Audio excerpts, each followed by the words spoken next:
Yes. IT controls the world. Makes me crazy. You know what I tell my wife when she says that? Short drive. I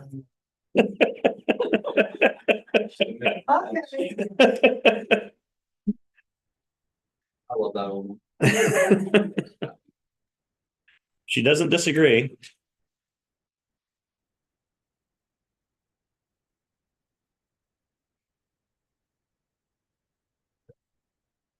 You guys are live. You are live. Okay, Not wrong.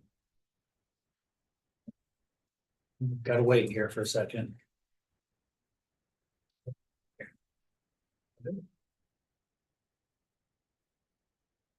Okay, you doing? Good, how are you? Good. I still hate computers, short drive or not, No, I get frustrated as well. especially when you have to change the password. I hate changing passwords. Are we ready? We're live. Okay, I'm gonna go ahead then and call this December 12th meeting of the Riley County Commission to order. Everybody, please join me in the Pledge of Allegiance. Pledge allegiance to the flag of the United States of America and to the republic for which it stands, one nation, under God, indivisible, with liberty and justice for all. Good morning, Thursday morning. Almost halfway through the month. Christmas is less than 2 weeks away. It's Friday Eve. Friday Eve, Amen. I'd go with that, yeah. Saturday and Sunday, and then we get to do it all over again. Commissioner Ford, we're on a good start there. Oh, all right, we'll just jump right into public comment then. Does anybody have anything this morning? Nothing? Quiet from the gallery, okay. Yes, then we'll close off public comment and we'll start with commissioner comments and start with Commissioner McKinley, who is joining us via Zoom this morning. And I don't have anything today. Okay, Can you call IT, tell them right, I'm blocked. too many attempts. I guess so. Okay, well, I'll go ahead and let you. Anyway, I've got this type. Okay. Can Doug can do it without here. Yeah, Travis. Okay, well, Monday afternoon, we had evaluations of department heads. Most are complete now. And I did have a conversation with Brad Parker concerning the RHID proposal we received today. Tuesday, I had some Please. oral surgery and Thank you. that took some time. I did cancel the crown the next day because I just couldn't do it, so. Pretty much. Been suffering some after effects ever since and all sorts of stuff. So I've been limited in activities, but done better today, so.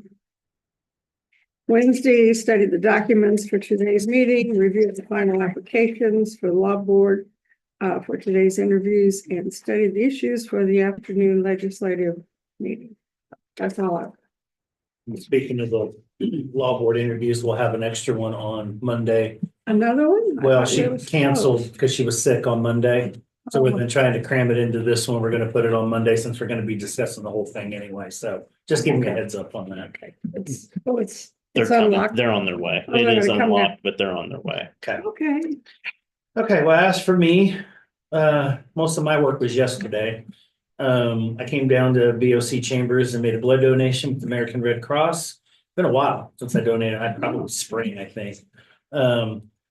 End of the year with Christmas time is a good time to do so. We still have a pretty large blood shortage around the country, so it's a good time to donate with the new app and the rapid pass process. It's quick and easy. Took me 5.5 minutes. I got good veins. That's what I was told. For what it's worth. Is that what you were told? Yeah, that's what I was told. So took 5.5 minutes and I was done and out. So can't beat that. So also yesterday I had my monthly teams meeting with NACO's Community Economic and Workforce Development Steering Committee. After some opening remarks from our chair, Angela Connolly, she's a commissioner from Hennepin County, Minnesota, which is Minneapolis proper, by the way, in case anybody was wondering. We heard from Heather Borman. She's the assistant vice president, I should say, government affairs for the National Association of Home Builders. She gave a presentation called Looking Forward, Housing Policy in 2025 and Beyond. And they work with federal legislators to get policy moving forward, and they'll be working with the new Congress, obviously, in January on those proposals. Second speaker was Steve Voyatek. He is the policy advisor for Foresight Policy Plus Law. Gave an update and overview on the WIOA. That's a lot of vowels in that. Workforce policy for 2025 as well, kind of the same kind of setup. Have to wait till the new Congress takes effect. So that really fast, like. WIOA. And I forgot what that actually stands for. It's an acronym. But I mean, it's like one letter, vowel. That should be outlawed. Workforce Investment and Opportunity. That's what it was. You got it. For attorneys. I have to put in a plug this morning. That was great. Go get yourself some coffee. Then after that, we heard from Michael Matthews, our legislative director for the committee. He gave us usual legislative update from Capitol Hill and all that's going on. Two key things, obviously, some version of the Farm Bill. And they do have a Senate bill for EDA reauthorization. First time in 20 years. And it passed with bipartisan support, surprisingly. So they are accomplishing some stuff in the lame duck. Just want to give credit where credit's due. So I had an open dialogue and discussion after that with the chair after close out the meeting. Last evening, went to business after hours and the 2024 Christmas celebration out at Briggs Automotive. Holy cow, did they have food and drinks and huge turnout. I was told that was expected, but I have the whole back automotive area just full. So good event. Gave away some prizes and some gifts, basketball tickets, free oil changes. I was hoping for a car, but that didn't happen. So they didn't give one away, but I was hoping they would. Could use a new truck at this point in time or something like that, but no such luck. Anyway. But I did want to say thanks to the chamber, of course, Russ Briggs and everybody at Briggs Auto for putting together. It was an amazing celebration. So that's all I've got. Ready for business, commissioners? Let's do it. First item I have, need a motion to approve purchasing a used 1998 International 4800 wildland pumper for the amount of $30,000 with funds to come from RCFD number 1, Fund 184.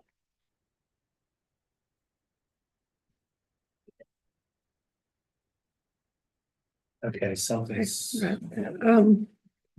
I would make a motion to approve the purchase authorization for the for used fire truck. A second. Okay, been moved in second to approve the purchase of new fire truck for the Riley County Fire District number 1. All in favor? Aye. Vote please sign. Minutes aren't filling up, so No, There's I'm really not problems with getting minute track. anything here. Let's see. nothing. I'm only getting the minutes from. That's all messed up. Is that today's the I'm gonna- 12th? I'm not getting I'm getting 4 minutes, split view. I restart and see if it's not working at all. No, Can you pull yours up? Mhm. Mine's not working at all. I'm not getting I'm not getting the whole meeting. That's what's happening. I'm getting just what they showed to the public.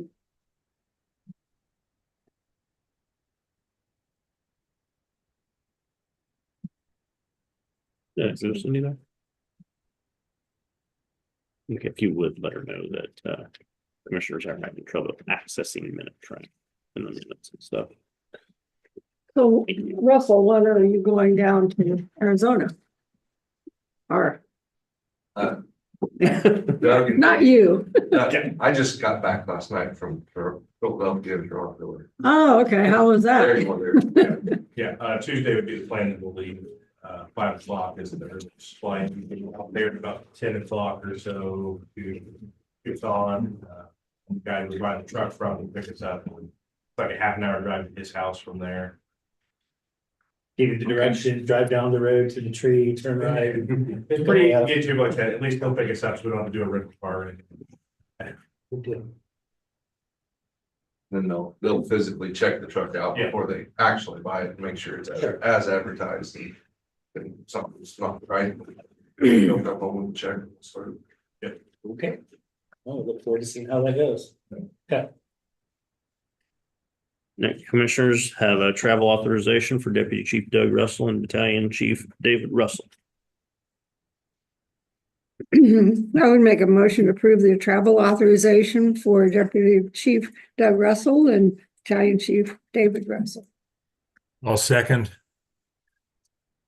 Been moved and seconded to approve a travel request for, I'll just go with the motion. It's there, Doug and David Russell to go to Arizona and purchase a fire truck. Travel expense to be paid out of fund number 183 out of the RC FD number 1. All in favor? Aye. Aye. Chair, please sign. thanks, Commissioner. Yeah, it's definitely down. Well, I get like what the public gets, 4 minutes, but it just shows the minutes. Well, it's just actually just whatever. That's as far as it goes, is the agenda. Yeah, she's checking on it. So, out of our hands, unfortunately. Next, commissioners, are there any topics for the joint city county meeting? I won't be I've here. had one discussing appointments to the law board and just the law board structure, but outside of that, I don't have anything else. Do you want to have that subject on there? Might be. Actually, I might want to wait till January until we have a new board and discuss it then. When do we have to have those finalized? Well, the meeting's December 19th, so yeah, probably now. Oh, the law board appointments? Yeah. Doing that on Monday. Oh, we're doing it Monday. Monday, yeah, that's what I thought. Mhm. But they won't take their position select the first of the year, so I think that's why Commissioner Ford wanted to wait Yeah, until the new law board members are in place to have that discussion. yeah. Okay, Okay. sounds good. Need a motion to approve payroll and accounts payable. I would make a motion to approve payroll and accounts payable. Second. Been moved and second to approve accounts and payroll. All in favor? Aye. Aye.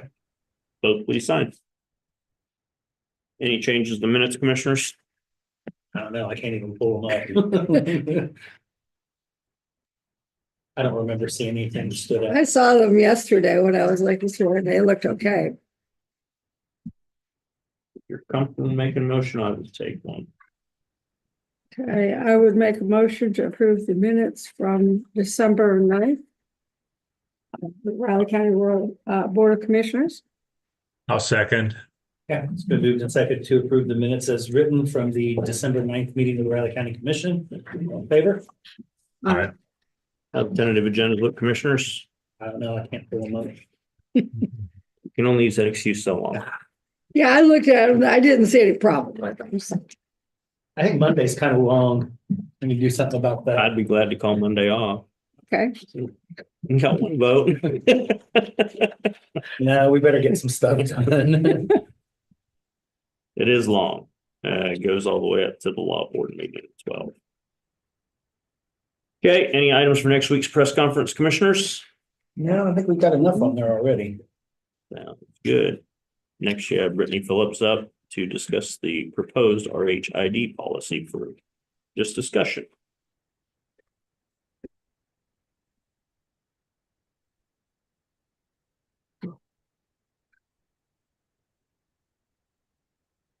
$15 minutes to get the computers going. Yes, you do. Time to study if you need it.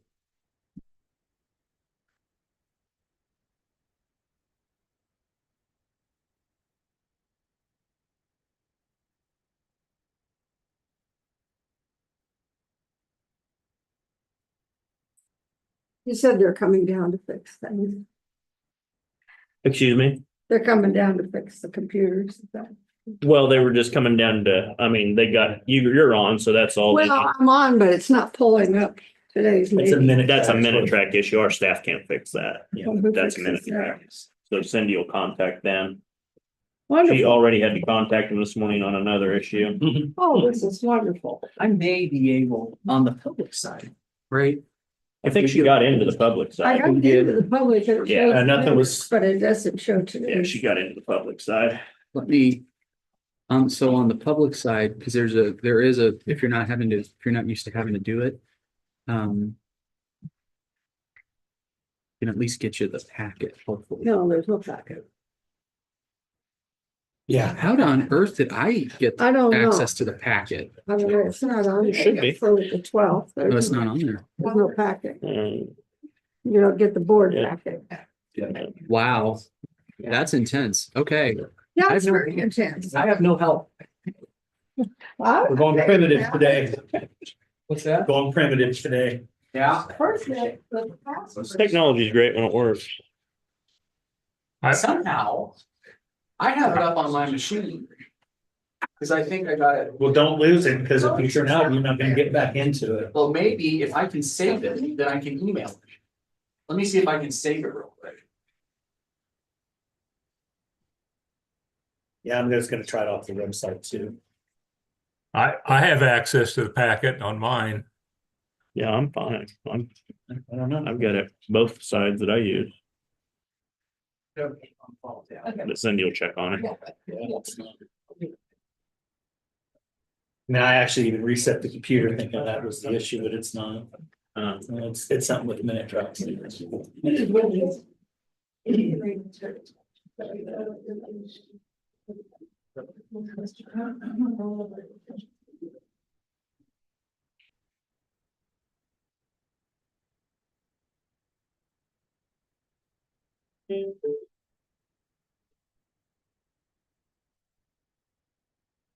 This Rich.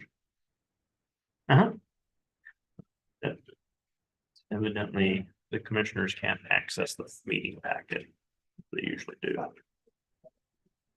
And evidently it's not out there on the public site neither when they pulled it up.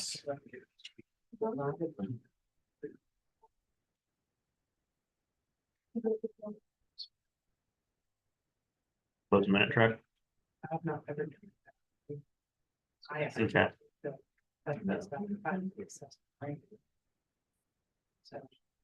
Okay. Okay, I'll have it try it. Thanks. Bye. Cindy said to close out a minute track and retry it. It might have been, we called about one issue. Yeah. They might have been doing that in the middle of it, so they shut access down. And so she said to close it out and go back in it. Yeah, I don't know, because your mill levy is usually expressed as like one fifty Okay. or something like that. Um, So you have to make that. Right, time. Your time. Yeah. And that'll give you some credit. Yeah.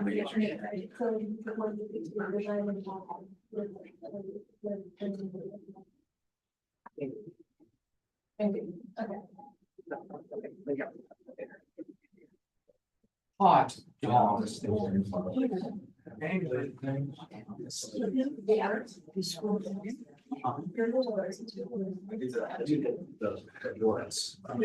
Oh, wow. But there's. So that's how she read it. All right. Six term. Yeah, this is not today's meeting. Yeah. yeah. I don't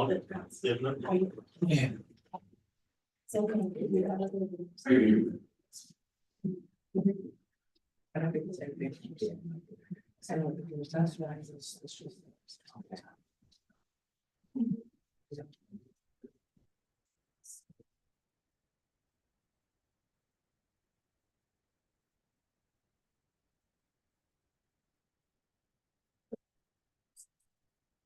I gave it the good old college try on mine too, and it didn't work, so. To do the meeting packet. Oh, it's not our fault, it's minute track. And maybe.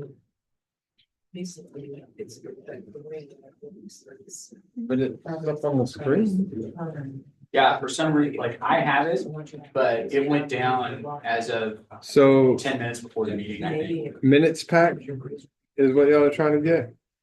Yeah, it doesn't, it's not on the website. Did you close all the way out of it, James? Yeah. No. What am I closing I out? was able to save it down. Rich. I close all the way out of it and get back in. They were probably doing some work in it, so Okay. that's what Cindy said to do. So.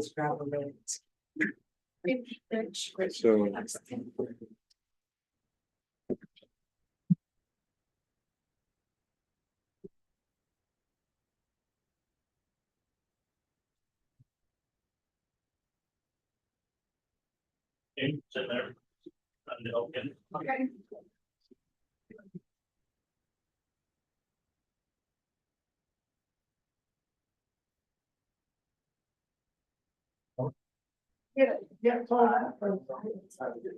Oh, well, I'm trying to get to the board package. Apparently, that's a minute track thing. It's still down. So there's no. But, I'm right here. so there's nothing there. I had it pulled up and I saved it down, and so it is in Commissioner's inbox, or it's been sent, it's still sending right Oh, now. here, no, I didn't see it. It's just Yeah, it's not it's gonna take like showing. 5 the, hours. Yeah. It'll show Yeah. minutes, but Okay, it so doesn't show sent. anything else. Oh, there's Cindy. But the packet is in your email. Huh? The packet is in your email For what?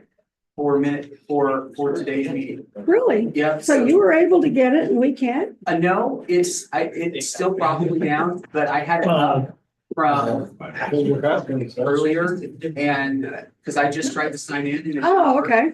And so I downloaded today's packet because I still had it up, and then I emailed it to everybody.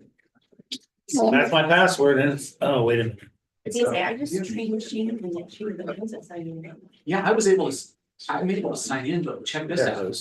Agenda and meeting packet for December 12th are not present. And Greg's in. He said he got in fine. Yeah, I think it just happened like 5 minutes before the meeting. why does this do this? They regenerated it for the building. It's like that meeting. So where am I supposed to put that? But this is not anything in stock. Okay, I got it. You got it? How'd you get it? How were you able to access it? I was going. I had to actually. This does log this into all the Minitrax time. What on the is that? backside. That's, It won't show on my email in here. You just. Oh, that's all. Put it that way. Well, I tried to do that too. Oh, It wasn't there we working go. there Every- either, okay. so, yeah. And I tried it on the phone to see if it would pull up there Why does off the this do website. It this? wouldn't work from there either. Cindy, can you help? This is Catherine. yes. Okay, so instead of going through, It's just verifying who you say you want. All right. Catherine, can you let Cindy try to get you going? Get out of email. Is there a different? can you open your,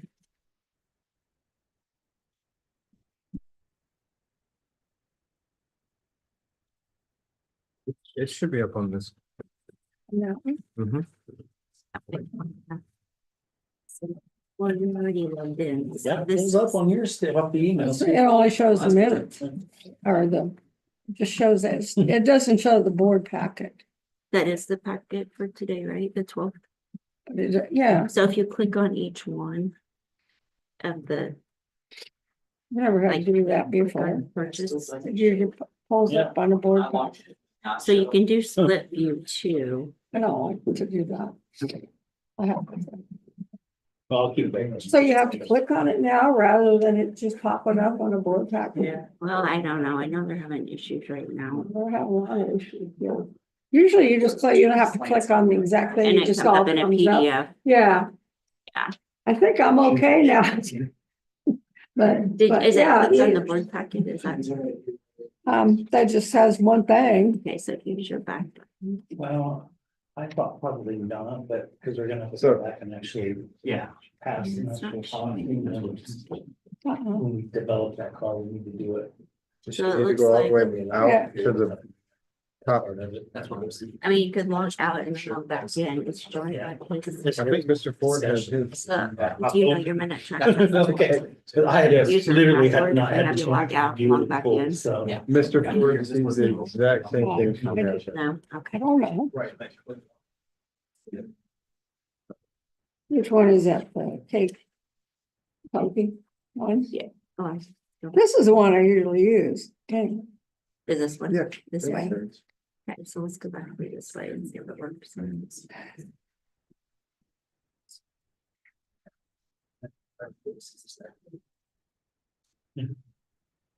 Private sauce. Yeah, you click on the date. Yep. And then Same thing. Yeah, you're still logged in. Just go with that. I've got it all coordinated now with the ties. Okay. Want me to log out? Those are the If black you know ties your and password, you can Abe type Lincoln in. socks. So this password is which one? I fully It'd be agree. the signature minute They're both in the Oh, same no. state, so it's Right, right. it will be a minute tracking. It passed here. That's right. This is- I don't know if I. Okay.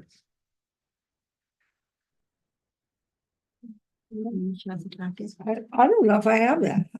Mr. Ford has the same view that she has. With the hyperlinks. Yeah. Yeah. Normally I just do it off the email Okay. and do it that way, but this will work for me. Did you? Well, I just have to click and then Yeah, you go just have back to click out. on there to get to each packet separately on the agenda, but Okay, it's fine. So Okay, you might try. well, I'm not crazy about it. I'll wait till after the meeting just in case. Appreciate you guys. Okay, so I've got to click on, let's see, where are we at now? City County. We'll also make sure they pull each one of them up as we go through to Yeah, make it easier.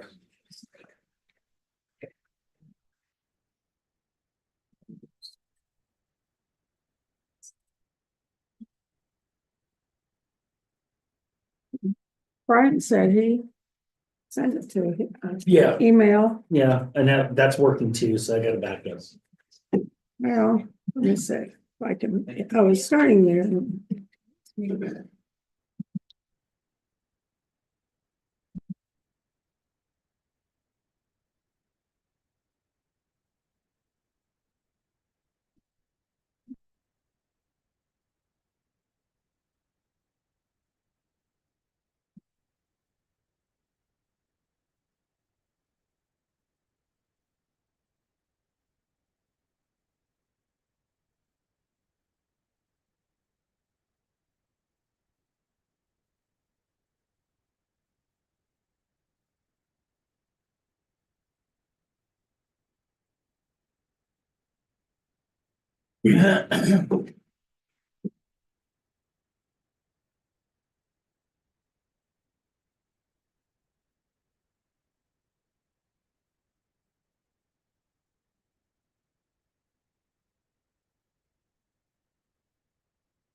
I can't believe it.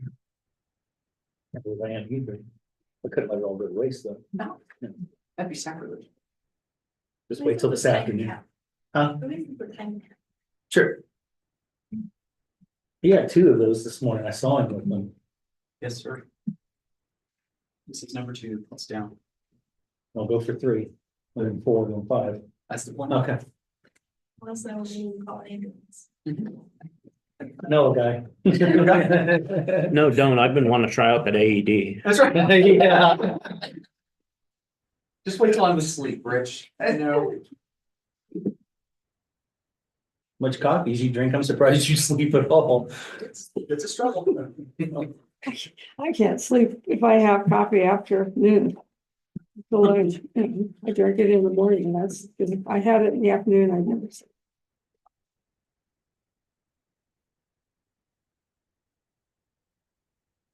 No, the teas that Commissioner Ford drinks, I can't sleep after that. That's another one of those you don't want to do after 6 o'clock, yeah. Yeah.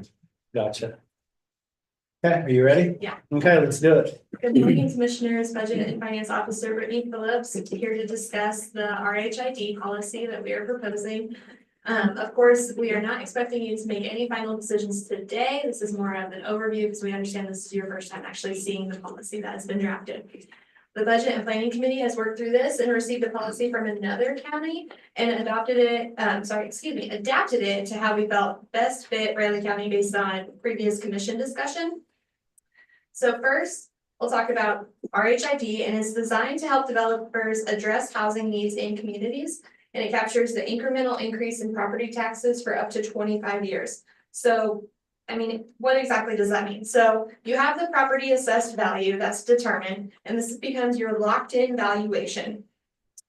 And then that also determines your base rate of tax revenue. So every year after that, for up to 25 years, every year it gets reassessed by the appraiser's office.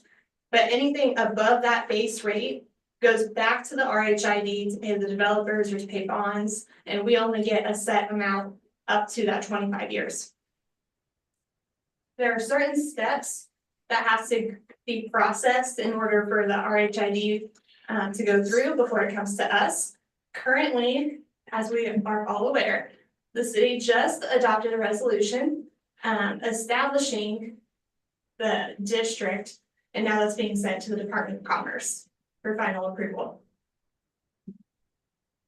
And Brian sent you this information as well, but the city has to hold a public hearing and pass an ordinance or resolution. And then from that, the county has 30 days and the school district has 30 days to veto that after that approval has went through. There'll be 2 public hearings technically on that because they do 2 readings. To pass that ordinance, correct? They'll, as I understand it, what they'll do is they'll likely do first reading, right? And then they'll hold their public, it depends on what their procedure is, but if memory serves from Manhattan, they'll do first reading and then they'll hold their public hearing, right? So that should they choose to adopt, they can adopt, right? It could be flip-flopped, but the bottom line is the county has 30 days. Right. After the conclusion of the public hearing to make its determination whether to veto the district. Okay. Yeah, Brittany, I do have a question on the taxing rate.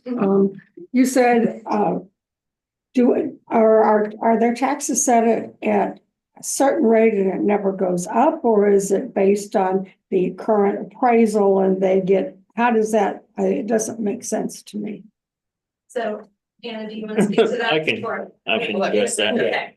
Yeah, it's just like a TIF district. We had many TIF districts. The city has TIF districts right now. And RHID is just a TIF district for residential is all it is. So example 1, ZACs, that is agricultural land. At the time that it's developed and processed, the value that the taxing entities get is frozen at that value, at the agricultural value. From the point that it goes up, the appraiser's office will have to appraise it each year, and it will go up each year. But that difference in tax collected from the frozen value to that increased value doesn't go to the school district, city, county. It goes to the development. Correct? So the taxing entities don't get the benefit of the additional value, the project does. For up to 25 years. For up to. Or until. And then each project will have different guesstimates as to when it'll be done. Some could be less, but we don't know that it's true until the end, until it does. I mean, they may say 10 years, it may get done in 8 years, or it may get done in 15 years. So those will all be based on projections. It doesn't have to go to the full 25. Okay, so the property owner actually pays the adjusted value, but the taxpayer, but it doesn't go into like county roads, bridges, or anything like that. You don't get any of that. There is no They get tax. the value. There is no tax savings to the property owner. They pay the taxes in full. It's just where the funds go to, and the funds will not go to the city, county, school district, other taxing entities involved. Goes to the project or the developer. Okay. And then I believe Jacob had items in the policy he really wanted to point out to the commissioners. So Jacob, yeah. in section 3. Yeah, absolutely. I'll highlight it. So Commissioners, Jacob Hansen, Deputy County Counselor. On this RHID policy, there's really a specific section that I want you guys to consider when you're reviewing this and when to approve it. And that is specifically section 3. You'll notice it's the policy statement, and there's a couple things in there that discuss kind of what the county's preference is. A little bit of a bullet point list, and of course, it'll be better explained within the policy itself, but some of the statements in there consider that we prefer urban infill over suburban sprawl. We want affordable housing over other type of developments. We want predetermined limitations on the term of the RHID and the amount. We want early communication from the city and not just statutorily required communication. And then there is a presumption of an adverse effect if the only notice we get is as a result of statutory notification.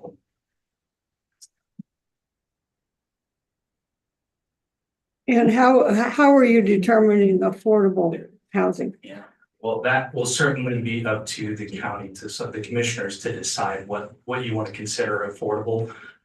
The policy, especially within the economic and financial considerations, really kind of outline the guidelines that you guys can use in considering what would be affordable. But it's entirely in your guys' wheelhouse on deciding what that would be. And that is for the workforce development, not necessarily. Any development. The RHID Yeah. policy that's presented isn't telling you what is or is not affordable. Okay. It's just giving you guidelines to make that decision. Okay.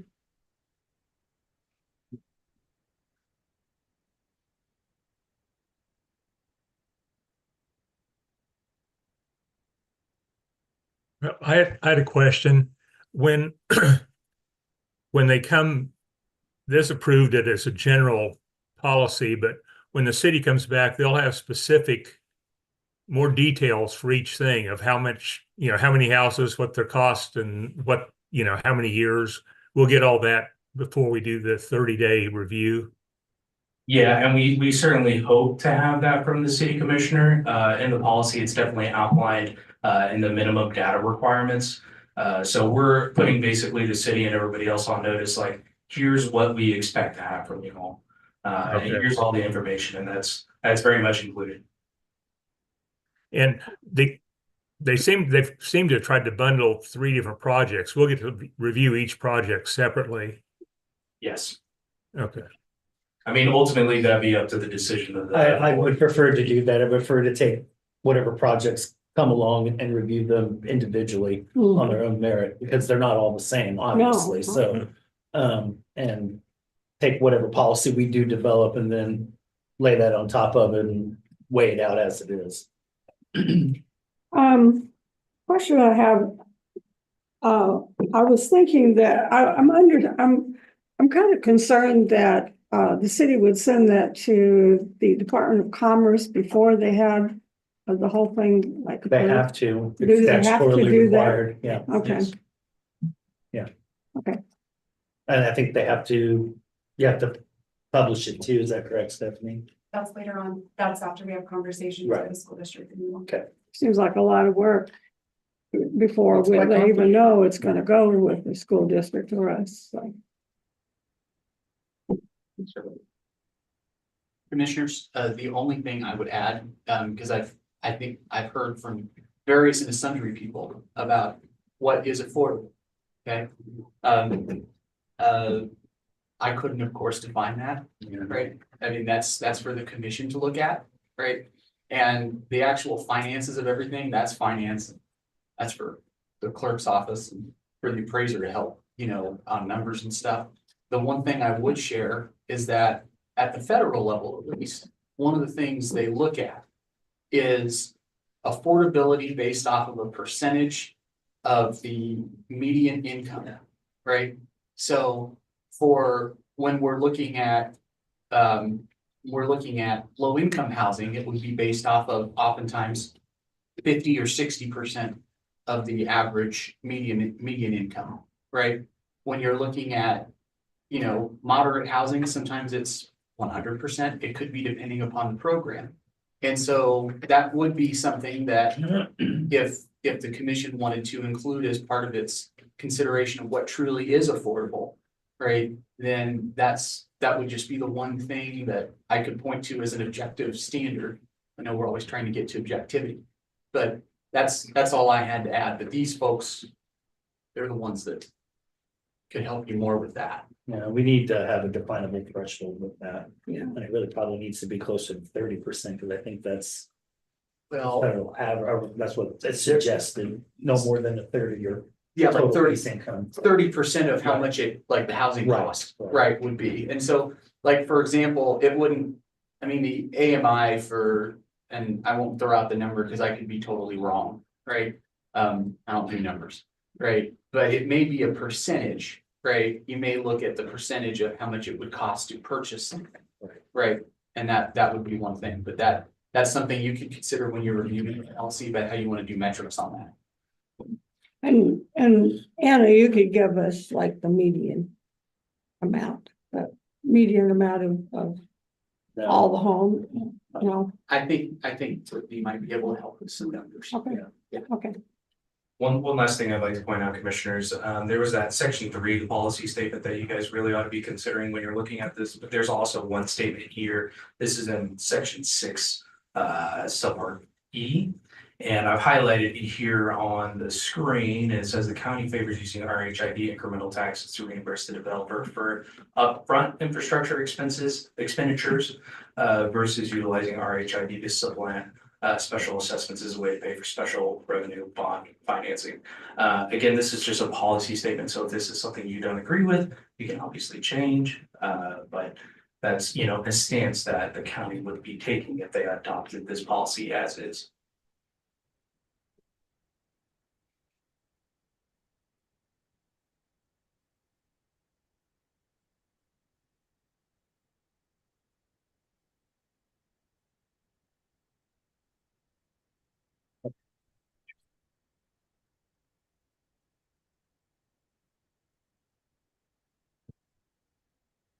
Go ahead, Rich.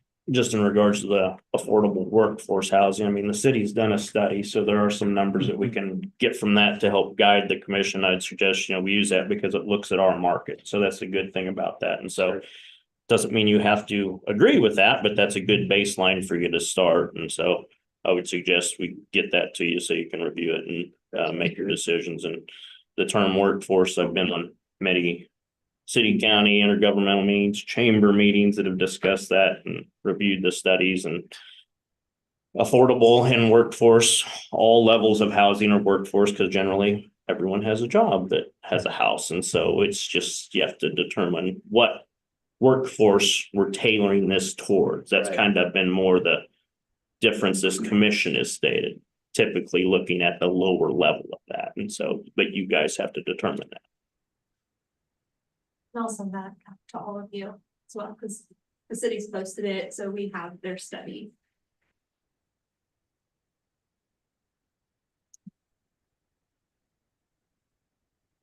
I had a question from Jacob on Yeah. that section, whatever it is, 6E. It says we favor incremental taxes to reimburse for upfront infrastructure expenditures versus utilizing it to supplant special assessments. The special assessments are for the infrastructure, right? I don't see what the difference is. I believe the difference here is we're talking about where we're exactly sending the money is versus, paying for any sort of revenue bond versus payments directly to a developer for that infrastructure. Again, this is just a preference. It doesn't mean necessarily that we have to, the only way that we can approve an RHID is if they follow this, but this is just the preference that we're putting out there. Does that answer your question, Commissioner? Yeah, so what you're saying is that the developer would have to pay for the streets and sewer and water, and then he'd be repaid over however many years through this instead of doing special assessments and a bond. Is that? That is correct. Okay, thanks.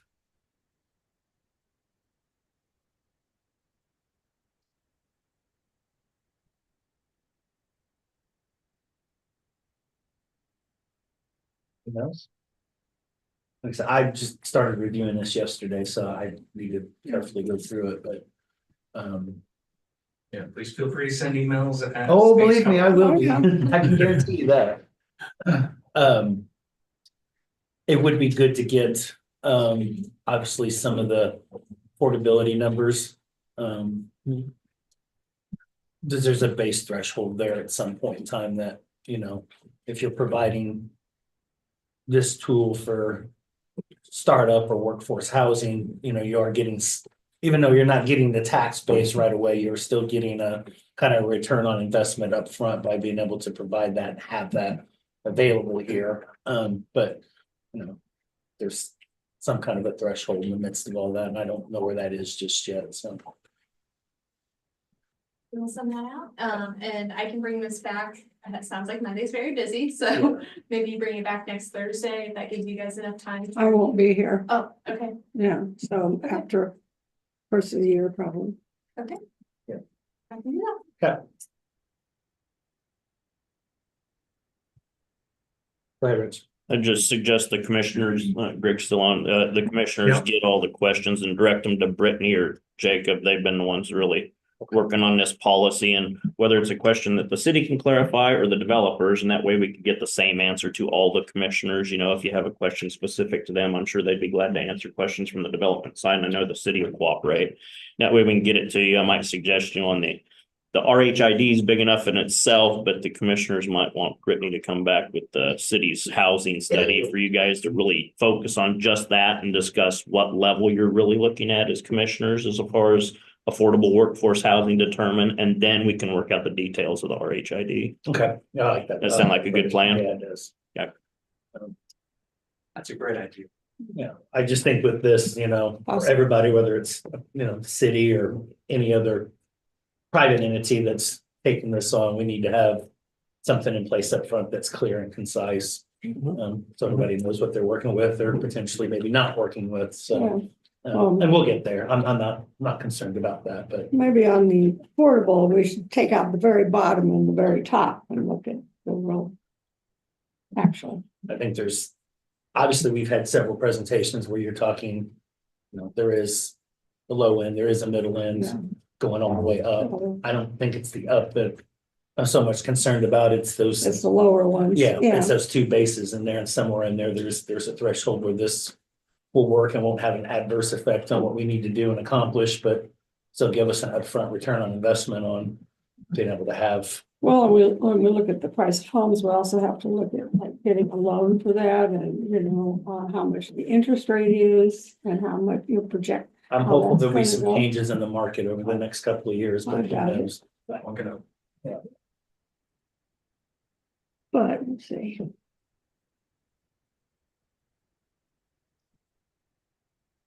Good deal. Get us your questions and we'll provide some more information for all of you to consider and keep moving on this. Okay, sounds good.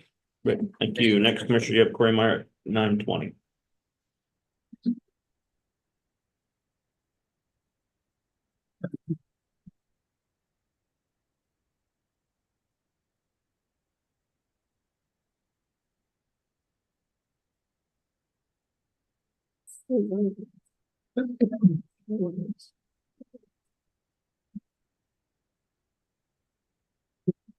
Okay, good.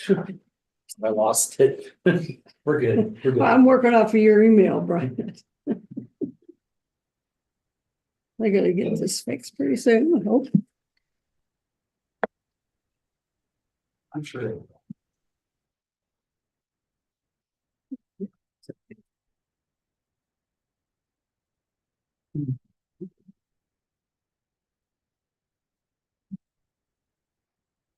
Come on, John. Morning.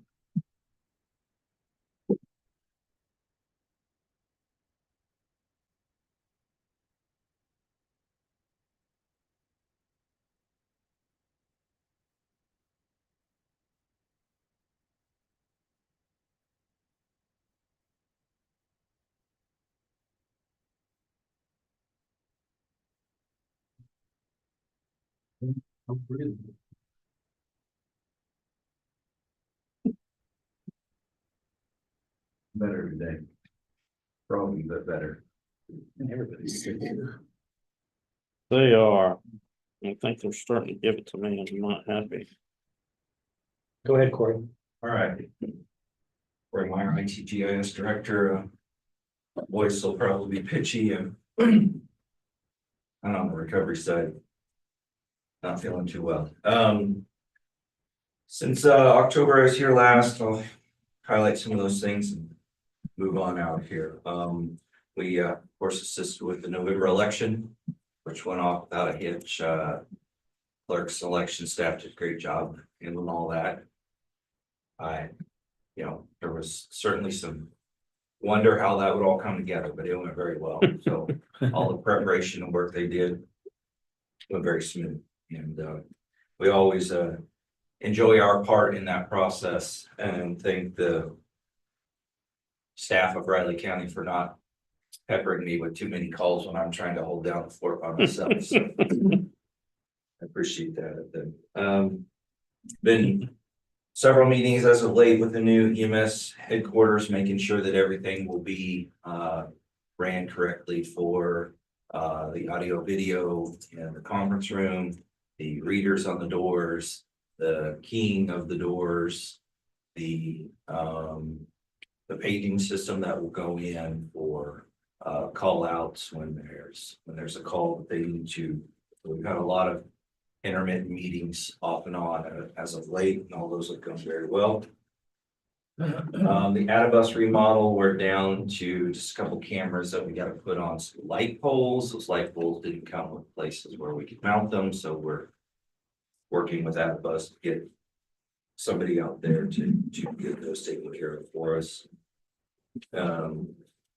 The fax line migration has gone very well. So all fax lines outside of our campus down here have now been migrated to Xerox's eFax product. So we're no longer paying terrible costs on those fax lines. We are about done with all the other additional lines like elevators, emergency dialers. We're getting close to having all those done. Those we've been working to get those migrated to WTC, including some fire alarms that we've got. We had to work with fire alarm company. We've got all that worked out. So those have gone well. As brought forward and approved through CIP, the phone system upgrade to WebEx. We are already moving fast and swiftly with that. We've got the base of the system behind the scenes all built. We've got phones in it already. We've got auto dialers that we're working on, auto attendants that we're working on. So I've begun to have a few meetings with some of the department heads on trimming down our DID numbers. The DIDs are those direct inward dial, the number that you can call from the outside of our organization and it rings directly to a phone. Each of you commissioners have a specific phone number that you can share with, and that phone number is called and rings your specific phone or office. Years and years ago, when we transitioned to a voice over IP system, we had 350 some lines, and that's how the old PBX system worked. All of those numbers ported into our current voice over IP system. It didn't cost us anything to have all of them there. Now each line cost us, $2 a month, and we need to trim those down. So nobody realizes it, but pick on Shiloh that she's here, that her department actually has 16 DID numbers. Didn't know that, did you? The appraiser's office has got 18. The clerk's office has got 14. You're like, what? Well, guys, what are you doing? The old system, you had to have all of those numbers. See, it was So necessary. when somebody was on the phone, you had to have all them so that you could have those simultaneous phone calls going on. I'd be willing to get rid of all of them. We're talking about phones. You know how You wanna talk on the phone. goes down. No, you're the first to say, no hurry. Love it. But but anyway, we are trimming those down, going through that process. Meeting with each department on how they would like, how they'd like the phones to work and we handle when they come in, but it's going very well. Inventory. Bless Derek's heart and then all the other departments, but inventory is always the beast of itself when it comes this time of year, which we are required to do. And Derek swiftly took us from 64 pages down to 2. So he's done well. The other departments have done well on theirs also, but yes, we physically have to go out to every piece of equipment, verify it's there, scan it, check it. And it takes a while. That's by statute, By not statute, just that's by correct. Yeah. Where Yeah, personal choice. yeah, I'll have to get new stickers for mine, they're Yeah. getting worn out. yeah. I have a kickoff meeting for civic clerk today, just to talk about what a timeline would be like. That's why Minitraps went down. So apparently through the interwebs and vibes, they've heard, I guess, we're doing something, and so today it wants to be finicky. Go figure, right? And I use a different word than finicky, but It's only on, we're on the live stream, so I'll leave it. on the laptops, it's not on the main computer. go figure, yeah. Somebody's The, in the laptop. And then we're doing our evaluation for what laptops, desktops, monitors will all replace in 2025. Had a meeting with Diane Creek, new health department director, on Tuesday. Go over the health department IT relationship in regards to technology purchasing and those things. And I did brief and go over with her current status situation with their EMR. And that they're one of the last remaining 3 and that put some monies, requesting some monies in the CIP. And she actually said, thank you. She's like, this gives me something where I feel like I can go ahead and dig in my feet and get busy working on as she's getting acquainted and accustomed to all the people and everything there. So whether that's really a good thing or a bad thing, but she was like, hey, it's just something I can really work on. She's very familiar with several of the other vendors that are in the state of Kansas. And so she was really going to dig in, start doing some research. Very good meeting with her. I think between us and them, that'll be a good working relationship there. I have said that we are looking into upgrading the AV system in here. We're also looking at doing that in the large upstairs conference room out at FCRC. That large room there tends to have some meetings where we have some delegates and different things come in, and I'd like to make that a little bit proper, a little bit more presentable when those things happen. So, Good. And GIS is getting ready. They're working on their UC presentation, getting ready to come in and request, as they do every year, to have 2 staff go out to the user conference out in San Diego. And this is the one this year where Jake has been asked if he would present out there, which I think is phenomenal. So he will be out there not only, representing Esri, but representing Riley County, being a presenter, which would be pretty phenomenal. And as I always say, there's nobody better than our GIS. Any questions? More than happy to answer. Okay. I'm excited to see the updates in here, though. Yeah. Yeah. Yeah. What's the deal with the laptops? You need to do something to upgrade? We just need them checked in so we can make sure twice a year we ask for them to come in so we can make sure all the updates are done on them and firmware updates and stuff. So Give you mine today during the legislative conference. Okay, just No no problem. heads up. What they do every year. Yeah, all right, thank you. Thanks for it. don't mess it up too bad. Next commissioner, you have Shiloh Hager at 9:30.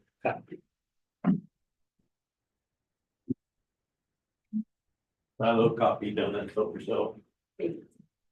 John, down that copy. Yeah, the varsity donuts. HS.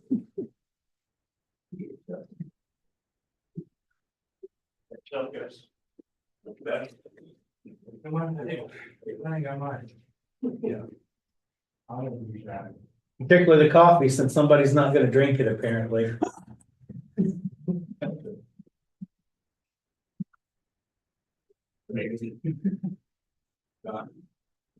No, I bet. I'll go.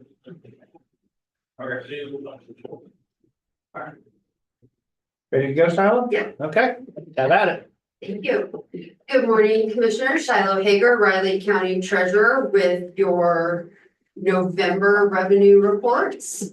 So the month of November ended the month with a balance in the general fund of $10,335,198.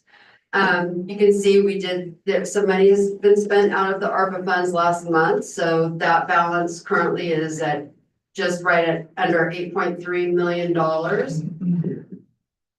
Our total fund balance, as of the end of November is $78,720,204. You can see our tax holding fund is sitting right at 11 million. So first half tax payments have started to come in the month of November. Our year-to-date interest, is at just over $2.7 million. We have budgeted $2 million for this calendar year. So you can see we're 137% of what we had budgeted for the year.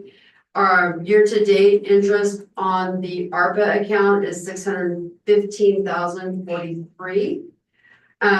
The active checking account interest rate for the month of November was 4.77%. And we did get a CD bid on one of our CDs for the month of November of 4.45%.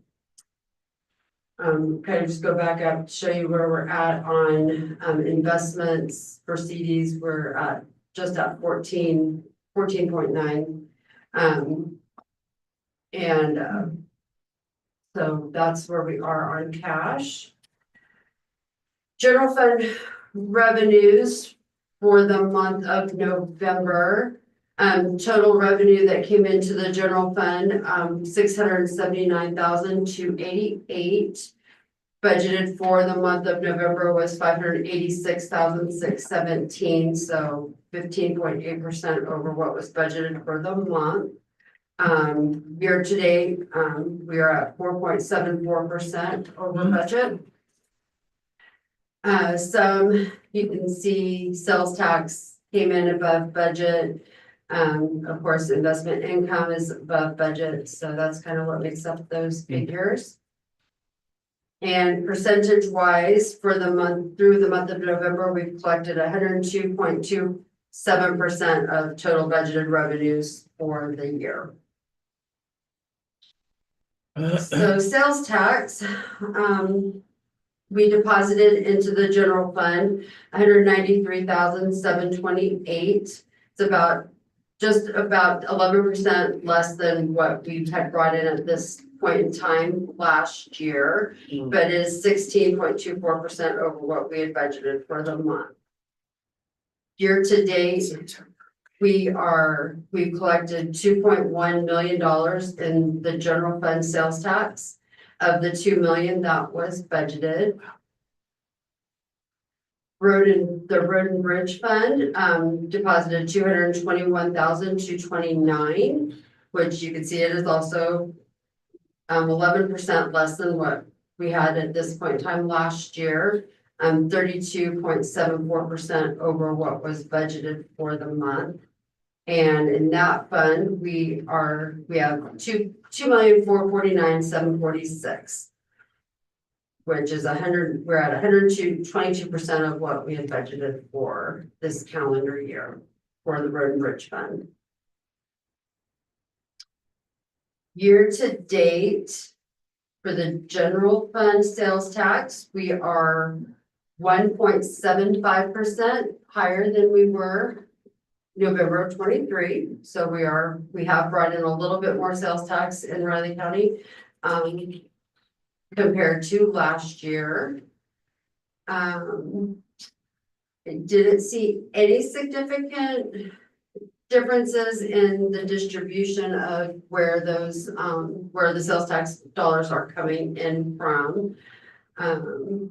So I can't really explain why it's lower. It could be timing, it could be, We had one less home game this year. we had one less home game this year, yeah. That is true. This shows that, that distribution, between, the various entities. The top half represents sales tax. The bottom half represents compensating use tax. And the total sales tax that was brought into the county and how that is distributed. I've had some questions from some citizens about how that all works. And so I'm glad I've now started to put this on here so that at least we're showing that Sure. of all of the sales tax that's brought into Riley County, only a portion of it is retained by Riley County. We do divvy up some of that between the smaller, or between the cities within the county. Any questions about any of the financial numbers? I am gonna come back on Monday during the press conference, but I'll just go ahead and give a plug, that first half taxes are due next Friday, a week from tomorrow. I'll also just give a quick plug to the public, just to remember that we do close at noon on Fridays. So next Friday we'll close at noon, and that's the tax deadline. So we have plenty of ways that you can pay, not even in person. So Don't procrastinate is what. but don't procrastinate, definitely. And then finally, I would just like to also, the treasurer's office would like to be closed at noon on December 31st, as we do every year for our year-end closing of the books. We do everything that we need to do to prepare for, so we're ready to do business on January 2nd. So we will be closing at noon on the 31st. Anything else I can provide or answer for you for this month? Start using those phone lines. Like I said, I did not realize we had that many, but yes, I definitely will. I have some ideas of how I would like our phones to work in our office, so I'll get with Corey on that and we'll definitely lower that number. And then I'll see you all at noon today. All right, sounds good. All right, thank you. I will be back in session on the 30th. Because I'm coming home on the 27th, so. Be back in time, and I.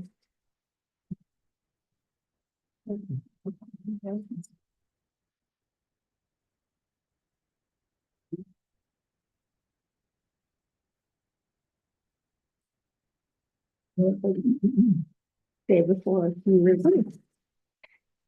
Yep, I didn't have you as gone. Okay. Yep. So if they want to, like, Brittany was talking about coming in this next Thursday, and I'll be gone. Yeah, yep, So. yep, we got all that on there. Okay. Mhm. Yeah, and those big items like that, I always tell staff, we really want all three commissioners present. They always check that.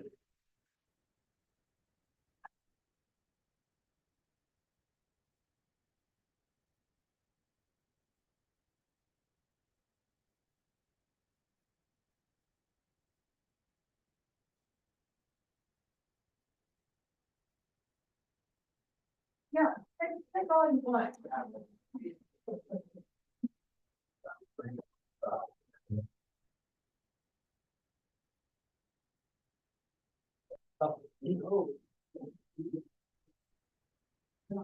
Help yourself to a donut there, Bryant. You know, not yet, but I think it's a heck of an idea. There's plenty. Just what my burgeoning figure needs.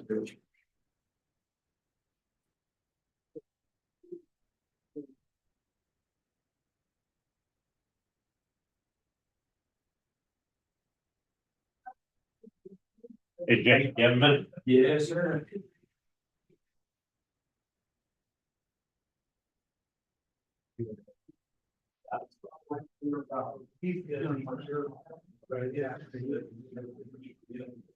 So that's my goal for the first 2 years. I sure will. Thank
you.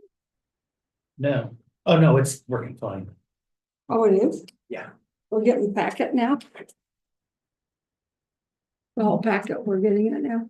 I'm just using what I got while I'm logged in. Oh, Now I'm on WTC's site. oh.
Those Jason and Christian.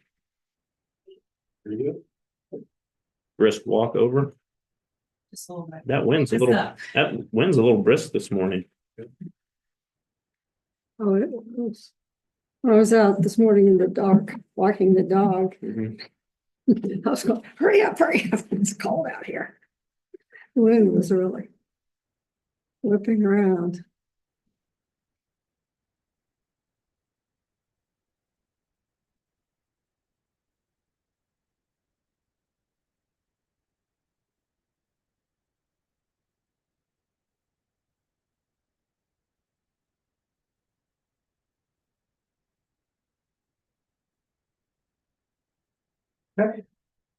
Starting off today, Christian? Yes. Okay. Kicking it off All right. today. So, good morning, commissioners. It's great to see you guys again. It's hard to believe that, we were just talking with Jason that the last time that I saw you guys, we were still coming off of the Veterans Day Parade High. So I just wanted to thank you guys, again, for all of your support. We kind of got some final numbers, and so I had briefed last, month that we did, correct have over 1,800 attendees. But one thing that I did brief was for the breakfast, we had over 650 attendees for the breakfast, which was one of their highest breakfasts that they've actually had ever. And so again, thank you to the Knights of Columbus, but again, for all of you guys for getting the word out and just taking that time to sit down with our veterans. And some service members showed up and to say thank you for a great just holiday and remembrance of what they do. Operation Greenlight, it was of course sad to see the lights come down. Just looking back, I kind of changed some things with the lightings. Those two trees out front were perfect.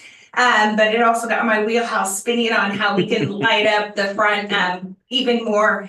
So thank you guys again for Operation Greenlight. And of course, you know, once our lights went down, the holiday lights went up. So it's so great to see downtown lit up. They did, we talked about it, but the U.S. Army drill team came down and they performed in Aggieville. So was able to head down there that Friday night and just, it was great to see Aggieville coming together and partnering to bring such a significant part of the military for people in the community to see that surprisingly, when you do join the military, you do get to have fun, travel the country. I talked to one of the service members and I had to remind him, he was like, honestly, he's like, ma'am, I don't know where I am right now. And I said, I get it, you're on tour, but it was great to not only see them perform in Aggieville, but again, as we celebrated Fort Riley Day the next day, it wasn't a victory. And I had made a comment, this was probably the least amount of push-ups that the soldiers assigned to do push-ups ever had to do. And we might get them back next year thinking that they don't have to do push-ups. But it was great to see that partnership and again, continue to support Fort Riley. I know 2025 is just around the corner and it doesn't seem like it'll be long, but we have already started planning our next Fort Riley Day for K-State. And it will be September 6th. And we are super excited because we actually have the Army football team coming to play us that day. Oh, really? Yes. Yeah. So, yeah, so we are really working together with the Fort Riley officers, but also, of course, West Point to make sure that this is a huge event for us. I've been told that Army does travel well. And so the only thing is we'll have to convince our service members from Fort Riley that we are purple that day. Yeah. So Purple camouflage. camouflage. There you go. Hey, yeah. It doesn't seem like it's that far away, but it is coming up, and we are, like I said, super excited that we are hosting Army next year for Fort Riley Day. And it will actually be the 29th anniversary of the Fort Riley partnership between the football teams. Yeah. So, well, like I said, we'll be kicking off some things. So just look for some teasers coming soon. For our MRC December lunch, we had Lieutenant General Perry Wiggins speak. He is the executive director of the Governor's Military Council. And it was just great to hear him talk about the vital importance of community partnerships. Especially now as the Army talks about downsizing and just what that looks like.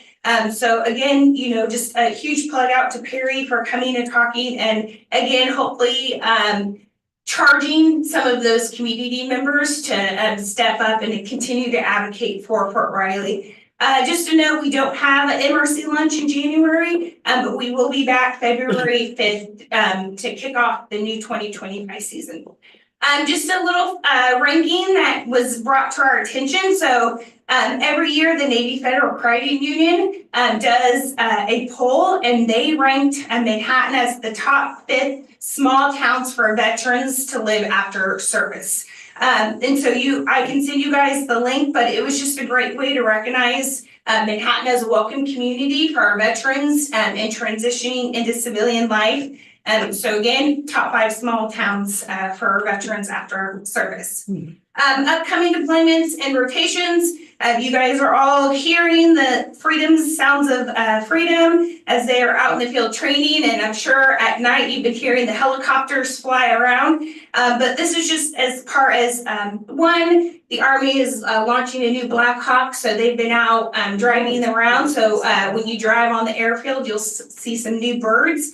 But also a preparation as the 180 headquarters and DeVarty Brigade will actually be gearing up to train and head to Fort Irwin. So they've already started to load the railhead. So again, if you're out on I-70, you see the trains, and you'll see all the equipment loaded up. But the Vance team will actually depart in early January with the main body going out there for the month of February. So will be, so as we talk about the Growth Summit and some of those things, General Roan and Sergeant Major and all of them will be part of that team that goes out there. So they will be leading back, of course, Colonel Nunziato, so the garrison commander, and then they'll have one brigade commander staying back. So again, it's just part of their training, and as they prepare, because in the summer of 2026, the division headquarters and a couple of their brigades will all deploy for their 9-month rotation. And then my last plug is this Sunday is the historic tour of homes.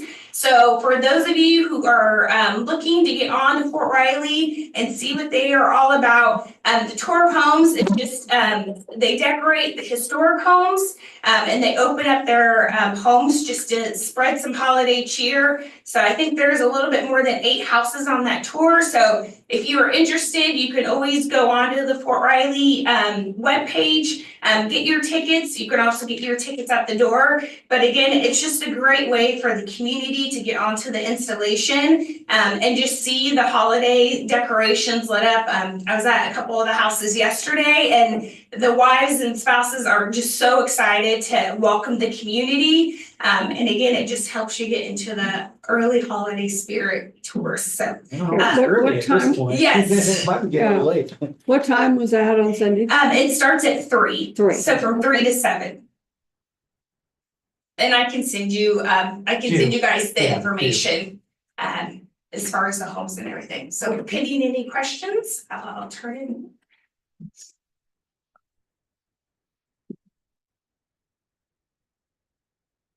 Morning, Commissioners. Morning, Jason Smith, subbing in for Darren, I guess kid duty this morning. Ah, gotcha. And I'm getting over some of this in my voice. I Everybody apologize is. for my voice. We're, of course, we're at the end of the year, so we're right now wrapping up our annual report, which we'll have for you to physically hand to you by next month for sure. But as we counted up the number of projects this year in terms of expansions, and 11 of these 12 projects are expansions of local companies, but we have 12 projects. And those equate to about 180 jobs that have been announced to be created.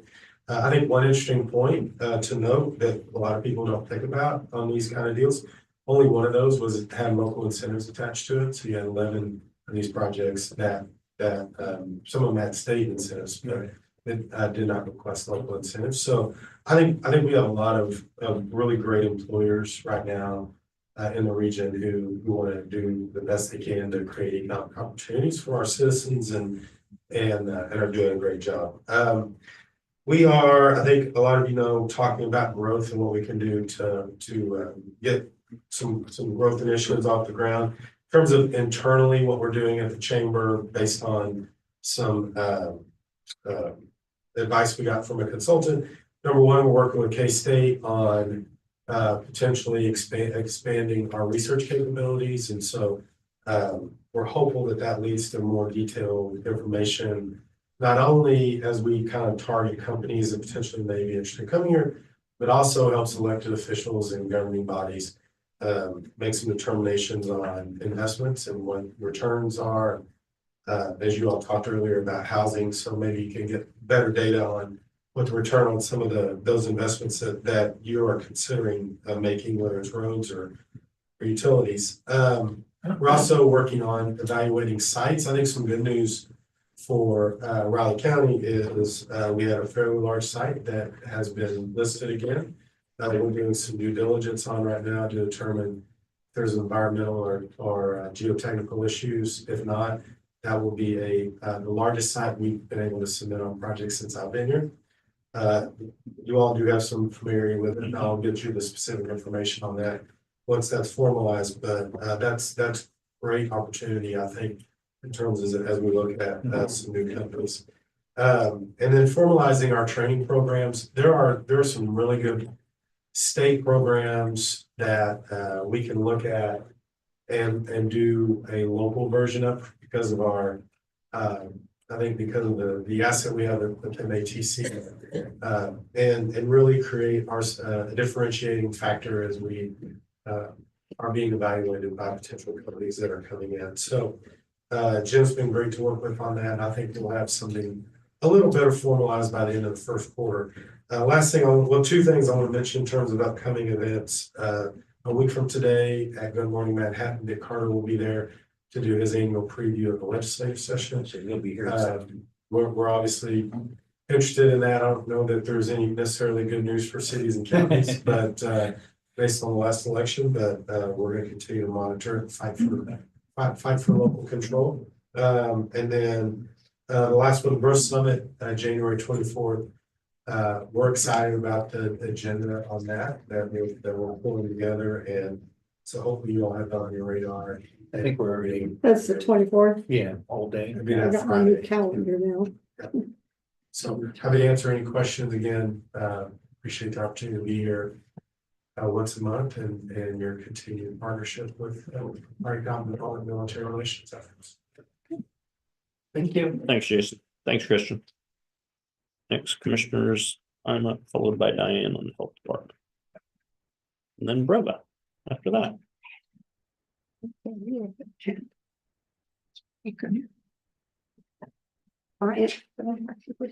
Sure. Just for a minute. She emphasized Famous that. last words. You can't have just a minute of conversation, No, Brian. no. And he knows it. And he knows it.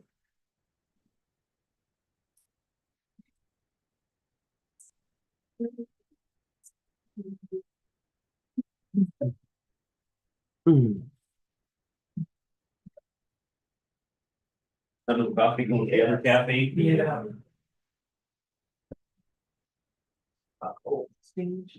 Yeah, we don't send the cash 30 minutes. Okay, so. I've been doing that. Well, there's supposed to be some chance, right?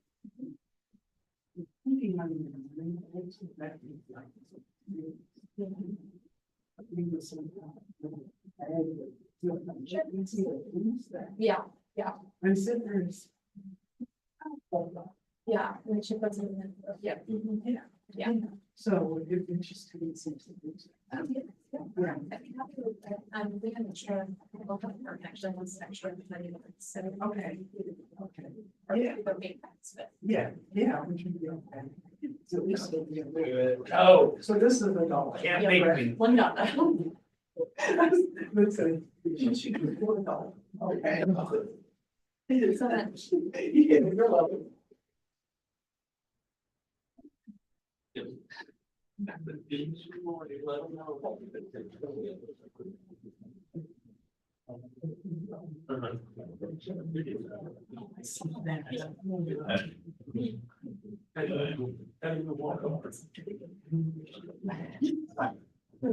Really? That's okay.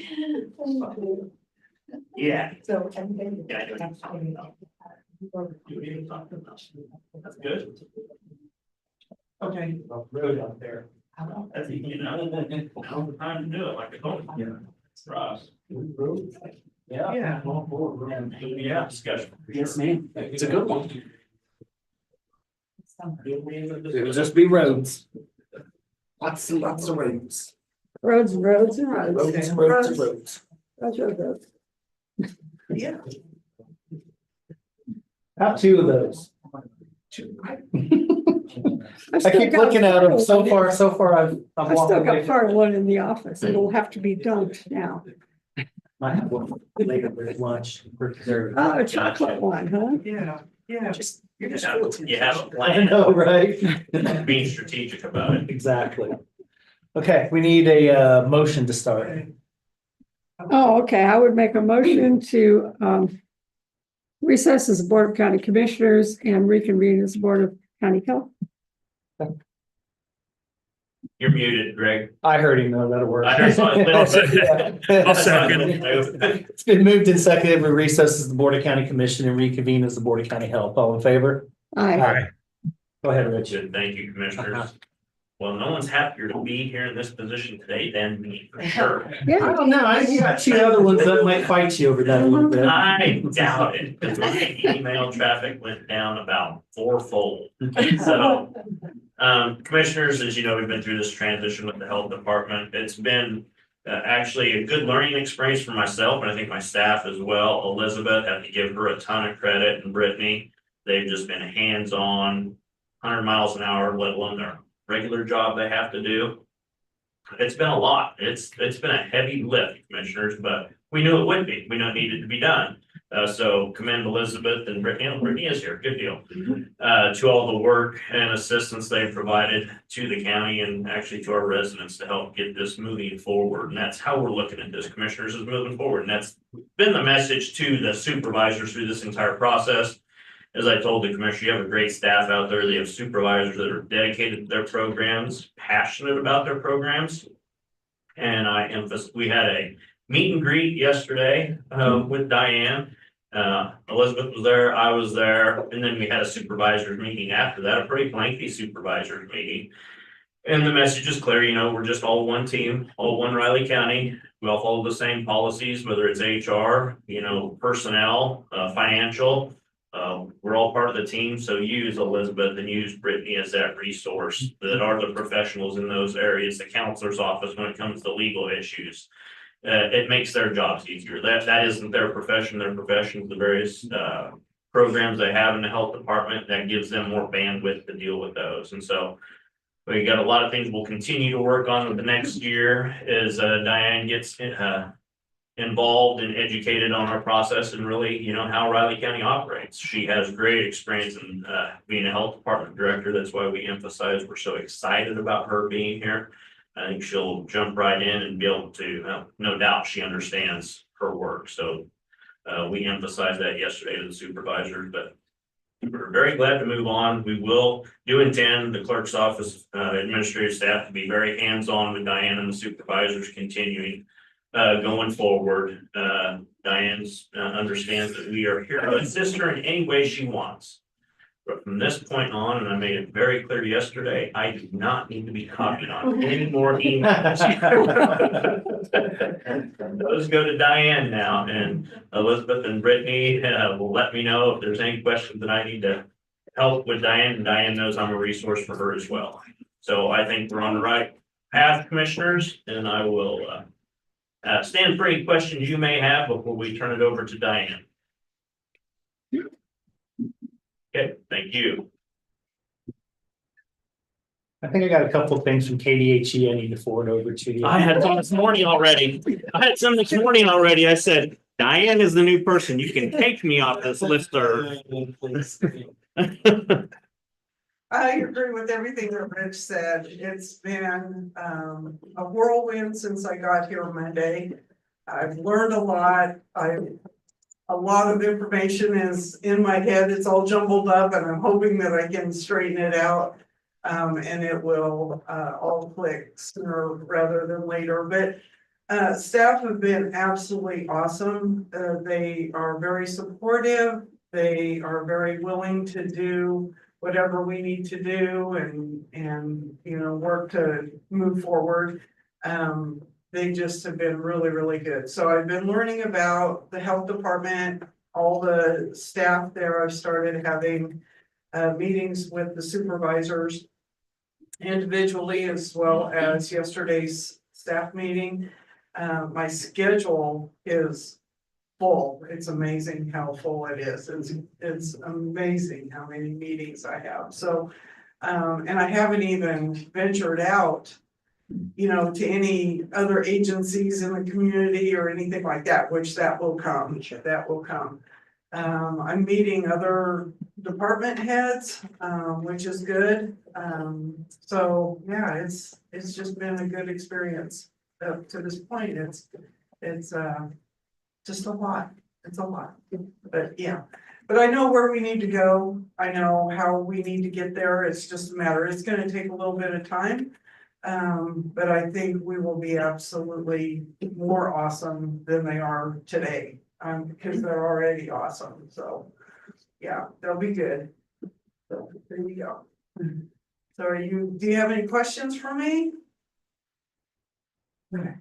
Welcome aboard. Yeah, I'll plan some time to sit down and chat at the beginning of the year. Please, yeah, cause yeah, I would like to meet with you guys and know where you would like us to go and to make sure that we're all on the same page and we're going in the same direction, so. Yeah, so I will turn it over to Breva with MCH. Until 10:10. We've got a few minutes. Yeah, we probably shouldn't start till 10:10, I think. Go ahead. Yeah. Okay. Go ahead. Well, good morning. I'm Brenda Spencer. I'm the maternal child health supervisor at the Riley County Health Department. Up the top, just put it down to from 150 to the left a little bit, at the top black ribbon. In the center and the up top. All right, just there you go. There you go. There we go. So I came about a year and a half ago, when we talked about like a broad overview of the MCH services. So I won't go over those specifically, but just wanted to let you know our program services. We have a robust things that serve a variety of things that we do throughout the program. We do maternal and infant, which is done by one of our nurses. We have home visiting. We do newborn, prenatal, and postpartum. Weekly home visiting is with our social workers, and that's through our OPI grant.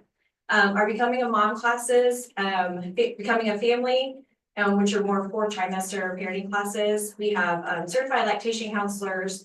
We do pregnancy testing and confirmation, on-site behavioral health with a KSU student therapist.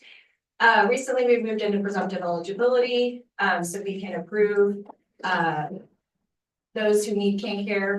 We can approve those sooner rather than later, and then that helps move along the process with insurance. Riley County Perinatal Coalition, I'm the co-chair and the grade coordinator. And then Safe Kids coordinator is Sarah Haybarker, and she's here today, and she's gonna speak to Safe Kids Riley County after I'm done presenting. Just some program highlights and updates. So these are kind of our service numbers, which over the course of the last couple years have increased drastically. When COVID hit, we kind of transitioned our Becoming a Mom services and our trainings to virtual, which really helped increase our numbers. We had an in-person prior to that, and when we moved to virtual, we kind of do a hybrid where they can come in person or they can do it virtually. That really improved access to the service and reduced a lot of barriers to transportation or childcare and those kinds of things, and you can do it virtual. So we've had a great increase in that. These MCH service numbers are what the state looks at in order to, with our funding formula, so these are also important. And then we had a total of 2,577 visits, which I think was up by almost 15% comparatively to the prior year. So my staff are very busy and they're a wonderful team and they do amazing work. And they always go above and beyond for all of our clients. Always. And then our Becoming a Mom participants, like I had mentioned, We had over 1,000 participants educated, with 72 classes, and our hybrid program is one that they modeled within the state. So we have presented, to other MCH programs throughout the state on kind of how we do it, how we ensure people are participating, and also kind of how we keep them accountable. They have to have their videos on. We kind of do check-ins with them throughout where we ask them to give us feedback on, you know, what's it feel like when you're exercising? Are you guys, does that help your mental health? What are you doing for exercise? So we have them kind of participate back with us virtually so that we know that they're engaged and kind of understanding the material. Our Becoming a Family classes, those are for postpartum, and we do a breastfeeding class. It's called 4th Trimester and Beyond is another class that just talks about what happens after you have babies. So how do you bathe them? How do you brush their teeth? All of those fun things that sometimes you may or may not know. And so we just kind of answer all those questions for them. We also partner with WIC, and we do like a solids training for them. So how do you introduce solids to your infant, and what does that look like, and when should you do that? Some of our highlights for 2024 was our community baby shower. And we'll move to that. So this was the 3rd annual community baby shower, and we held it at the Sunset Zoo this year, which was a really fun venue to have our baby shower at.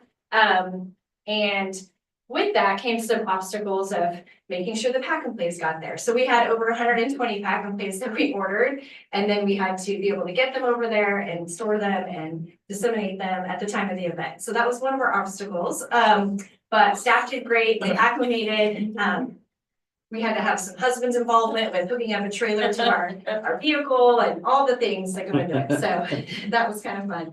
But we had Didn't it rain or something in the morning too? yeah, it was Yeah. There was some obstacles. That one you can't control, so it is what it is, yeah. Yes, and then it got really hot. Yes. So people were waiting in line, and they're pregnant, right? And they're kind of waiting for us to open the doors or to get through our registration process. So we're taking all of the feedback and obstacles that we kind of ran across, and we are making sure we're addressing those for this year's upcoming baby shower. But essentially we had over 394 individuals, which was double what we had the year prior.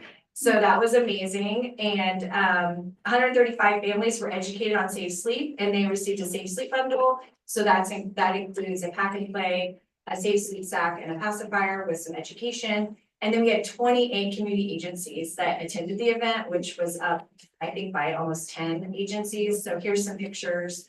Like I said, it was very well attended. It was very crowded during some of the time, but they all received safe sleep education. So that was a requirement of receiving the pack and play. So we really honed in on that. And based off of our data, it was also successful in increasing education to the community. And increasing their ability to be able to sleep their infant safely. And so that was one of our huge goals right there, is to make sure that they're following the recommendations and they're participating, and people that participated in the event were 98% satisfied or very satisfied with the event. So we also poll our our community partners to see kind of the feedback they give us. So we did a SWOT analysis afterwards to just see where our strengths were, where our weaknesses were, what we can do better. And so we're taking all that into consideration for this year. So. You had WIC and Raising Riley and Oh, yes, clinic and. Yeah, so everybody. most of the all of the health department programs participated. So WIC, Raising Riley, our public health clinic. We had great community partner agencies participate. So Women's Health Group was there. Ascension Via Christi, as you can see in the picture, their labor and delivery. We had Life Choice Ministries that was there. We even had somebody from State Farm who wanted to participate, just to, give you another idea for insurance and what that looks like when you have a baby come on board. So They have baby insurance, probably not a bad idea. yes, yes, it was definitely well attended. And so any questions around the baby shower? Okay. Our perinatal yoga, if you recall, we wrote for a grant to kind of start this initiative back in 2023. And we were awarded the initiative, and based off our data and the participation, we were able to write that into our aid to local MCH grant to continue sustainability for the program, which is amazing. So they awarded us the amount that they gave us in our previous contract to continue that on. From September 2023, when we started the initiative, to June 2024, we had 126 register. Our average class size is 10 participants each week, which doesn't sound like a lot, but when you're targeting your population, sometimes even 5 is a great number when you're first starting off. So we're excited for the participants that we've had. And here's some pictures of what it looks like. We do it in the FCRC conference room. We roll out the tables every Wednesday. And the participants come in. We have purchased yoga mats and blocks, and we have a trauma-informed yoga instructor that we were able to pay for her to get. She was already a perinatal yoga instructor, and we paid for her to receive the trauma-informed training that goes along with it. So that's been very exciting. We also had objectives around our project initiative that we met. We're hoping to increase awareness of mental health resources in the community, which we did by creating a poster that we put out every time any participant comes in. They can look at this table full of resources in a poster. We also did where we post on a GroupMe app, so we wanted to connect them as well. And an important piece of mental health is connecting with your peers and having resources and supports. And so with that, this GroupMe app, they agreed to participate in this GroupMe app. And so we as staff can post in there, hey, we're having class today, or unfortunately we don't have childcare. They also started posting, which was very fun to see. They would say, oh, I can't come tonight because I'm going to have I'm having my baby this week. Or then they would post, I just had my baby. And so then people are commenting on there and kind of making connections, which has been really exciting and fun to watch. And then Ali, our trauma-informed yoga instructor, she's very skilled at getting them together as a group and kind of introducing each other if there's someone new, and kind of creating this group experience that's women supporting each other pretty much. So it's been a great initiative, and we're so excited that we're able to continue it on, and we're going to continue it as long as they'll continue to fund it. So we're excited for that. And then one of the things that I'm not sure that you all are aware of is our Delta Dental Kansas Smile Kit program.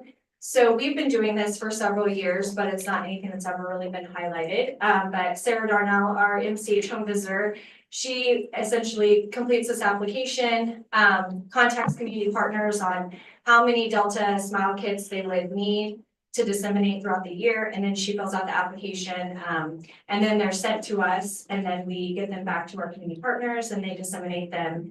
And so total given in 2023, we gave out almost 1,300 adult and close to 2,300 children Delta Dental Smile Kits. So these are some of the agencies that receive the Smile Kits. They have this year they came to us they're usually put together in a cute little pouch. This year they came all individually wrapped. And so that's been a challenge, but we've been able to overcome that with baskets. So there's like a basket for toothpaste, a basket for the toothbrushes, and then the floss, which actually we think works a little bit better because some people may not need a toothbrush, but they need toothpaste, and that way they're not getting the whole thing and maybe not using all of it. So actually, I think it might be a better benefit to just have them individually packaged. So with that, that's something we just apply for every year, and they just ship them to us. It's a free of charge grant application. So any questions on anything I presented about on today? No, pretty thorough.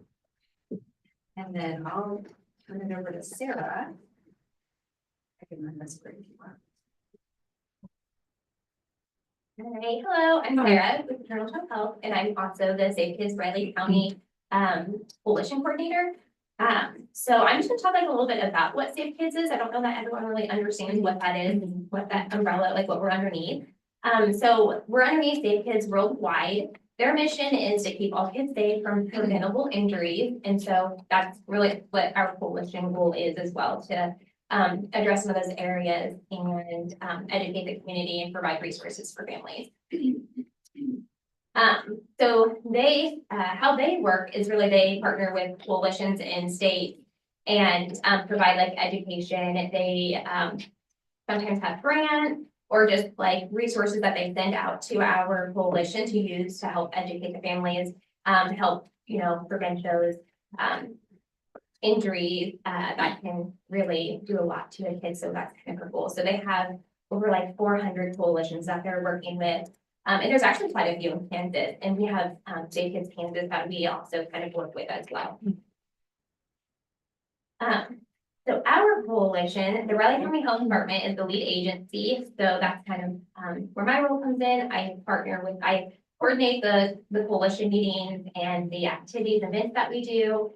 And also I work with like Safe Kids Kansas and Safe Kids Worldwide. So I'm kind of like in between and helping kind of like bridge everyone together and get information out and like just working with both of those different places. But we also have the Riley County EMS, the police department, Manhattan Fire Department, Next Step, parents as teachers, and UST free as part of our coalition. Life Choice Ministry. Oh, okay, Yeah. okay. So some of the things that we address, like the areas that we're focusing on for our coalition, we've talked a lot about safe sleep, safe infant sleep, fire safety, burn prevention, poison prevention, and medicine safety, falls prevention.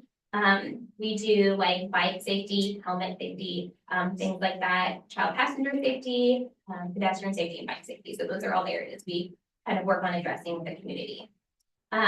So I just also posted some pictures of the baby shower because that's one of our things that we work on, and I'm a safe sleep instructor, so helped provide that during that baby shower. And then at the Manhattan Fire Department open house, they are obviously educating about fire safety, but we also set up a table here for the Safe Kids, which they talk about like home safety and like car seat safety with the booster seat. So we find that not a lot of parents realize that their kids should still be in a booster seat when they're, you know, 8 or 9, like depending on their weight and things like that. So that was actually a really good event and had a lot of kids engaged in that activity. And then at Riley County PD, they did a bike rodeo at the Riley County Grade School. So this is just some pictures that they took, and we provided the helmets to them. Like I applied for that through Safe Kids Kansas, and then we used those for our event. So they did this in the fall, and they were hoping to do it kind of like twice a year, like alternating different schools that they're going to. So. And then we also offer the car seat check lane every Tuesday from 11 to 1. These different agencies have child passenger safety techs. So like Riley County Fire Department, Next Step, or Electric Ministry, and Riley County PD. So people can come there to get their car seats checked at any point if they have questions about their car seat. We help address that during that time, and that's been a pretty, like we typically have a good turnout on that. This is our Bucks for Buckle event. So that's something that we do every year.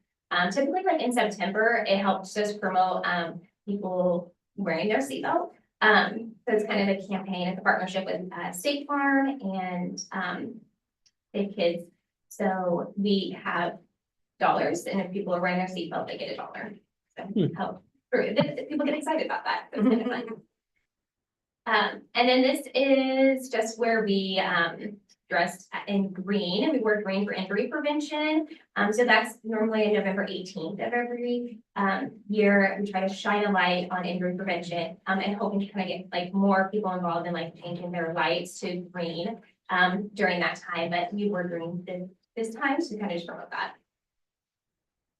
And then Safe Kids Riley County was recognized as in December as Coalition of the Month. So they presented that to the board of their board, Safe Kids Kansas board. So that was kind of nice. Recognized for that.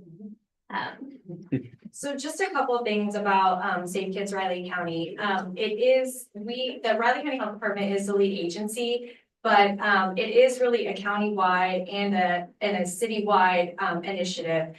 So although we apply for the grant and we do coordinating of the work and we have somebody on staff that, does some of the work, it's required that they do 20 hours of work for Safe Kids in a month, I think. Pretty much, yeah. So it's kind of how it equates out. So essentially, Safe Kids Worldwide oversees these contracts. And so we've been working with Brian and prior to him, Shelley, because they have a contract that you're supposed to sign. And within it outlines kind of like what our responsibilities are, what their responsibilities are. There was some, I think we sent it back because we had an area that we were not really agreeable to. And so with that, they must have had a lot of feedback, because then they ended up changing the contract in and of itself. So right now it's on hold for the contract. So we're kind of in this limbo situation. But moving forward, when the contract comes out, that will be something we'll definitely bring to you to see if this is an initiative you want us to continue. As you know, our coalition is only as strong as its partners, and we can't do all of the work ourselves, so we really are going to be looking to our community agencies and our partners with possibly having an MOU or an MOA, so that we can really have some strong partnerships and have commitments to the work that should be done in order to fulfill the contract requirements. So that's one of the things that we've kind of been, has kind of been a barrier for us over the last few years, is participation and just overall involvement with the work of the coalition. So once we get all that ironed out, and we come to you and you decide whether you do or do not want us to move forward with that, then we'll go to those agencies that Sarah mentioned and try to form some sort of an agreement, so that we're all on the same page. Good. Thoughts, questions? Sounds good. Thank you. Thank Thank you, you. everybody.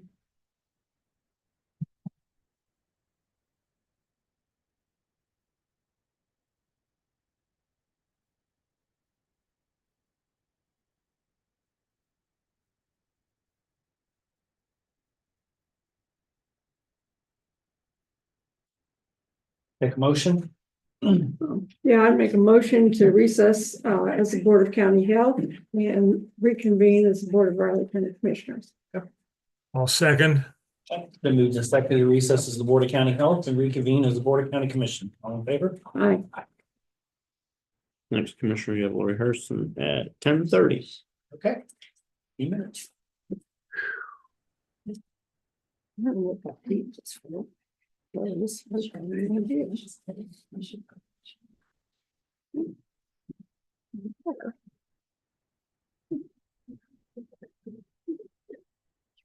Yeah, I mean, I talked to John. So, See, all that I got done for it. No, like, what is though, it's there and right, it's gone. It was like, really good. did everyone cheer? Yeah, you did. We were walking out to come here, they're like. I get credit for that one. I know, you did. Nice. You did. Thank you. You're welcome. Everybody at Marcy's help. Yes, I can change. Okay, yeah, do that. I mean, yeah, she's not like the program is. Okay, we'll have a reconvene for to hear that.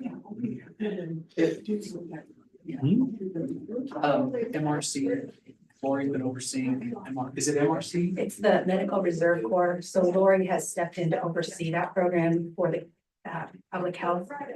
While we didn't have Diane in, so her report today is on MRC, it's health department. So you still want to stay as well? That's what they're. So we'll need to reconvene. Board of Health. Oh, gotcha. Okay, I was like, yeah, I know Lori's. I'll talk to you about it. Yeah. Whatever you guys should. Technically, we don't have to go through that motion. I know, just, Yeah. Sorry. For decades, we never did. Yeah. that was the first thought that went through my mind, and then I'm like, well, we're gonna stick with tradition. Well, yeah, it's more recent tradition. Been in place since I've been here, but Yeah, decades without it.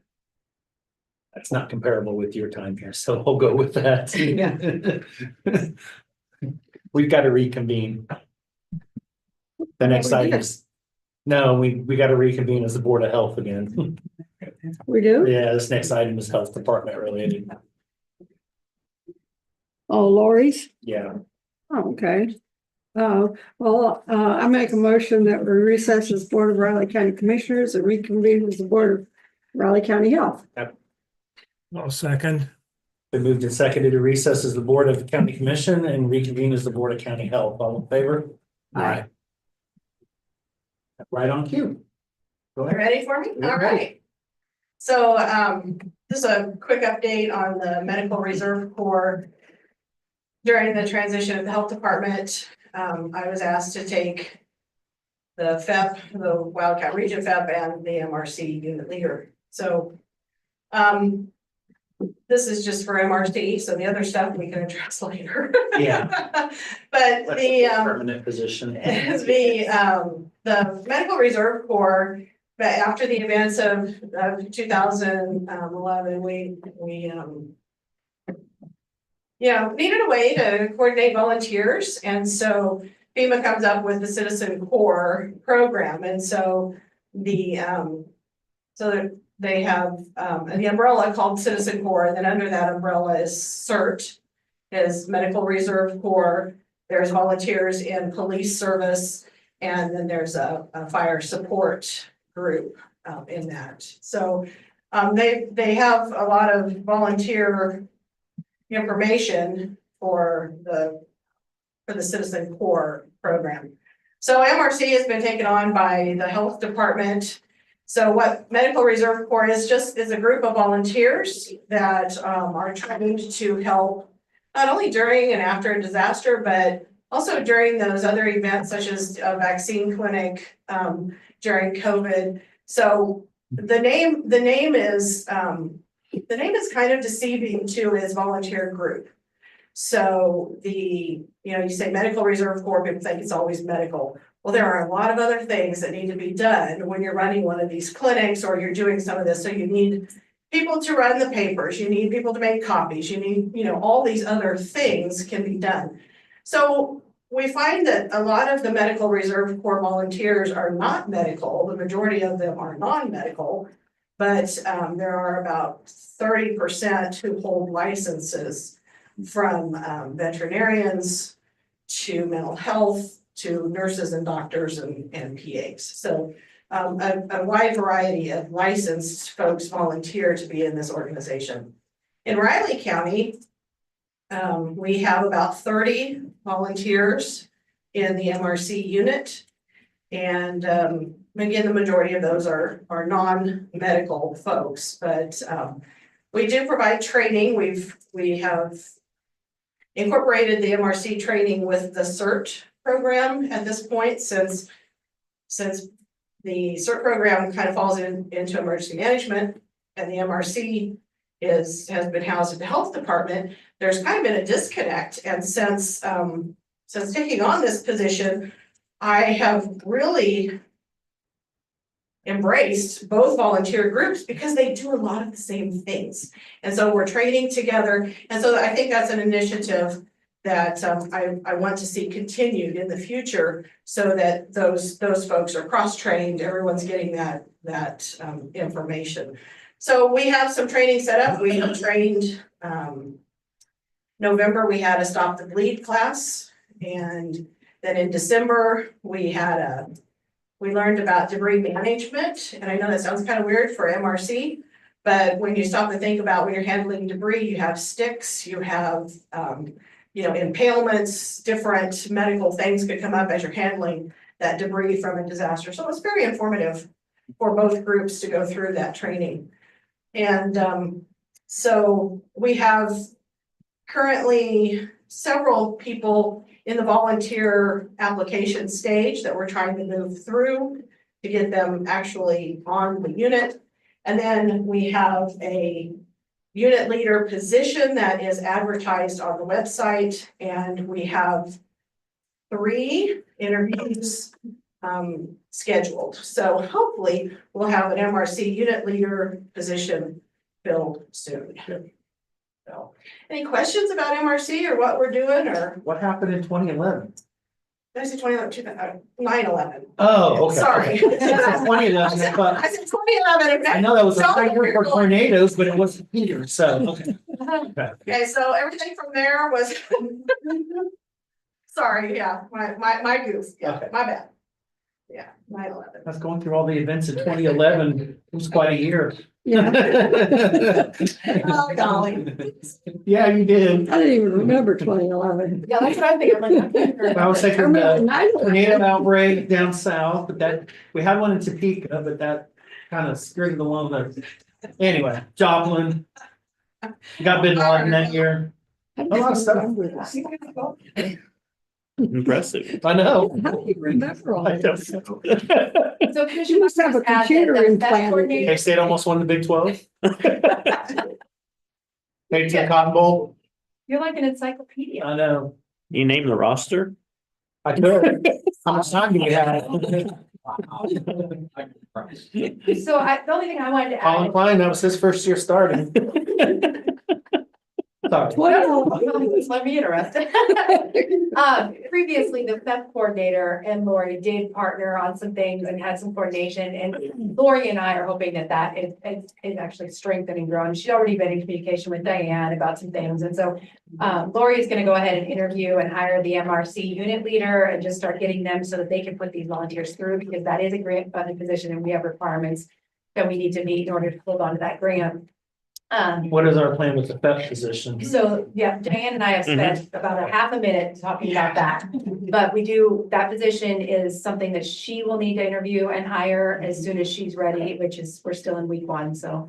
My background. Come on, all those positions need to be filled now. Make sure you copy Rich on that too.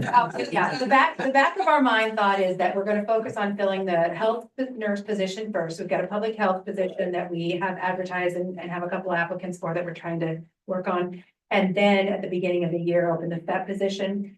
Not Christmas time isn't a great hiring time. People are generally looking to move, so we'll try that timeline and see. Okay. And then the other position's the financial position there. that Yeah. We've already revised the job description, but want to be sure it's on par with what Diane wants Yeah. to do. And Right. that'd be another one after the first year, but the nurse in particular, because they're so short staffed right now is a priority. And I do want to give Diane just a couple weeks at least to figure out what she wants from that financial. I mean, we obviously Rich's department has some pretty strong recommendations, but there's some complexities there. Okay. Fun. Yeah.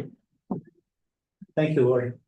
So just working on the FEP stuff as well. Working now on the second quarter report and the regional second quarter report, which will be due the end of the month, so. I've just learned a lot about KDHE. Oh, boy. About things and how they complement emergency management. But there's a lot of duplication. Yeah. That, I mean, obviously, but, but I'm learning a lot, and so, I've already emailed Diane and said, welcome, but here's where I'm going with this, and I'm anxious to get it to you.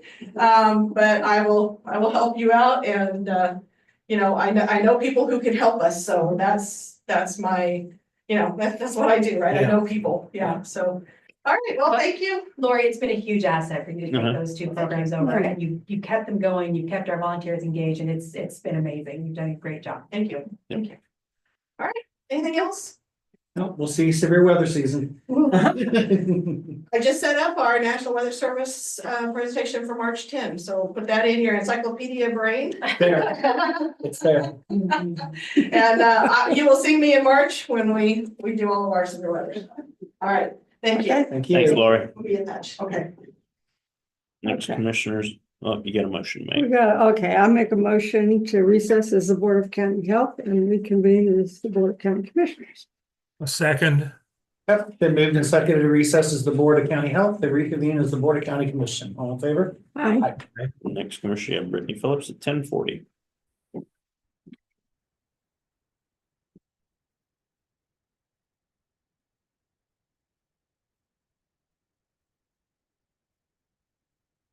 Thank you, Diane. Thank you.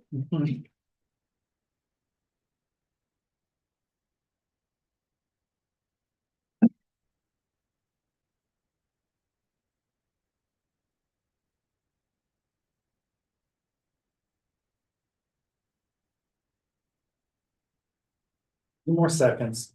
Tick tock, tick tock.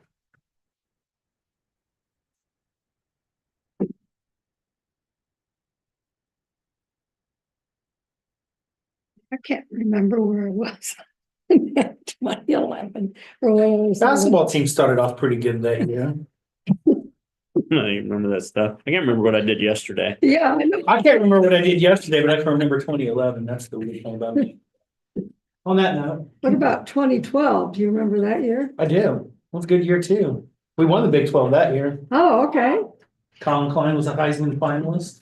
Good deal. I won't tell you guys where I was. You weren't even here yet, were you? Come on.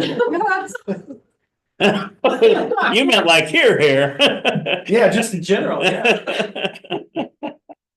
See, I guess I'm not good at math. I'll just stick with encyclopedia. Yeah, Okay. it might be breaking some child labor laws. Yeah. I wasn't here yet.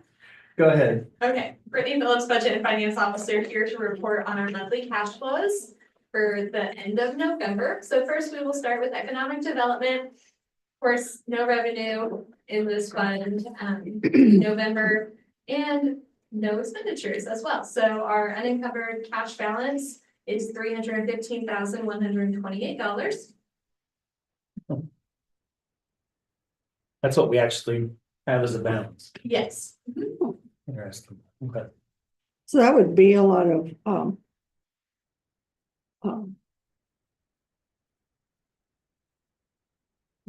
no mind. Move on to county building. So we brought in a huge amount, $33.50 in the month of November. And then we did spend $25,630. Wasted it just like that. I know. Gosh. Wash. And then we had an unencumbered cash balance of $192,905. CIP, we didn't bring in any revenue in November, but we did spend $671,610, bringing our total unencumbered cash balance to $26,225,695. And less projects, we have 17, is that, am I seeing that right? Yes, so, Okay, yeah, we have less remaining approved projects. right. The $4,339,000, and then we have our reserved funds as well, so these. Does that include the radio? For the Yes. moment? Okay, so there may be another million or so coming out of that at some point. Okay, And then, so nice. without reserves, 17 million. Okay. Just go with that number to be conservative, I guess.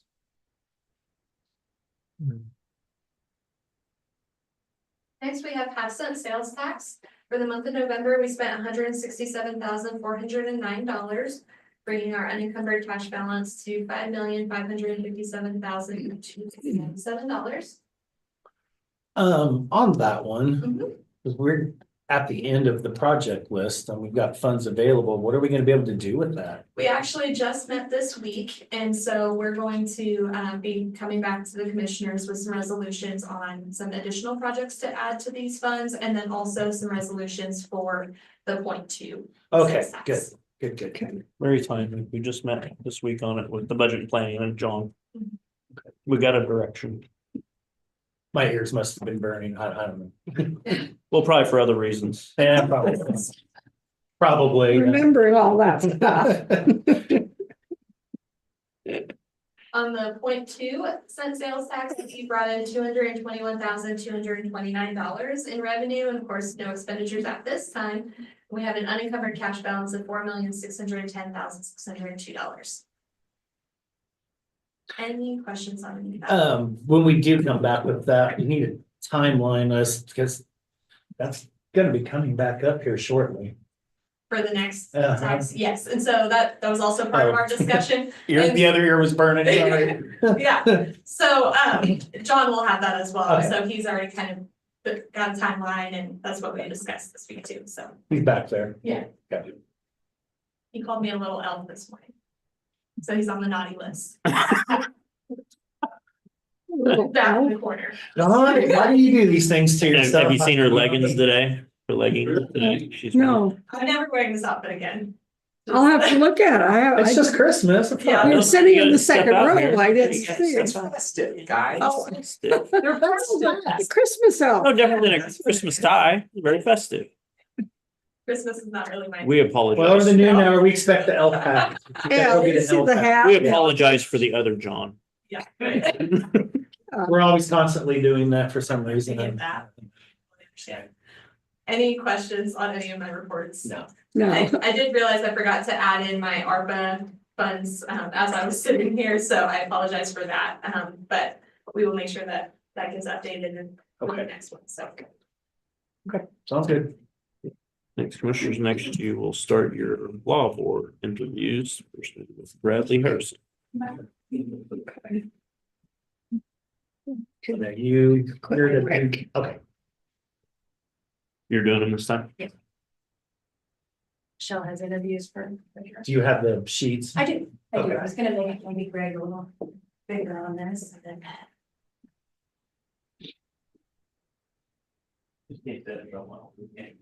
I don't even have to do it.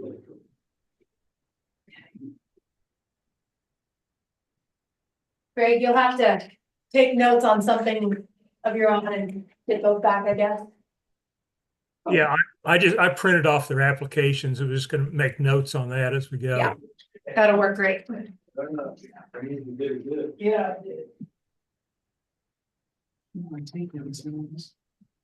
And I'm why? I think, oh, I know, I mean, the only reason I do it is to, is so that we have an extra pair of hands. Yeah. That writes down some of what they Do say. you want one? Yeah, I've got plenty. No, I'll take Yeah, I it. mean, if you write it down, then, you know, it's fine. You don't have to, but. Yeah.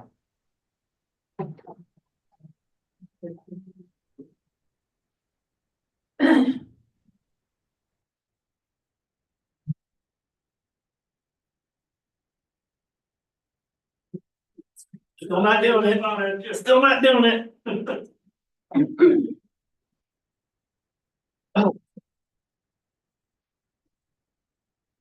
Jacob sent me an email about dates to a shooting range. And he said, I just spoke with Clancy and we are going to shoot for that week of January 6th. And I immediately emailed him back. I said, Jacob, from the bottom of my soul, thank you for your use of a pun in email. Yeah, you think it was intentional? Oh, Okay, yeah, No. good. if it was me, it would have been, I mean, it's but pretty good. Thank you very much. Yeah, that's pretty good. I hope it turns out. yeah, the best pun. I don't know about 3 lawyers at the shooting range.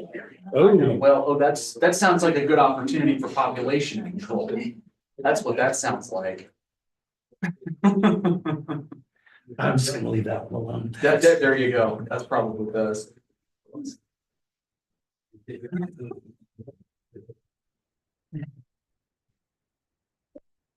Yeah, don't stop them. Perfect. Yeah, I'm sure. Rich, did you want a copy of these questions that I'm asking? Sure, please. No. And I can just keep one, I'll need. Just one? Yeah, thank you.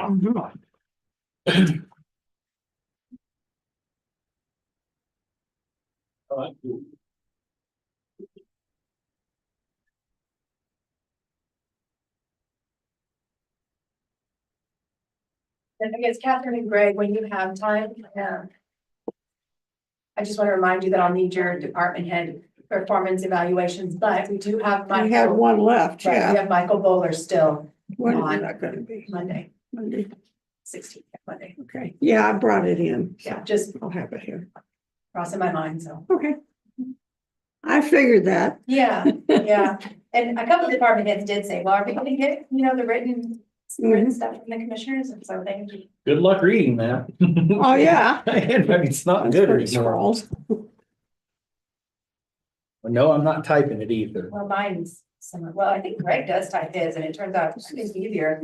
Might be, actually, it might be. Executive session or not. Yeah, Do No, digital next not year, these and I'll two. just No, ma'am. copy and paste. yeah. I mean, honestly, like you can type it in, it's a Word doc and might be easier, but I kind of have scratchy handwriting too. Well, it starts off good and then it just kind of, it goes to worse. Yeah, mine starts out okay and goes to worse, so not even good.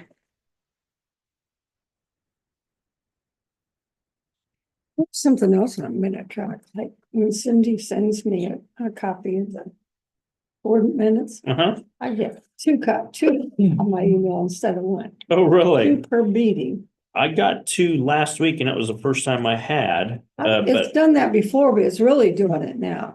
So, Okay, we are at time, so I'm. ready, Mr. Harrison? Oh, okay, great. Oh. Okay, I didn't see that, right? Right there at the podium, sirs, the hot seat. Hi, good morning. Okay, so, Mr. Harrison, I am the Board Human Resources Director. Obviously, you are interviewing with the board. We've got 2 of the commissioners here and 1 virtually. But I'm gonna go ahead and read some questions for them. And if you need to add anything in, feel free to do so. They may also ask for clarification or some other questions they might have as well. Sound great? Sure. Okay, all right, so we'd like to start, and I just want to make sure that you're aware that the law board meets at noon, the 3rd Monday of the month in person, generally at City Hall. Sometimes in another town hall in our county. We want to make sure that you'd be able and willing to attend those meetings and you wouldn't have any foreseen conflicts. That's correct. So can you tell us what you have done to learn about the law board? And then what did you learn? Yeah, so, interestingly, I read in the paper, Rich Vargo, that the law board had a spot open. And, I then reached out to John Mata, who's a friend of mine, and I know he participates in the law board. And so, my son, my youngest is 5 years old, goes to Manhattan Catholic. And convenient that Mr. Mata works there. And so we kind of sat down and talked about what the law board is and what it does and how I could potentially participate in that. I make no mistake that eventually I want to be involved in local politics. And I really want to understand how the county law board works and how it's unique to the state of Kansas.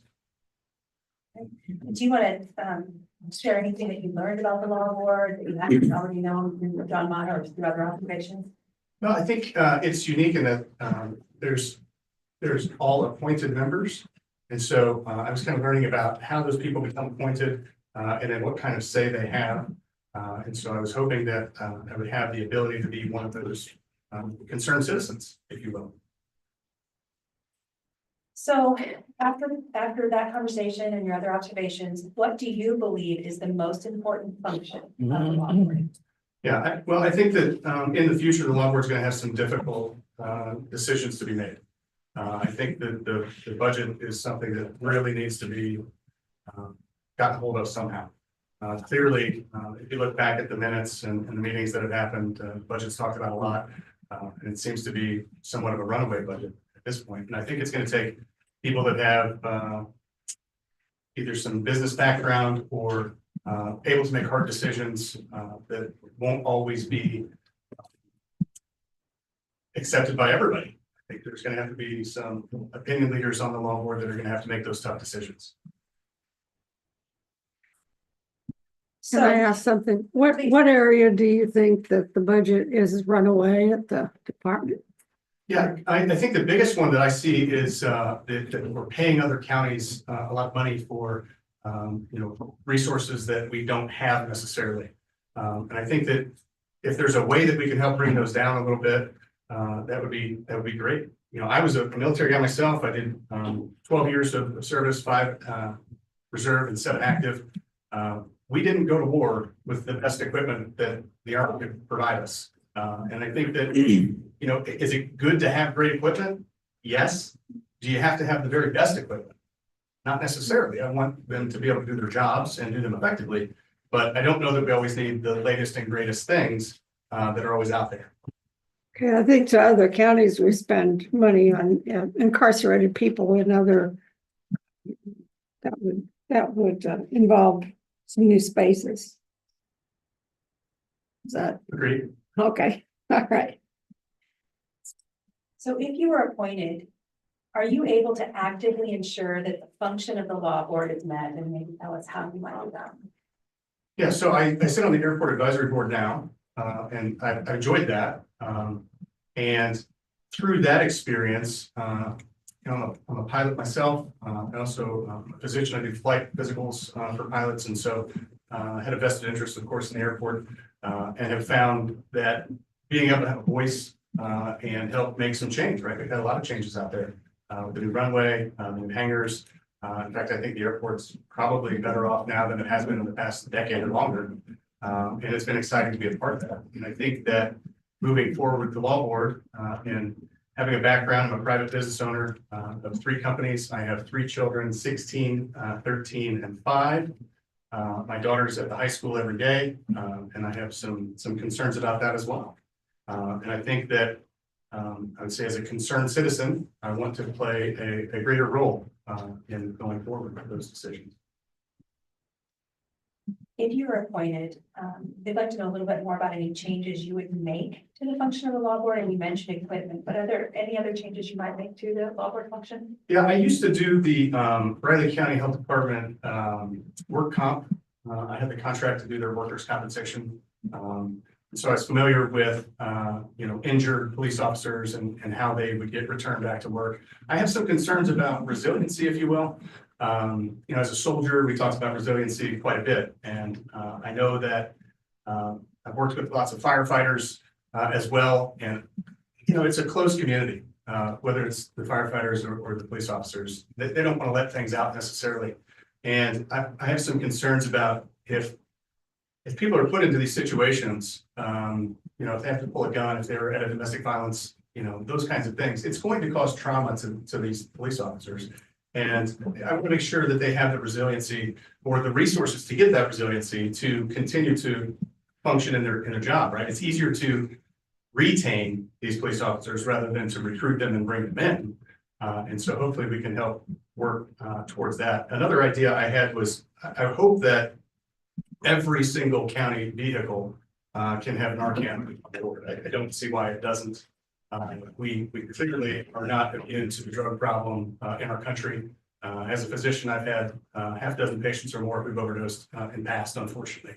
And so I may see that more than other people do.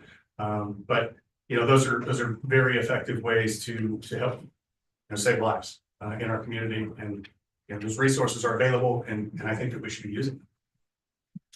And you kind of touched on this one, so you may be already covered, but if there's any other goals that you have in mind to accomplish as a member of the law board, if you'd like to expound on those. Yeah, again, as a private business owner, my wife is also a business owner, and so we have a vested interest in being here for quite some time. We want our community to be safe. Again, my daughter is at the high school, which I think is a scary place, to be honest. I mean, there's 3,000 or more people there every day. It's like a cruise ship. And if we can help, you know, not eliminate, because I don't think that that's possible, but decrease the amount of, you know, drugs that are in that high school, I think that that will help have an impact significantly on our community. I don't think it's any secret to anybody that, you know, violent crime has clearly been on the rise, you know, in our neighborhoods. Not just that, you know, there were 25, you know, break-ins in the past couple of weeks. I think 25 is a pretty high number. That doesn't sound like a small-time criminal necessarily. And I think that we should be able to get to people before they get to 25 as well. Do you have thoughts on how you might accomplish those goals as a member? Yeah, I think maybe we're in the infancy stages of a Ring network or something like that. But, you know, every person I know now has a video doorbell. And I feel like we should be able to utilize those things a little bit better.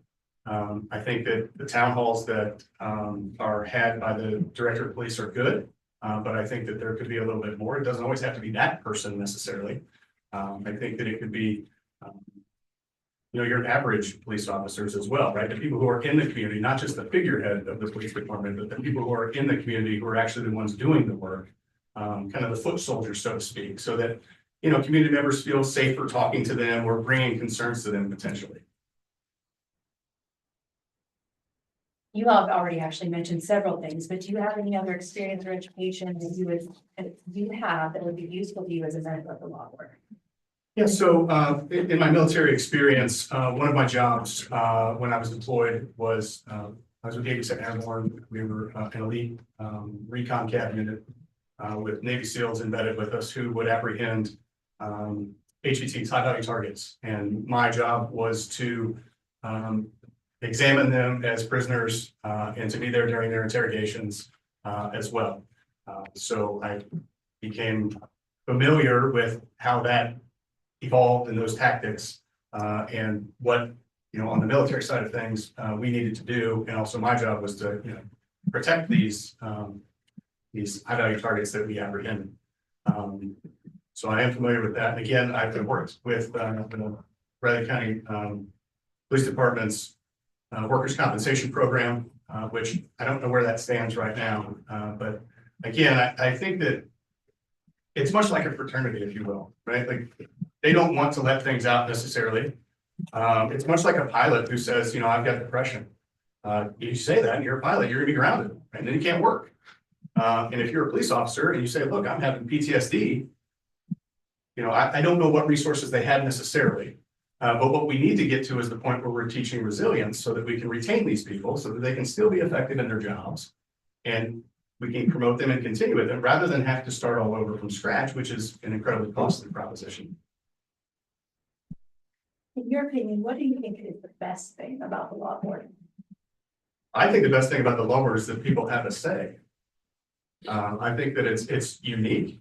I think that it seems to be the type of board that actually does provide direction to Bradley County Police Department. I would say on the airport advisory board, it's not exactly like that. I think it's more of the airport functions and runs, and then the board has a little bit of say, but not as much as what it appears to be on the law board. And on the airport advisory board, we're not voting on, money or contracts, those kinds of things. But clearly on the law board, it seems that there is much more involvement and oversight, if you will. So, and again, you have touched on multiple reasons why you're interested in serving on the board, but would you like to expound on the primary reason why you would like to serve on the board, or why you would be the best candidate? I'm a concerned citizen. I'm sure like everybody else who's going to be talking to you. I think that, I came to Manhattan, Kansas in 2008. I'm an Army transplant. Didn't want to come here. It was 9 of 10 on the list, right? You guys have heard the story before. Oh, yeah. Fort Polk, you had to rank something. So you had to rank 10. Fort Polk was number 10. Fort Riley was number 9. And then ended up falling in love with the community after I got out of the military and started to become more involved. And since that time, in 2008 till now, I have continued to immerse myself in the community. Have had some successful businesses and provided healthcare to our community as well. But again, I go back to my kids. I have a 16-year-old, a 13-year-old, and a 5-year-old.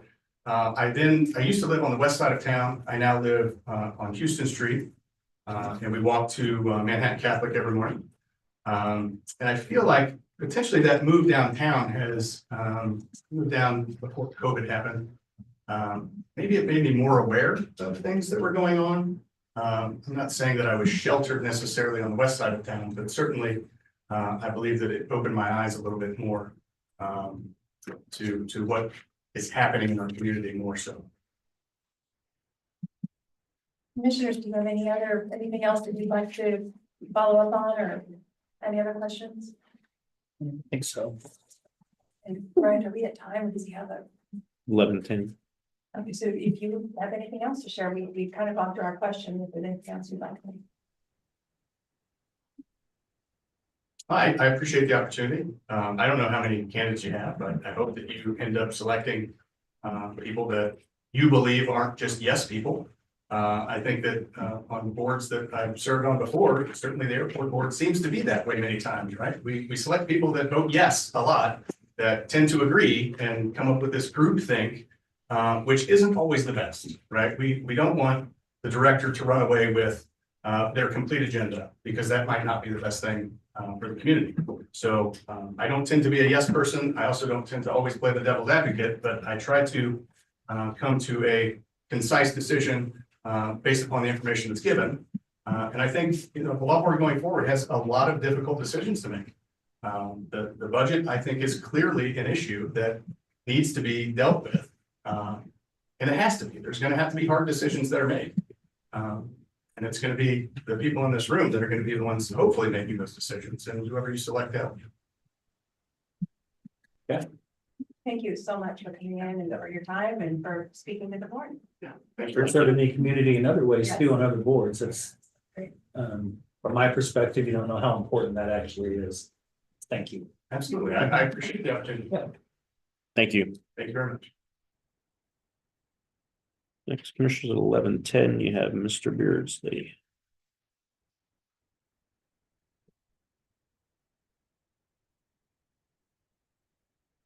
Check to see if my thing is open. Looking.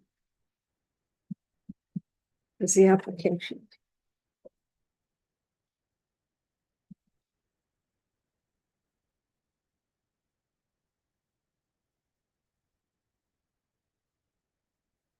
You go to Norfolk or Catholic too, and I always see the families like walking to school. I think, oh, it's just so nice. It's just so nice, and it's a nice community around there. I never got walked to school. I did. I never got walked to school, ever. Everybody gets walked. No, Not that I got walked to school, but. I got kicked out the door and said, go to school. Go to I walked school. to school myself.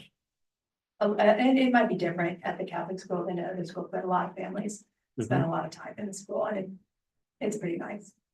Oh, yeah, for sure. Good, it's up now, the minute track. Yay.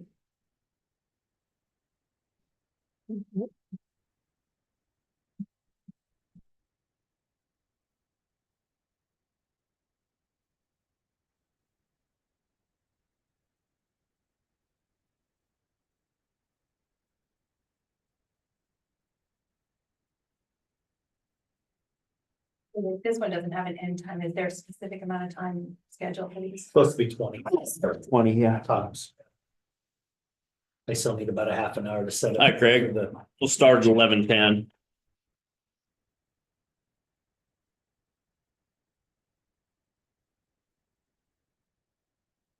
Okay. Oh, yeah. You have a taco bar? That's right. Now I I can can't eat anything rest. crunchy. Man, I can't eat anything crunchy. I'll just just do it without the shell, or they might have soft shells too, you know. The Beardsley's and yours, mine. I can't hardly, I'm not really It's supposed an to eat anything obscure solid, 1960s movie. but I have been sure. Good family fun. Do you ever see yours? Be mine, careful, or get something in there. I know, it's hurt. Get you a protein shake. Yeah, I've been doing a lot of that. I've been doing soup. John's Place makes protein shake. I make them at home too. They make Well, I make them like at home, protein but tea. I do. They make protein Well, there's shake. protein in the tea. Yeah, but it's not like a thick. No. They do make those it. too. They make those though. I make really Uh-huh. good, I make really good protein. Absolutely. at home, but I've been there, but I've always just gotten like tea. You can do a combo. So there's, so I went down, there's one No, down this in Ageville comes that's from- really It good. just depends on what you get, but they might range from 15 to 35 grams of protein in the tea. I have a bunch and I make it at home, but I don't always put it all in. Yeah. Well, I've been cheating. I use a Premier Protein that has 30 grams of just a little. Mhm. So I mix it. You gotta with other remember, your stuff. body can only absorb so much protein Yeah. in one setting. 30's not bad. I got 120 grams of protein. Well, you just wasted probably 3/4 of that, so. Yeah.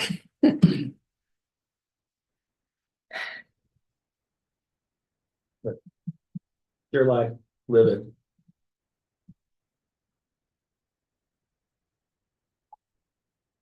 Oh, did you guys get your bowl tickets? No. No, I'm going to Phoenix. been there. Shiloh told me before it was announced that we were downtown and that she was reading like Facebook gossip that it was gonna be Who told you? Shiloh. Uh-huh. That it was gonna be K-State versus Nebraska and potentially Memphis. I was like, oh, well. That's a different story. Well, this is Now, who Big are we 12 playing? versus Big 10. Big 10. Yeah. So The only yeah. matchup in a bowl game. Yeah. Rutgers Rutgers, that's right. They were, I mean, just, people were And it's speculating. the day after Christmas, isn't It it? is. That's what it is. Which it makes it, kind of hard. Did you see the package? $799? Oh, really? Yeah. Go to Phoenix. That seems cheap. $800 to go to the Do it all. bowl? That's cheap. Oh, I saw I've that. been to bowl games before. They never cost that much. Today's prices. Well, you probably fly down to Dallas and then Dallas over to Phoenix. No, that was driving. I drove. It's not too bad. We drove. It's downtown at that downtown stadium. That's not. But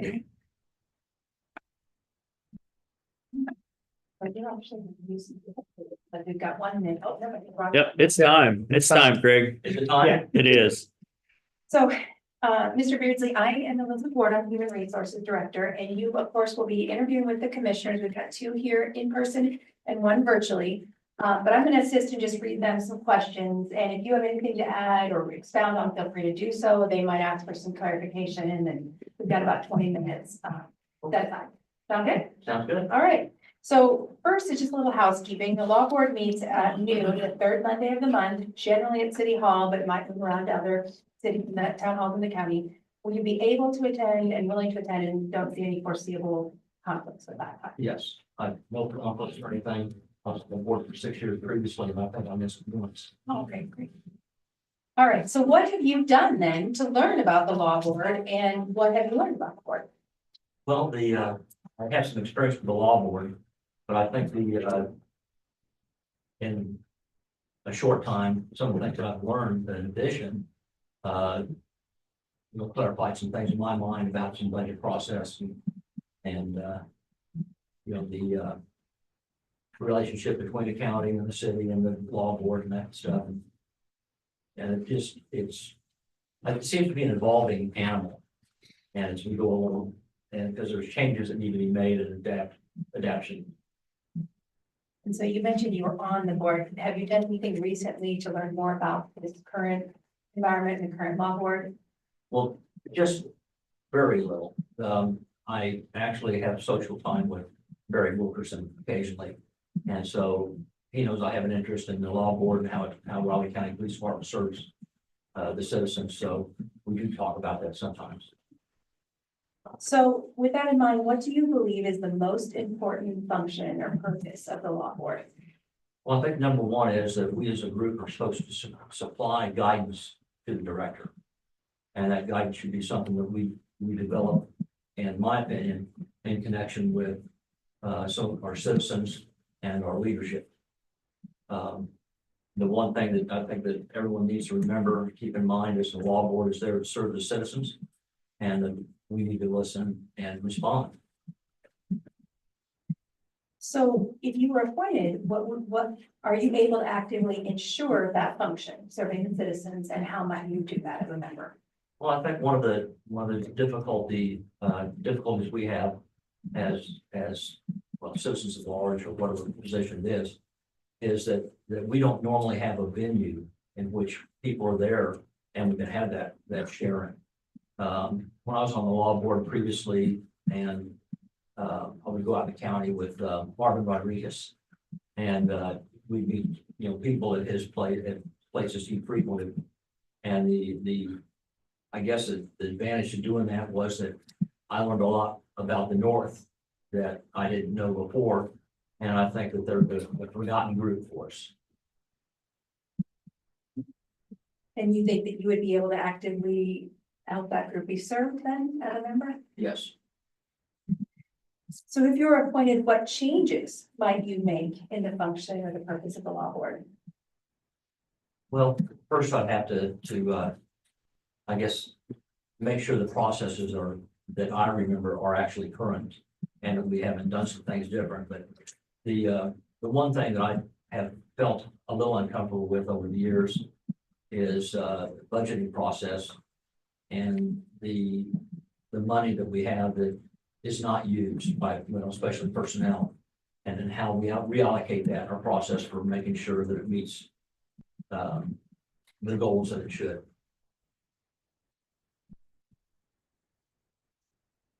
Do you have specific goals in mind you'd like to accomplish as a member of the law board? Well, just really one thing that I have in mind is that, I would like to take where the board is now.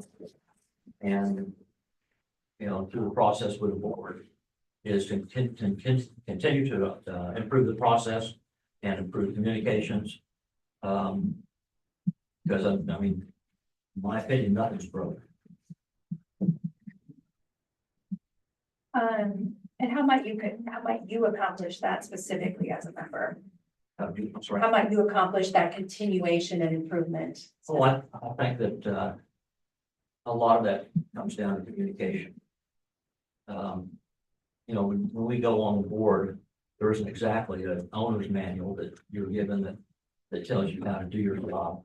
And so one of the things we have to have is more communication, I think, with the board and leadership, to do that. What experience or education do you have that would be useful to you as a member of the law board? And obviously, you've already mentioned that you have been a member, but what other? Well, my background is that, a little history is my ancestors settled here in 1883. So I've always, my family's been here for a long time. I spent 12 years in the insurance business prior to going full-time with the National Guard. And in that experience with the Guard, I was in a lot in the terrorism arena and managing federal funding and doing things of that nature. And then I did, virtually the same thing for K-State when I retired there. I think some of that experience in which we're dealing with the budgets and with some of the challenges we have, I think that there's experiences I can bring to that table. And so in your opinion, what is the best thing about the law board? Well, I think that having a look at the way it is created and the membership, I think is great. I think it was the original group, when they put that together, they planned for the future and they wanted to include the citizens and the county leadership, and city leadership in making in my opinion, a single organization operate functionally for the entire county and city. So for you, what is the primary reason that you would like to serve again on the law board? I find it interesting. I think it's a worthwhile task. I think it serves a purpose that if we don't do right, we run some risk of great harm to people or to problems with the budget or any of that stuff. I think it serves a purpose, and I like doing it. Out of all the probably committees that are committee or boards that are available in the county, that's probably the one that I fit best, and I like serving. Commissioners, do you have anything that you'd like to ask or clarify or like more information on? What years did you serve again? I'm sorry. What years did you serve? It's been pretty Oh, I recent. was afraid you'd ask that. I think I've been on 4 years. That's okay, that's what I Does thought. that sound right? Yeah, because I think you came off the same time I came on, so that would make sense. That's a good guess. Any other follow-up questions or comments, commissioners? No. No? All right. Go ahead. Catherine. No, well, fine. So if you'd like to take a couple minutes and talk about, anything else, any other thing that you'd like to share or why you should be selected as a member, feel free to do so. Well, just kind of to sum it, I think that I have some skills and some experience that can be, applied to this endeavor. I did enjoy my time on the board before. I think that there's times that it's challenging. I think that I never felt that we had really good communications to where we understood, what leadership specifically wanted, or we understood how we could better serve the citizens. And so I guess my big thing is, in any means possible, is to improve that communication and make it a better experience. And that's probably my number one thing. Well, thank you very much for coming in and speaking and, Thanks, Greg. Thank you.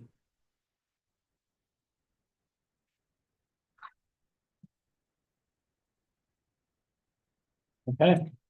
So next up is legislative conference at 12. We want to go ahead and entertain a motion to adjourn after. Yep. Okay. I would make a motion to adjourn the meeting after our legislative conference. I'll second. It's been moved and seconded to adjourn today's meeting after this afternoon's legislative conference and lunch. All in favor? Aye. Aye. Okay. We're back in, well, we got 40 minutes. Yep. How are you feeling, Greg? Oh, not great, or I'd be there. Yeah. But yeah, it's getting better. Good. You probably need a good weekend to get better. Yeah, I think my fever's finally back down. Good. That was whipping me.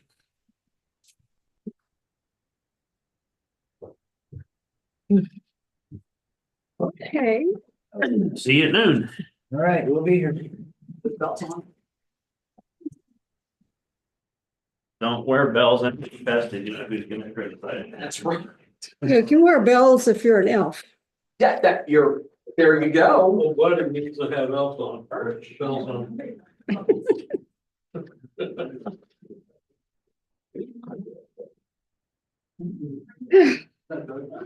Yeah. Brian, I got something you would want to take a look at real quick. Sure. I'm here for it.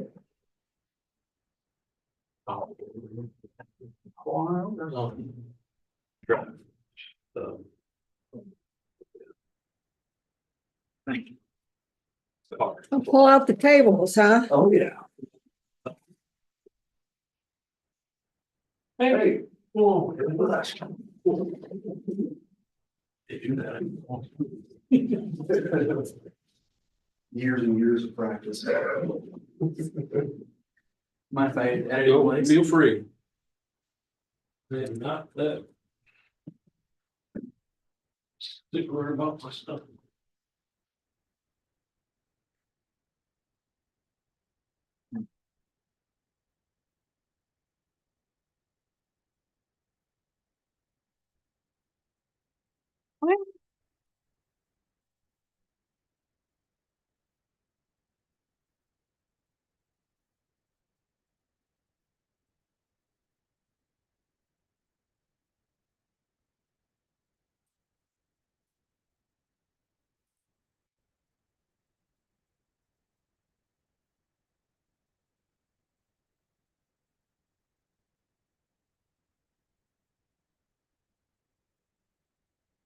This is a great car.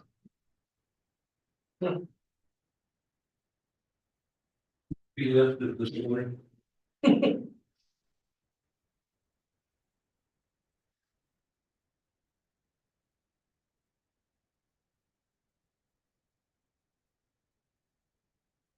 A couple little ones.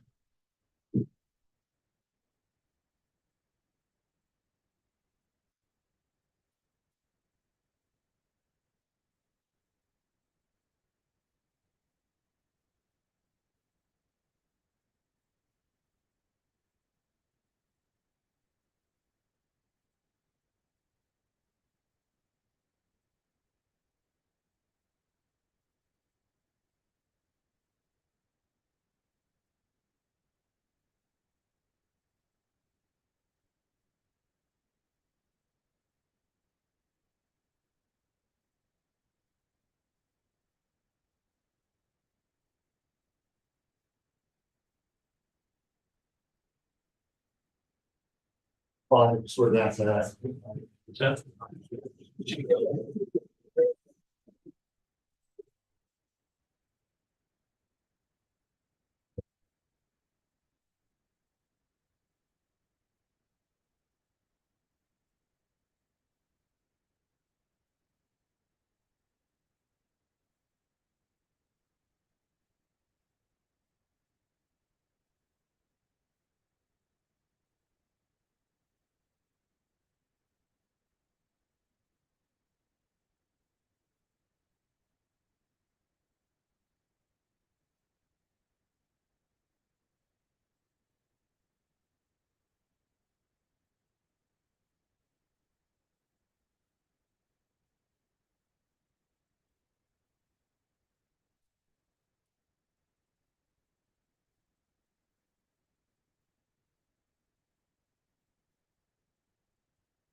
Feel bad just watching them.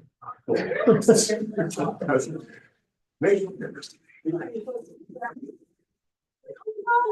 we go.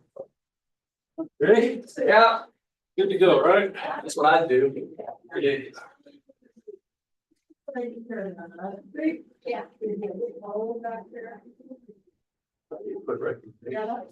Yeah, I put it. Oh, we could just look at everybody aside, but I think it's fair, don't you? I think let's put in a recommendation. That I'm happy to opine with the energy, say, I think what they're putting is fair. Well, they did everything they had to. Now we'll have them come up with a better. Yeah.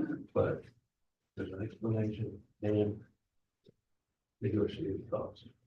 You know what, I was gonna add in reason for the increased cost. Reasonable? Background, reasons for the increased cost.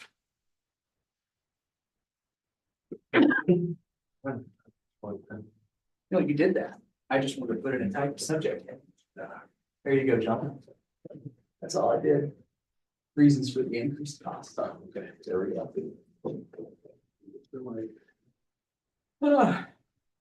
Yes. And the track's working when I get back. Otherwise, I don't know what we're gonna do. He just have somebody sent the changed form. But I didn't open it.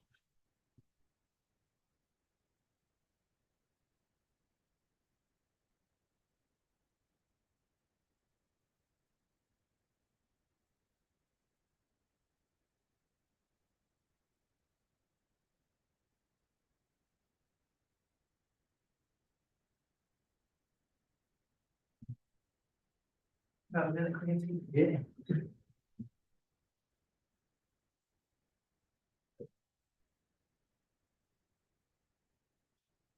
He sent that with your revised signature line this morning, just a little while ago.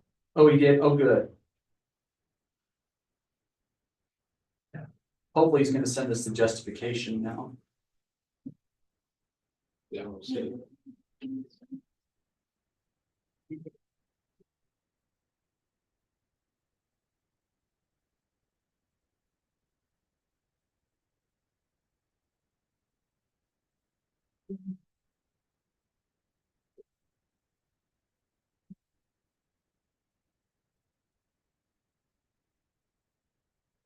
What I had.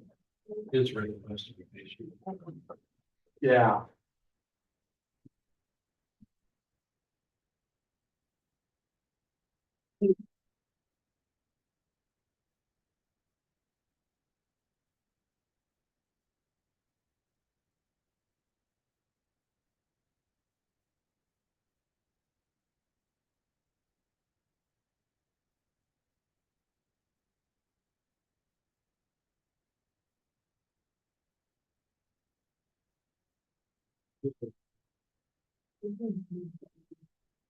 Oh.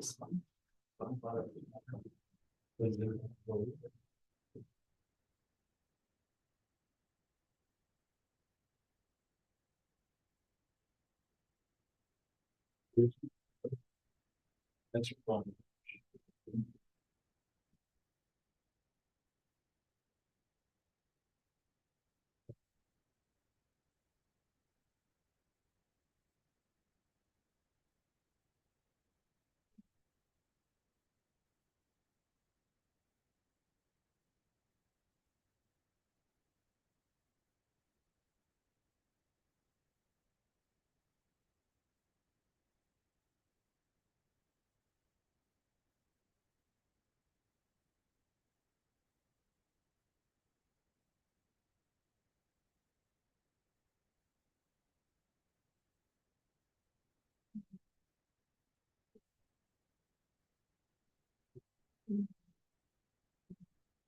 Well, hey, Jeremy.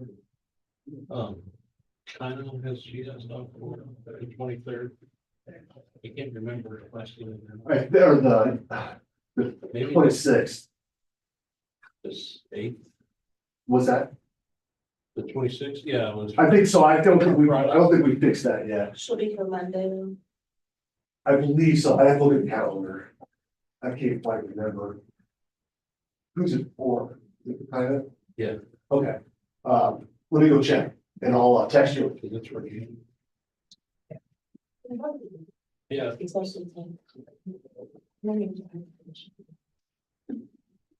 I believe she's here Monday. I think she wants to start until the 26th. Whether we got that wrong, so, Yeah, I didn't know if she asked for another. because I think she was gonna use the end part of that and then go all the way to the first. And take that, so I believe you, let me go over, Well, go look and let us. I'll send you a text when I get back. Okay, appreciate it. Yeah, we can do that. And probably enough about this. Big part. I didn't plan. There you go. What else do you want me to schedule? Just got, they'll be just getting there. I mean, you're supposed to be, oh, we can't wait for a few days, because then it's great. Yeah. No, I'll, for that, I'll come down. It's only a couple hours. Oh. I don't know what to say. Oh, you have to. Hi. What happened there? Well, I'm. Sit in the big chair, you gotta do the big girl stuff. Here, chairperson and then. Are you chairman? I think I'm. Now, if I remember right, Jake's gonna be here, but Colin wasn't, right? Yeah, exactly. Last I knew. Happy work. You're the next Julie.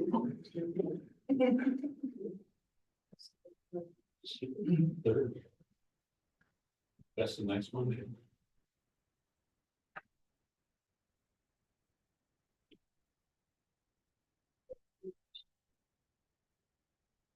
Yeah, but.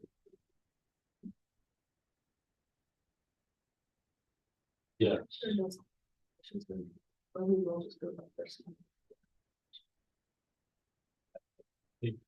If she's not off, let's do it. I'll show.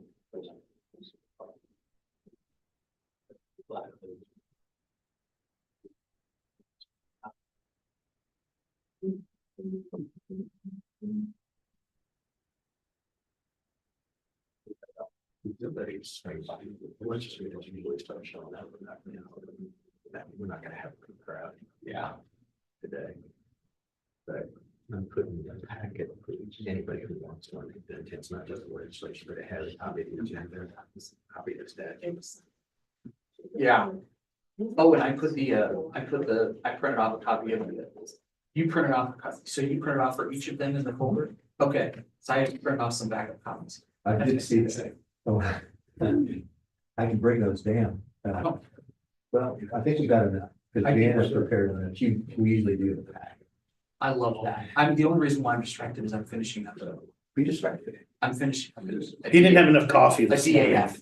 even though the temps were available. That's There's a whole gallon over there, and he won't touch it. Who are you? Just What have you as done? I know, right? I'm not being, wait a minute. Austin? No. This isn't funny.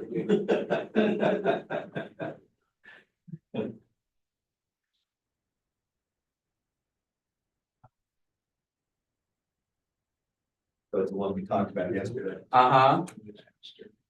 I'm not gonna weigh in on that, I just, I'm glad you did. I didn't see it. So I tried to track it down just briefly. Yes. I was.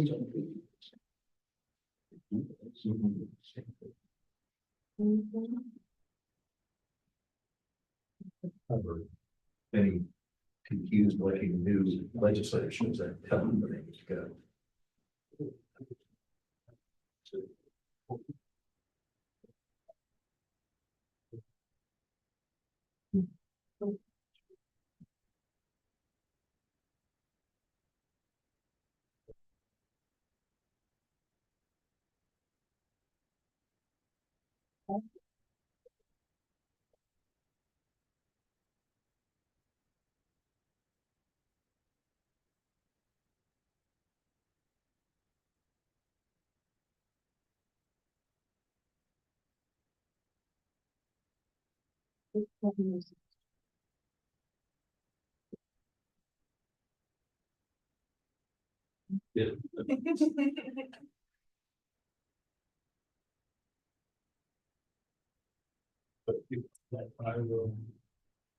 Yes, I need to. That's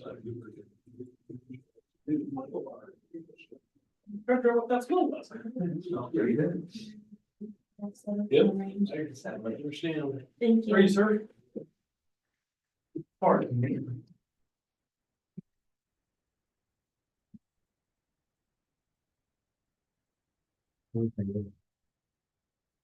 And copy the statute. He just came for coffee, and that's all. Of course, duh. I came for food. I didn't even know what we were having. I know. It doesn't matter, it's food. All kinds of people showing up. It's free food. It's not free. Well, it's free to me, right? Yeah, free. But not really. I'm a taxpayer. Right. Do you want me to tell me if I don't, you don't want me here to tell me. I don't care. I don't want you. I'm saying you don't want me here, so I'm not going home then. I'm just trying to give you some perspective. Yeah, get out. Did you have to retire? Yeah. I'm Not soon enough. And now he doesn't have the days counted down, he's got the hours and the minutes. Right? I do, I'm pretty sure. Well, I hope Marco's coming over so I can try to get the AED out on him.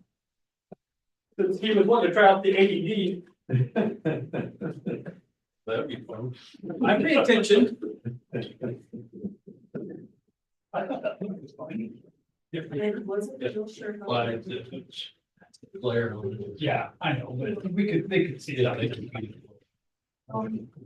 Get the water softener today, I think. Yep, so everything out. Jerry reached out to me, I made sure. Oh, I. Water heater. You don't expect all that in 1 week, John. Come on, like, okay. Right. Okay. Yeah.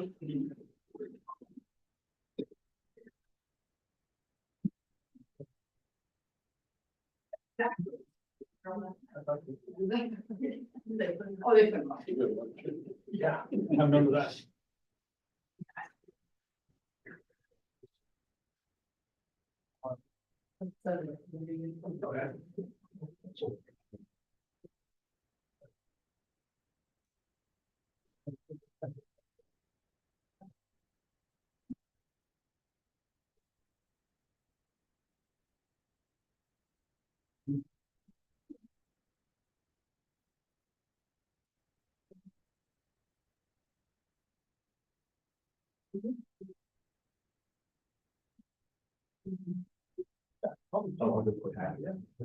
Yeah, that's what we did last year. You need some help, sir? Yeah, we got it. Okay, I can have John. Yeah. That's good, you can. Volunteer me like that. My wife does it all the time. Right. Hey, John, do that. Do you mind? I guess I can't. Late now. Like about it now. Yeah, she'll do that. Should be. I was gonna ask you if this. Yeah. What are we gonna say? Want them over here? Let's take John down. So we went and looked at that house. But it's also. No, this year. So they completely redone the house. Yeah. Well, a little bit, but they had the music playing, they had this, you know, one of those things that clean out and smell. It was. I think I did the same thing, correct. I was the other day. I'm surprised it's not gonna make you keep right, I'm not going to use. That's it.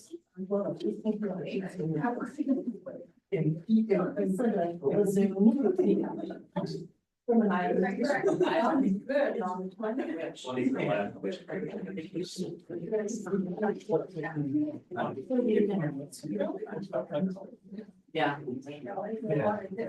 Always not that, it's gotta be. Yeah, but, on both, it's, if you go up, Amherst to off of such out. It's, both of the two houses on that street. There's this one. The right beside it is. You might get hundreds. And it's probably 50 or 700,000. And none or 50. You know, but. This is. Theater. I figured. You know, with chairs and the whole, I mean.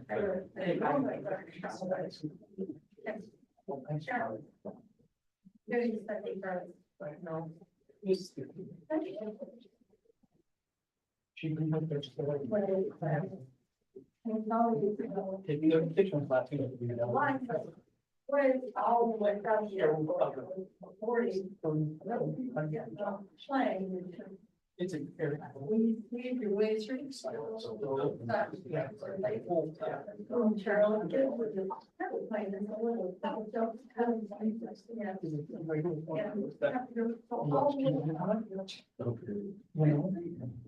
Tell us. I mean, but yeah, I mean, look at TV screens.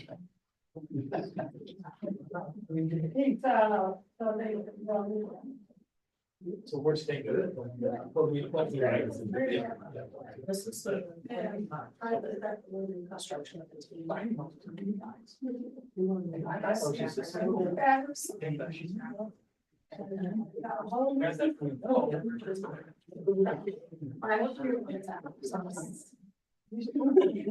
She's right. I don't trust. Go look in the closet.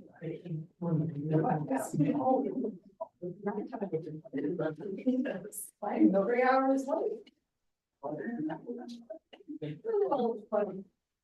Oh. Are you able to?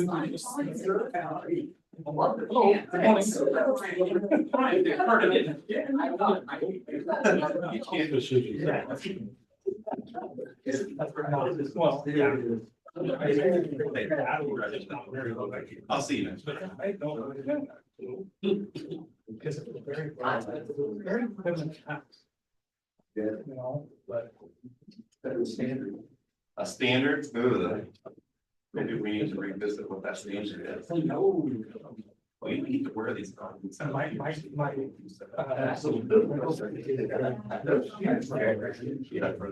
Wow. She has to bring back this rest.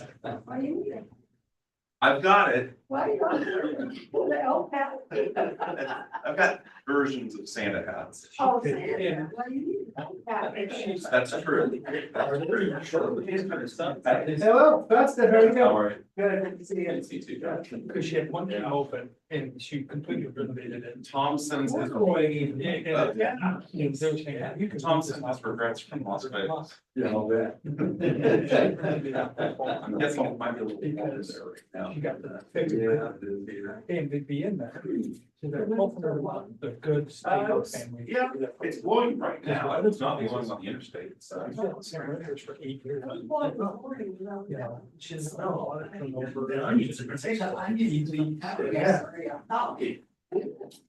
That's her philosophy. Sure, absolutely. Exactly. Yeah, Sure. No, don't you do that. No, you don't. Whatever I could do to get you in trouble. That's all we're gonna do.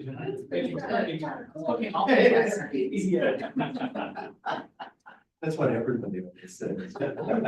We each get one. Too many.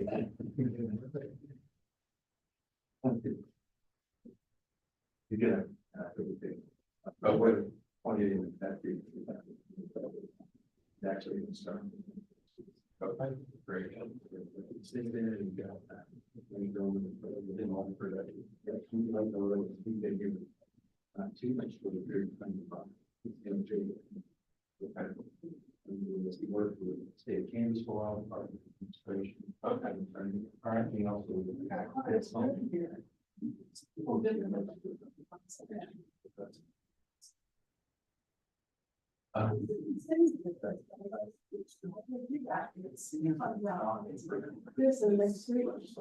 Yeah, well, I won't be here this, so you're not, yeah, I'm leaving on the tonight, so I'm.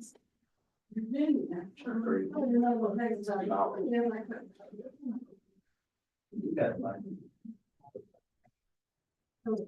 Okay, all right. If you later here. Yeah. It's not, that's not a problem. Absolutely.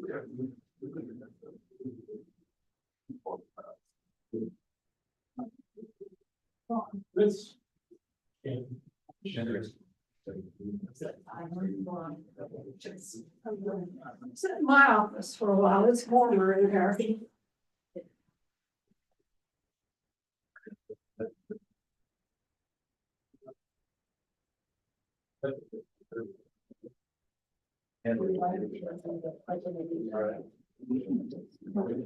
If you got something. John was telling me, you know, what.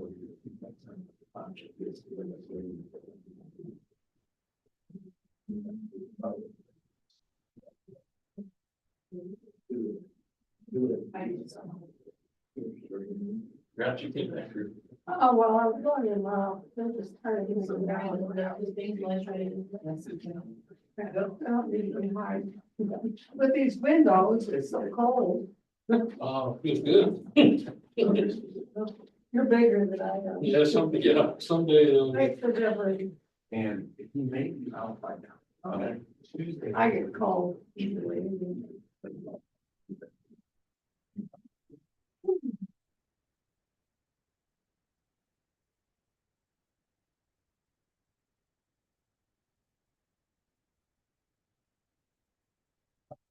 Yeah.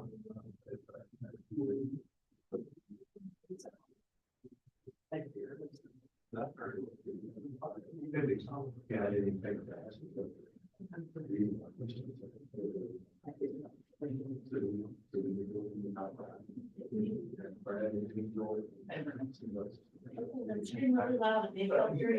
I invited out to stay. Well, I got you. He actually, he justified it. Yeah, absolutely. I said, yeah, you know. But you could, I don't want to confuse the new members as to who's part of the division. I think that I thought like this in a similar times.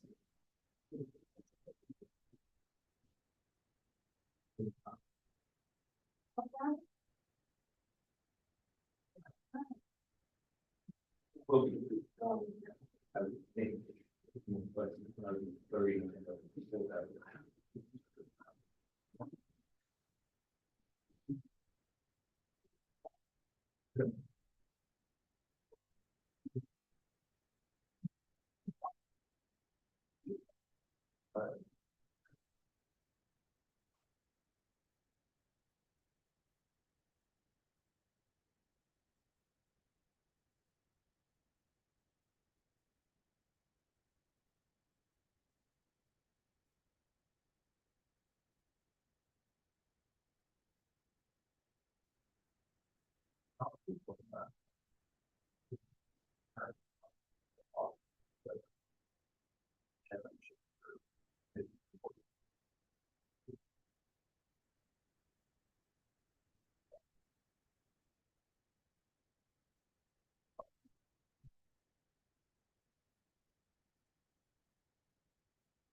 More, a little more configured about that. And have absolute power. So we'll see exactly what. You don't have to listen. I'm sorry, beware of the sound of one. Yeah. That's nice. Someone. Reinstitution somehow. Relationship. How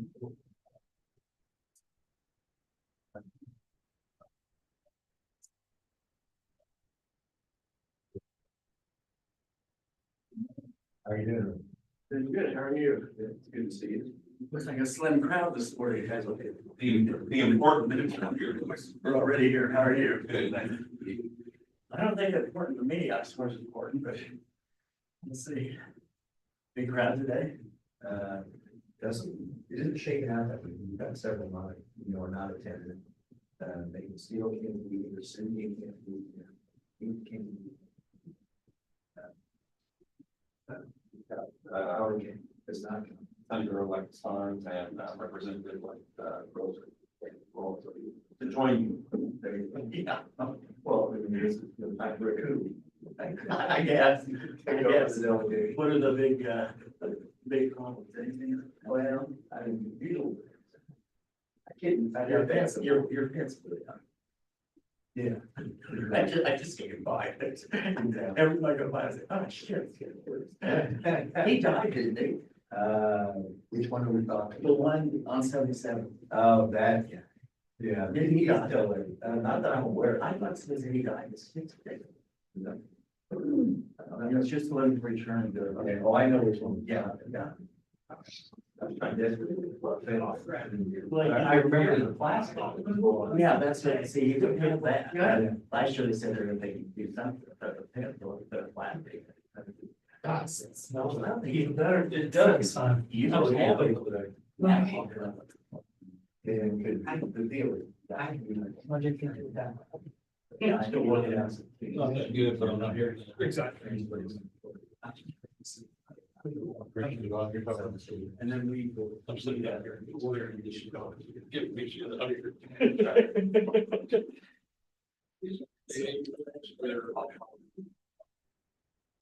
Well, you just like hold here when you use that.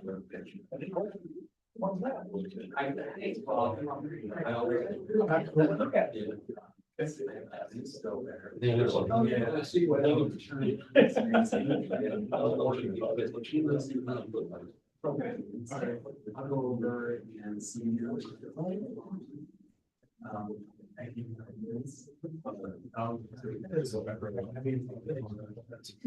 There's all kinds of stuff.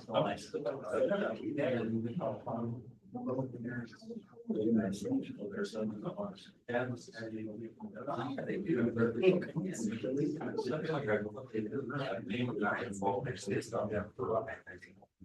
That's really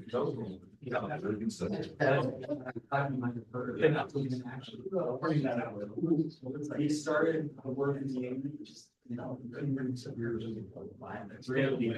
Oh, you can smell it, it's clear. Yeah, I know. That's what I'm telling you, it's good. I couldn't tell if it was peppers or onions at first, but it's onions because my eyes are watering. From the whole I was like, I can't tell what that smell was. Hello, sir. Hello, how are you? Can't even tell you I'm good. Oh, good. Yeah. Good. Good to hear. I'm mixed up. Yeah, but yeah, I'm here. So, okay, that's for me there. Yes, you, yeah, wherever I touch it, she did a good job. Thanks. Yeah. That's these things. Yeah, you gotta get out here.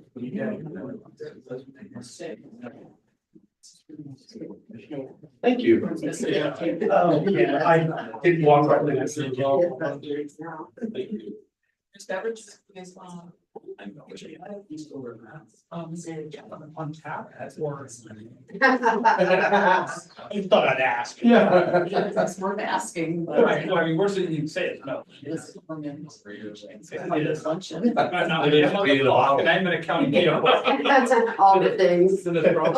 Yeah, thank you so much. Nice to see you. You too. And to you as well. Oh, thank you. Yeah, just another day, huh? Yeah. Yeah. If I get by one more term with no competition, I'll be happy. There you go. I think you got it. Yeah. One more?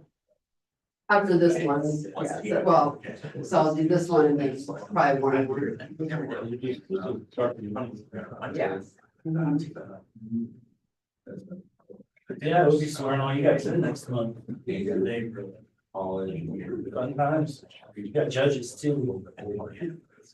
And I am 4 years old. And. They've had some festive pants on today. Corduroy too. I was impressed. Yeah.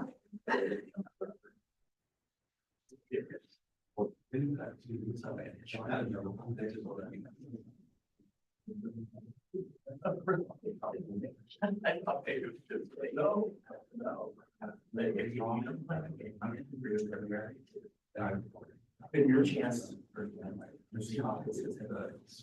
Which I in. Sure. Oh, sure. So you start talking?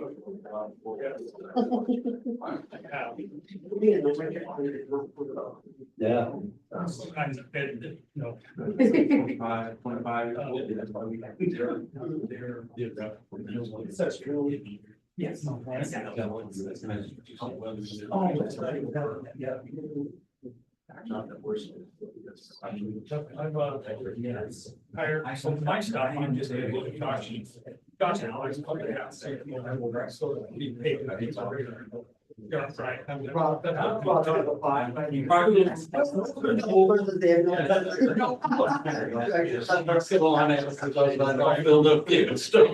neighbors are gonna wonder about you. But for party stuff. Yes. I finally went through my first box. Yeah, I show some years out the bed. Yeah. All right. Thanks. Yeah. Yeah. Hey, Brad. I want to introduce you here to Dick Carter. Hey, I feel like we've met at a chamber event a long time ago. You want to say? In my past life. Well, yeah, maybe. Yeah, probably, actually. Yeah. But congratulations. Thank you so much. I've got a lot of made happy. I'm gonna give you my contact. Yes, yes. I like the outfit, by the way.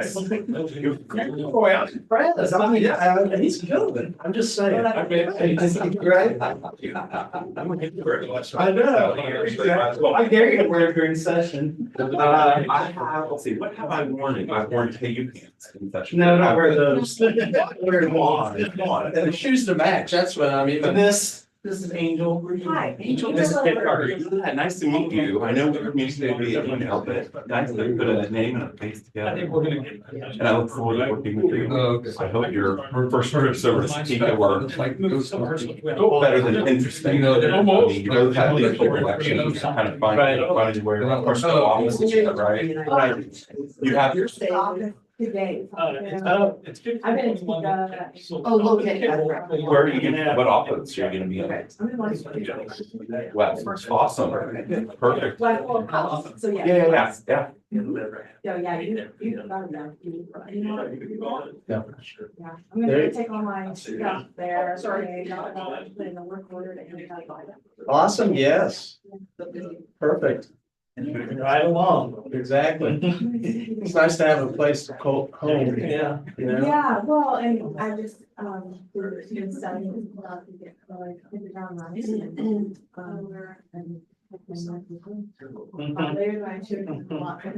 If that's your bedtime reading, we can change. It's only Especially if you guys are gonna run out of the gate, start with the budget, holy cow. Yeah. well, there's a couple of different things that we get on the budget list, so far, that right away. That's. You know, for, that's the whole, or just, I got some family, no, I'm not kidding, child love there, so I just. Families. By the way, I'm Brian Parker. I'm currently deputy county counselor. Oh, he's the counselor now. He's already got the spot. Yeah, I'm county counselor, right? I'm succeeding. I'm not replacing Lance. But. Brad, Sorry to meet you. Nice to meet you. I had the right cell. I don't always have the cell on the card. Congratulations. There you go. So thank you. Thank you. And My our parents office well, had and whenever And I'll be reaching out to you and Brad. And to never set up some town hall times that we did. Yeah. The chamber. Yeah. Thank you. Okay. Then you should be good. There should be. I think. Well, no, it won't, because you're gonna be different, because we're gonna send this. Right. So. I think we're gonna shoot for a mid to late March date on the first one, and then we'll do one after the session is over. Right, and I'm trying to get some things. Like,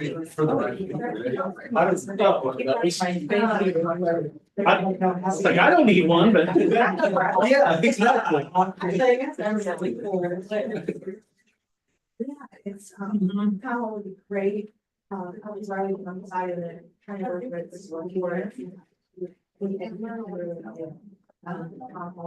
to work with Big Lakes and, Brad Basket and Perfect.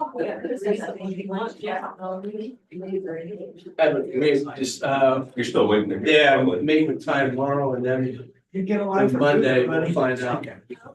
So we'll do it at the Zoo, at the Zoo Education Center, in March, and then, yeah, it'll probably be a 4 point or something like that for the May one, after the session. Yeah, it's interesting.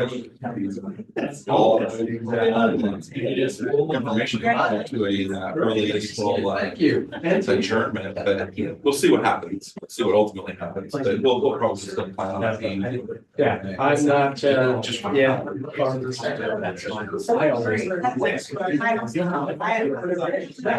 was someone. The election that I was. The next thing I need to do is sometimes actually travel out of the session. Yeah,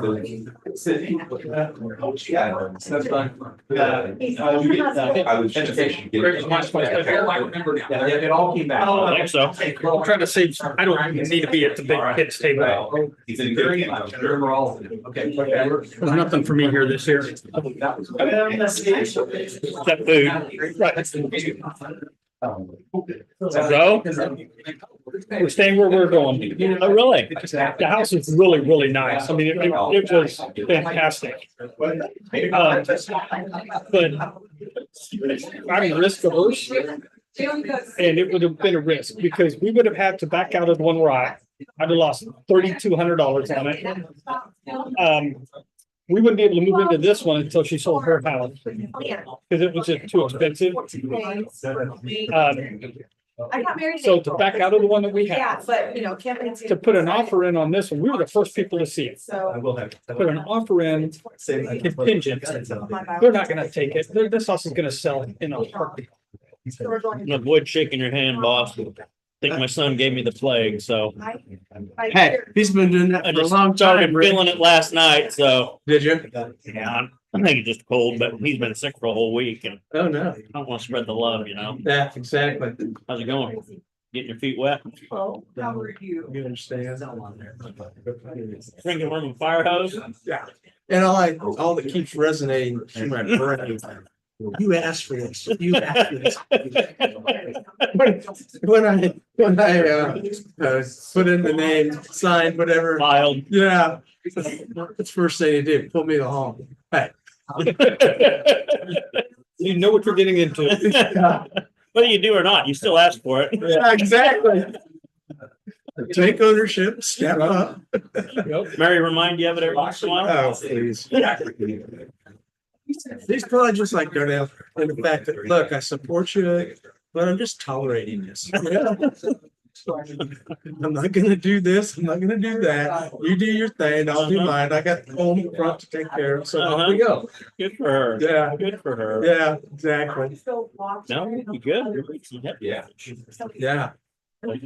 Yeah. Yep, I know.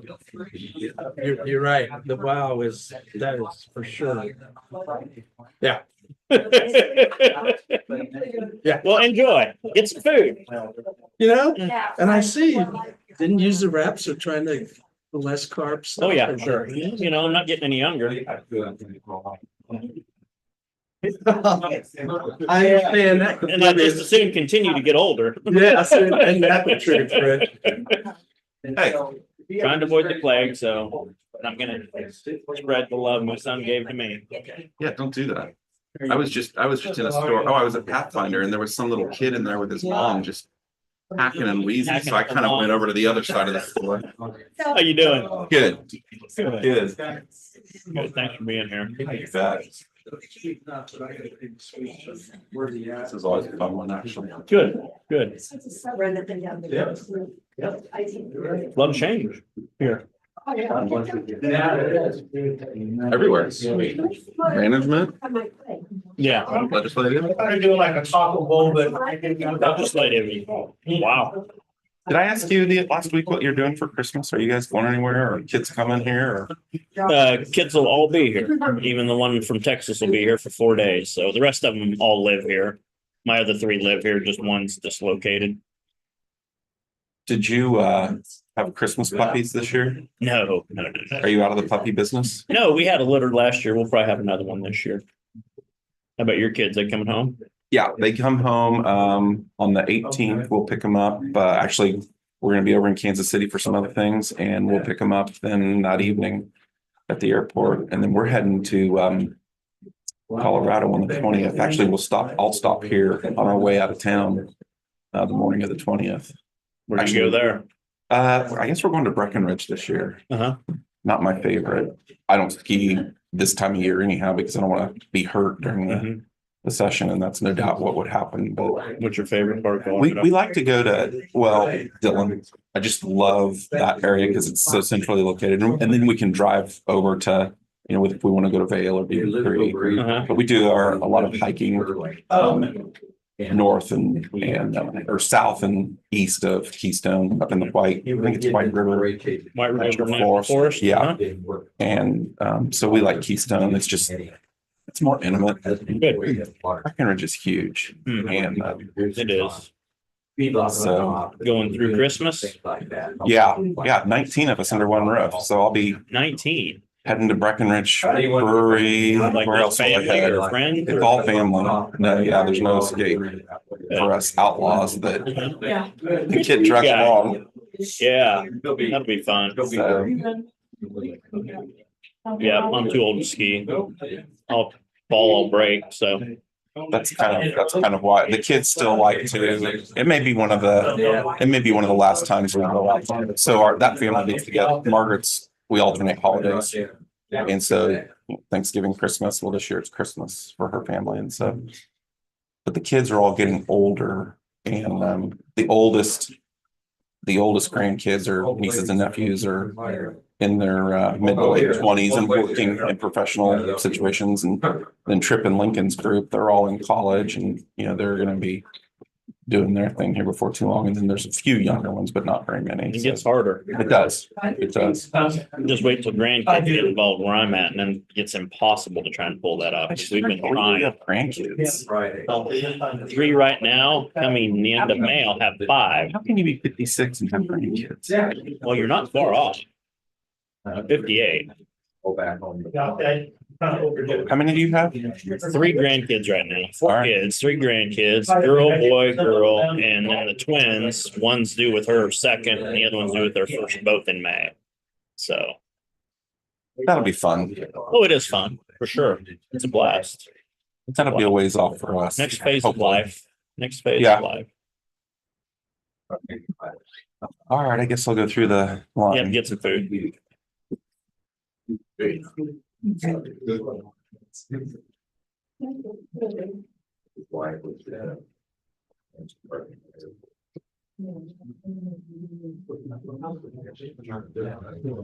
no, it was the smart move was to stay where we're going.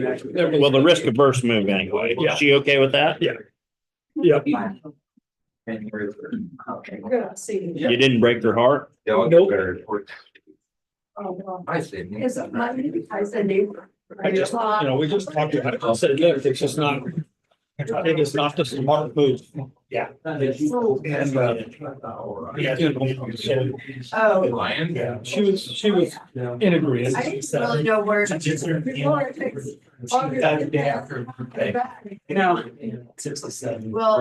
second person. The house I'm renting, they showed up once yesterday, they're showing up twice today. It was not. 48 hours. Hopefully they'll get that rented like 100.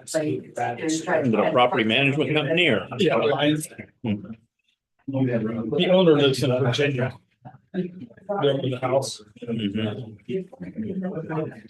It used to be their house or? I think so. That's what it is. No, I'm down here. It's a nice house. It'll rent. Uh-huh. Quick. I'll probably go down there. How big a house is it? 1,700 square feet. What do they get for rent? 1550. Places. 3 bedroom, 2 bath. Parking garage. Fenced in backyard. It's got a privacy fence backyard. 2-car garage. It's really is. So. Very well taken care of. So, By that time's gone. Well, I'm glad you got a hold of somebody. What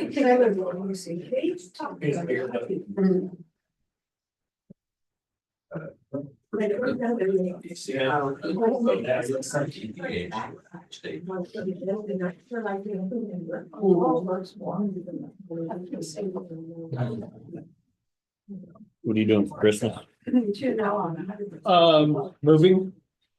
We'll get started. That's when you'll be moving? Yeah, her oldest daughter and son-in-law will back on Christmas Day, 4 days, so we'll have a big meal there. Mm-hmm. But we're not doing too much because of everything we got going on. And then we're going to Hawaii in February. Going where? Hawaii. So, her and I are not gonna.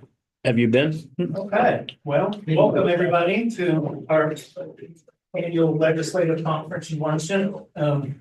Continue to eat, but we'll go ahead and get started here. I know everybody's got busy schedules and I appreciate you taking the time out this afternoon to join us for this conversation. I know we've got new people and some seasoned veterans and want to have this opportunity to discuss some things that are going on here at the county and breaking that ice. But I thought we'd start with some introductions to start out, and then I will turn it over to Clancy and we'll get going. So, Don Ford, First District, Riley County Commissioner and current chair.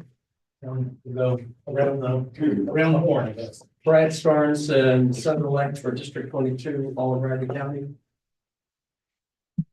Shiloh Hager, Riley County Treasurer. Amy Mangus, Register of Deeds. Great like Riley County. Director. Catherine Folke, Raleigh County Commissioner, Third District. Nick Carter, and I'm the legislative liaison for the county, along with my colleague Tom Bruno, who's traveling today. Carlin, representative on the east side of Connecticut. Downtown, Aggieville. I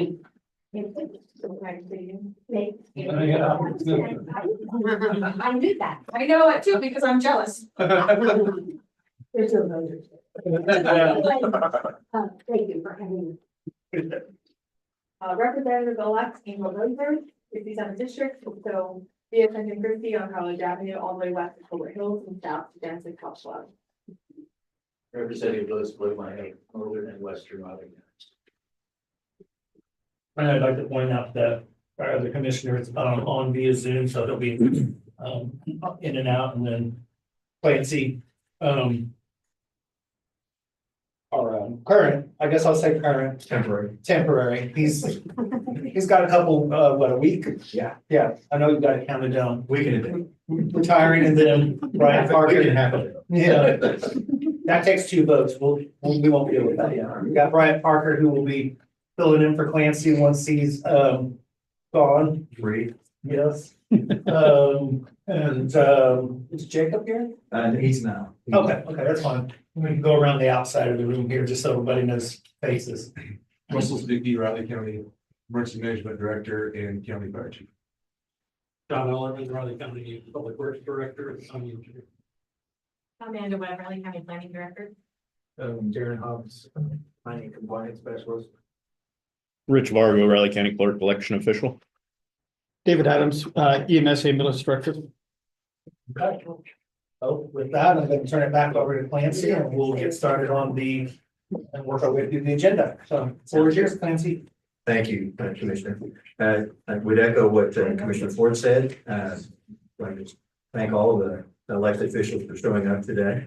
We appreciate you taking the time. We do have a light agenda. I mean, Riley County over the last years, I will say, has developed kind of a reputation for good or bad, depending on which side of the various issues you're on, of being pretty active at the legislative level. Active in the sense that, for one thing, Riley County's been pretty active when there are concepts out there that are being floated for legislation and our association, the Kansas Association of Counties, and sometimes the County Commissioners Association will have input they want to give, or will be asked to give input. And so we've been pretty active in that. We've provided written testimony more often than we have live testimony, as most people do. It would even surprise KAC, Kansas Association of Counties this year during their annual membership meeting down in Wichita. I think that we didn't have 4 or 5 items that we had in front of them. They probably thought we were asleep at the switch or something, but we've tried to, over the years, the board has done a good job of only bringing forward those issues that really matter to the citizens of Riley County. They're well aware that their constituents, quite frankly, are the same constituents that you various members of the legislature serve. It's the same people.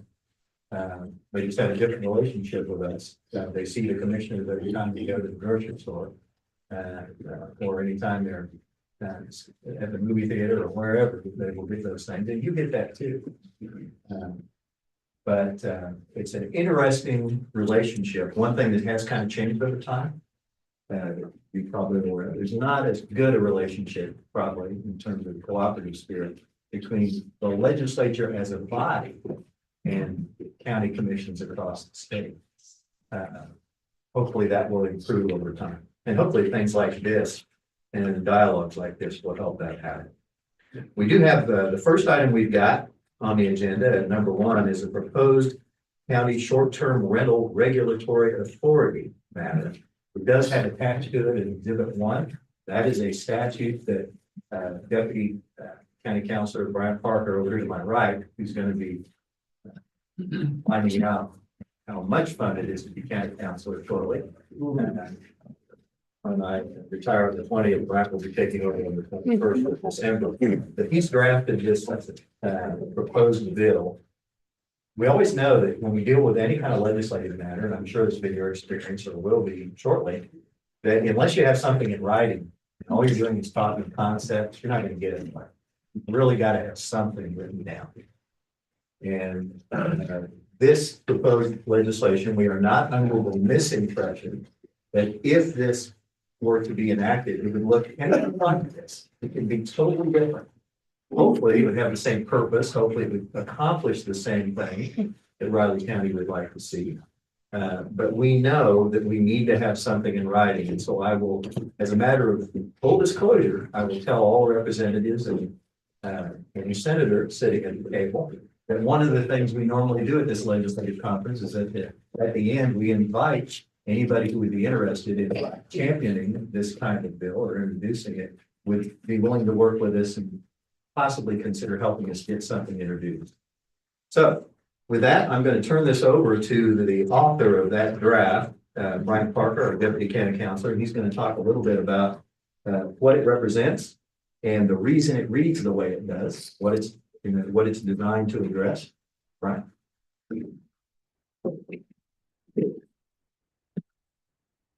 Thank you very much, Clancy. Brian Parker, Deputy County Councilor. So I wanted to talk a little bit about what at the outset, what the nature of the problem is that's trying to be addressed with this state statute, right? And I think the best way to start that is talk about what it's not trying to do. And currently, the regulation of short-term rentals, we think about them as Airbnbs and VRBOs and all kinds of different arrangements. It is done at the local level, right, through permitting processes primarily. And that can look as, I don't know if sophisticated is the right word, because sometimes I get a little afraid of over-regulation. Or it can look as simple as we need to have some very basic things like that. You have insurance, et cetera, right? That all happens at the local level. The problem we get to is that we can have permits all day long, like we do here. We have a pretty simple and straightforward permitting process. It's not very long, and it's not, I wouldn't think it's very difficult to get through. That's just an editorial. And it works for us. The problem we run into is enforcement, right? Right now, when there's an incident that happens at a place that has been rented, RCPD shows up, they're powerless really to do anything about it. Because they're in the position currently of trying to enforce a local permit that's in our local code. And that is very difficult, if not impossible, for a law enforcement agency to handle. And when do incidents happen with short-term rentals? They happen outside of business hours. So our one code enforcement official, and I say code enforcement around here, let's just say we're not draconian, right? We don't go after people.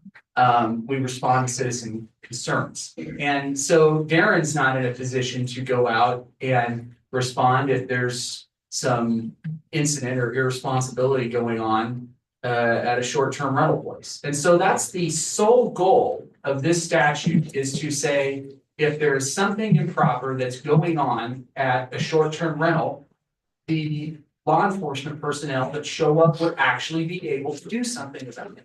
And so we created, my intent by writing this was to keep it short and sweet so that everyone could understand what was trying to be accomplished. And it creates as a low-level misdemeanor 2 different activities, right? Improperly using, right, or renting out a short-term rental, or allowing it to be used in an improper way, right?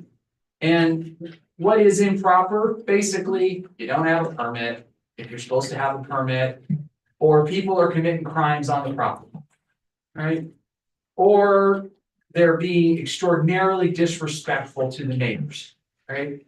Basically, you can imagine we are a college town, right? I can neither confirm nor deny that sometimes we'll have parties that get a little out of hand, right? And while this measure is not intended to replace law enforcement discretion, in other words, it's just like any other, right, thing that's on the books. You don't just throw the books at people, right? You go and you work with them, you try to get things worked out. But if all of that fails, instead of our law enforcement officers being left without anything to do except to say, well, I warned them, right? Now, all of a sudden, there's a very low level misdemeanor that they can be cited for. And so there's some accountability. And with that, that is really what the intent of the statute is. And I think most importantly, it stays out of the business of trying to establish, and this would be for a committee to decide, right? But at least as we're looking at it as a county in this current form, right? We're not trying to establish statewide regulation of these enterprises, because I can tell you colloquially that what works pretty well in Riley County may not work in Johnson County, and what works in Johnson County may not be appropriate here or in Lyon County or, out west. And so that's the whole thought behind this. And at that, I don't know that I have much more except to stand for any questions. Wasn't this brought in last year? I believe there has been some activity. Did you try to last year or not? I don't believe that was, short-term rental was part of our plan. No, we did not. We haven't ever used anything. We still haven't presented. We would convince some lucky legislator. Well, we recognize too with this, that this is probably more of probably a larger county issue, probably our suburban counties, and somehow we're considered that, but and talking to members of the city, they too have some of the same issues with some of the ones in town. Amanda, refresh my memory, how many licensed ones do we have currently? We have what, about? We have 14. 14 or 15. 14 or 15. So as you can see, it's not just one or two. I mean, and it's been a growing issue, quite frankly, since I've been in this seat. We've got one in particular, and I'll just use it as an example. I won't mention any names, but where there's damage that's taking place on the adjacent property. If you get too many people at that location, it's taking up valuable parking. And there's trespassing going on, and we have no way of being able to remedy that situation, so. I'm with Brian, we don't want to overreach, but, other people in those areas have property rights too, and we've got to be able to somehow, some way balance that out. And one of the reasons for the licensure is we also have to provide emergency services from time to time, and we need to know what it is we need to provide when we need to, if we're sending a fire truck out there. Is it a single family dwelling? How many people are there? We need to send an ambulance, so on and so forth. We need to have some idea of what's going on there so we can send the appropriate services if and when that's necessary. That is one of our functions and duties and responsibilities. So that's why we kept it kind of basic. Our license process is more of a, I guess, health and human safety type of situation to make sure that those structures are up to code in that regard, and the people that would be inhabiting in there, even in the short term, are entering a facility, a house, that's up to par and it's going to be safe. But we also need to know that, like I said, that it's in a fire truck, an ambulance, so on and so forth, what it is that we need to send when, when those things happen. So, but we had a pretty good dialogue in our open urban county session while in Wichita last week. Yeah, it's an issue in Johnson County, it's an issue in Shawnee County. It's probably an issue in many other counties that we're not even aware of, but in particular, some of the larger counties, Leavenworth County as well. So if we're not the first, we won't probably be the last that will probably bring up this concern. Have you talked with our local people who are doing the short-term rentals? Yeah. Have they asked for help on this, and what kind of dialogue? Well, what we're finding on this, and I don't know if the 14 or 15, most of them aren't local. Most They of them, But they, okay. yeah, they're not owned locally, Out-of-town right? owners. But the incidences that we're finding, like trespassing, criminal damage, those sort of things are happening on adjacent property where people are local. And our hands are tied on what we can and can't do. Our CPD really can't do anything because they've got no enforcement mechanism. We don't have an enforcement mechanism unless they actually see the crime itself in progress. But if they were to go out there and see somebody on somebody else's property that isn't supposed to be there, they can do something with that under their own code, but somebody's gonna call after the fact and there's nothing they can do. That makes sense. And that's, I understand that, having had a VRBO in another state. But, I don't know what this is gonna do to help you figure out what happened when they're gone. I mean, we're talking about it around. So you're saying that police can go. That's what you're trying to get. yeah, right. The state statute doesn't allow for that at this point in time. It's basically buried there. And Representative Carlin, one of the things that we might, one of the things that this allows to have happen is because the threshold for dealing with a violation of a permit is not beyond reasonable doubt, right? All of a sudden, this puts our code enforcement person back in the position to say, okay, we have videos from neighbors, right? We're not asking, Barry Wilkerson's office to go and prosecute trespassing because that just gums up our courts, right? Based off of video evidence from a neighbor. But video evidence we can then use with our permitting officials to say, okay, you violated permits now, right? And then you get to do it twice. And then you receive your permit is yanked. Then all of a sudden, because folks use the platform still, there's unpermitted short-term rentals happening in our county right now, right? Oh, I'm sure there Yeah. are, because 14, 15 doesn't sound like, when I hear people say they're staying here in a bed and breakfast or whatever, I go, oh, but they're pretty, I'm sure you have many that are not registered anywhere. Right, and so once that permit is removed, right, then all of a sudden our code enforcement official can go and let RCPD know, right, okay, this has been a problem area. Right, we're not going out and trying to crack the whip on people, that's not the goal, right? But if there's been a lot of incidents, whatever, right? I don't know how to talk. If once that's happened, then it's easy for, right, a crime to be proven. Granted, it's a very low level crime. The last thing I would add that I neglected to mention is that this statute specifically exempts the hosting platforms from any responsibility for that. It's not VRBO's fault or Airbnb's fault if somebody goes on and lists stuff, right, that they don't have a permit for. And so we wanted to make it clear that's not what we're trying to do. It's just for folks that are acting outside of what's proper.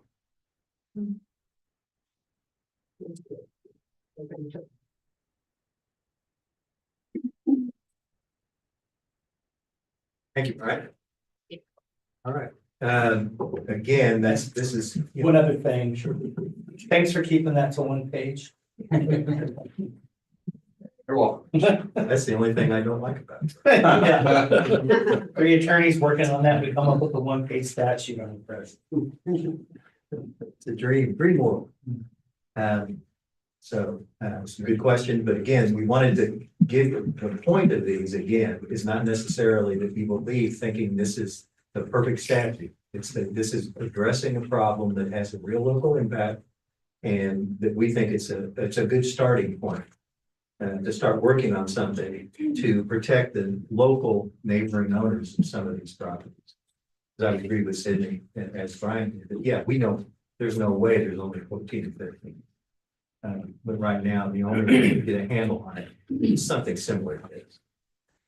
All right, so moving on to the next item, we'll talk about as the item number 2. Riley County has for the past several sessions been in support of an effort by the statewide association of county treasurers to modify the current fee structure for motor vehicle registration. And so we have, because that has not resulted in legislation, despite their efforts, that association, we wanted to at least voice our support for what they're doing. It makes sense to us. And we have our county treasurer, Shiloh Hager, here to talk to you a little bit about what the association, her association intends to do this session on this same subject. We'd like you to hear that. Shiloh?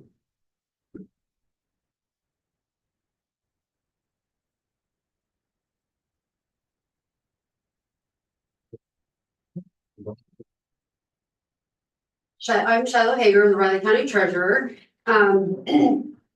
As most of you are new to the legislature this session, I'm going to give you a brief history of kind of how we got to this point. I'm Sydney. I know you've heard my soapbox the last 3 sessions, so this will be this will just be a repeat performance for you. But I do appreciate having the opportunity to bring this forward to you today.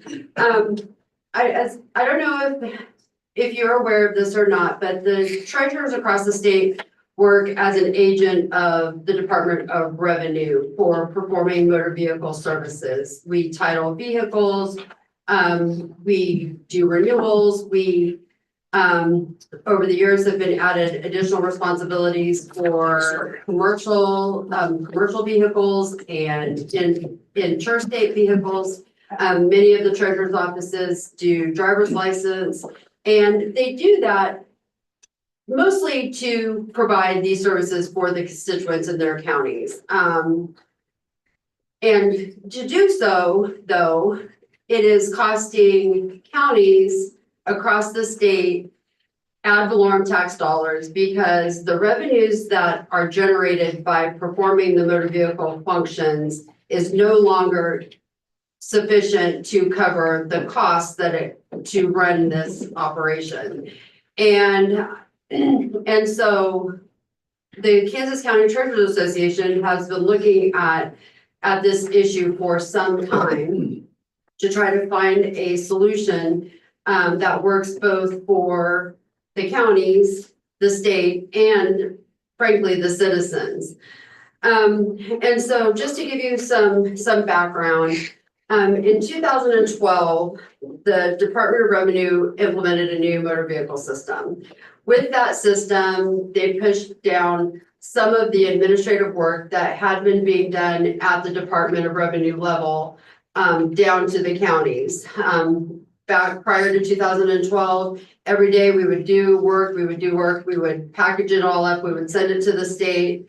The state kind of had the final authority of going through, making sure that those documents were correct. They would, have the final approval. If there were issues, they would help the counties, track down the people that they needed to get things corrected. And after 2012, when they implemented the mover system, they pushed that responsibility down to the counties.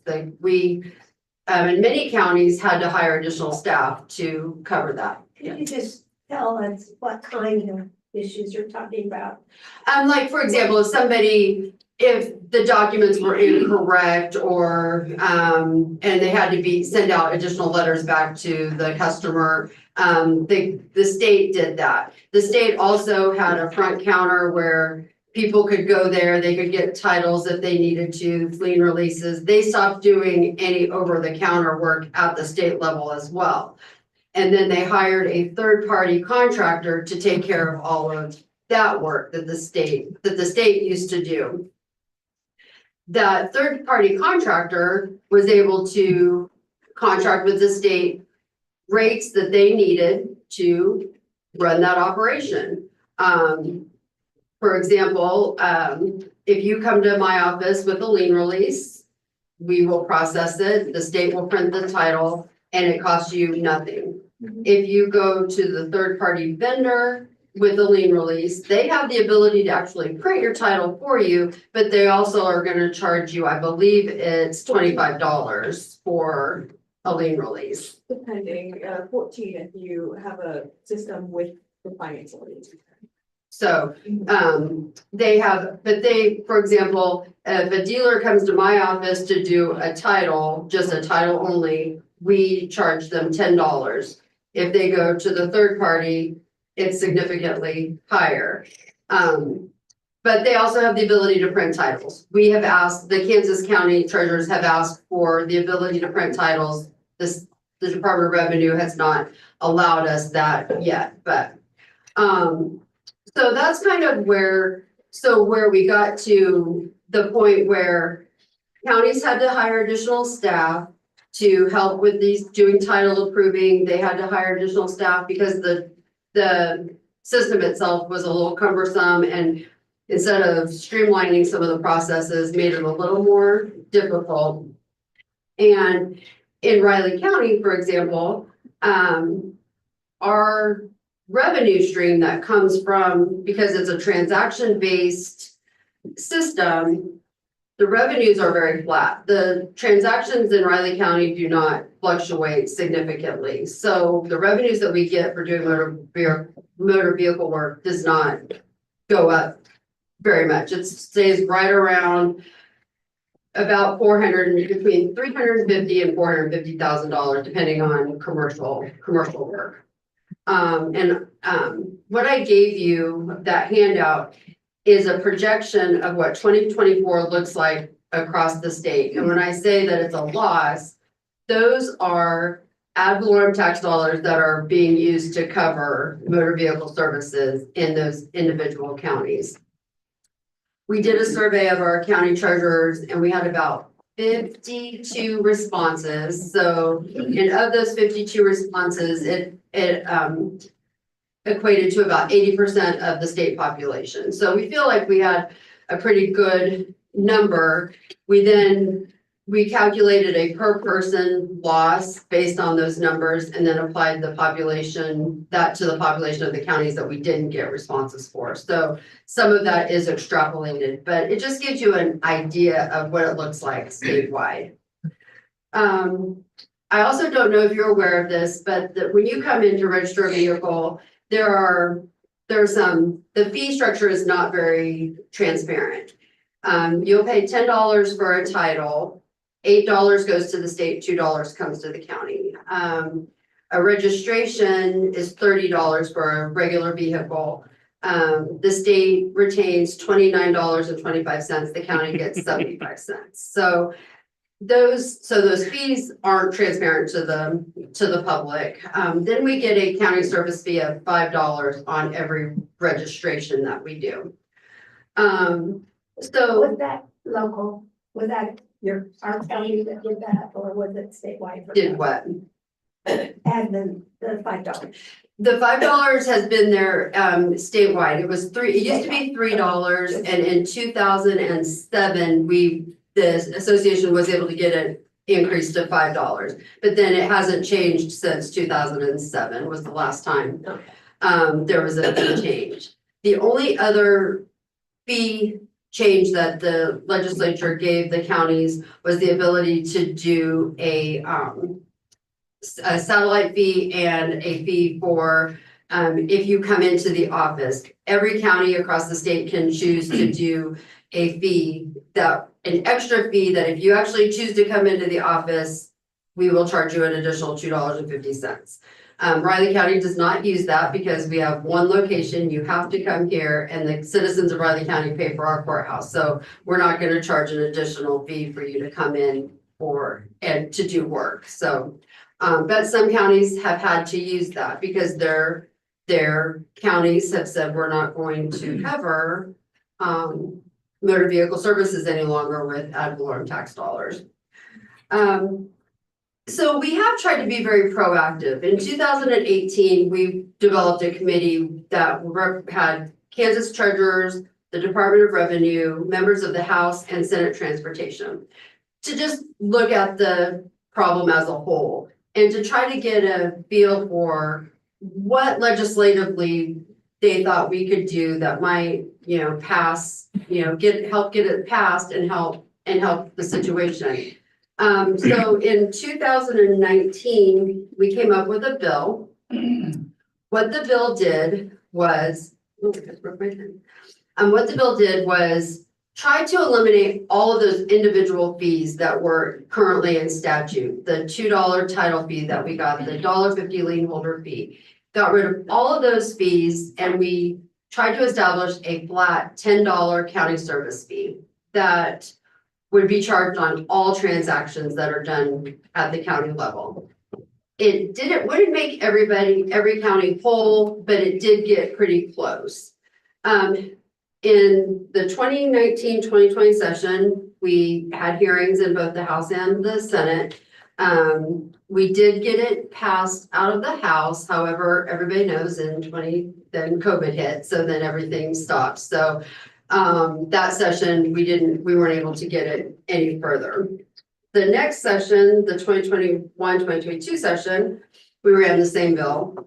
We did get it passed by the House, 114 to 6, I think is what it was. However, we could not get it on the Senate floor.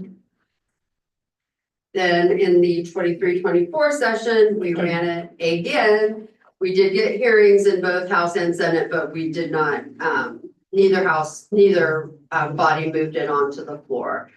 And so we kind of hit a brick wall. So here we are. The new session is coming up. We've already started work on, we've had a meeting with the Department of Revenue, because one of the things that we're kind of trying a new approach this time. Well, I'm gonna say kind of trying a new approach. We're looking at all avenues. We've met with the Department of Revenue.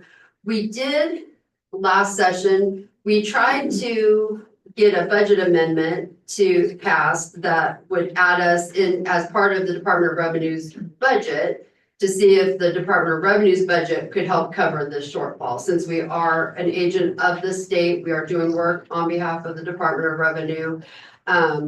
It didn't pass either, but we have started talking with them again. We are definitely talking with them to make sure that they are on board and will support whatever bill that we might come forward with this year.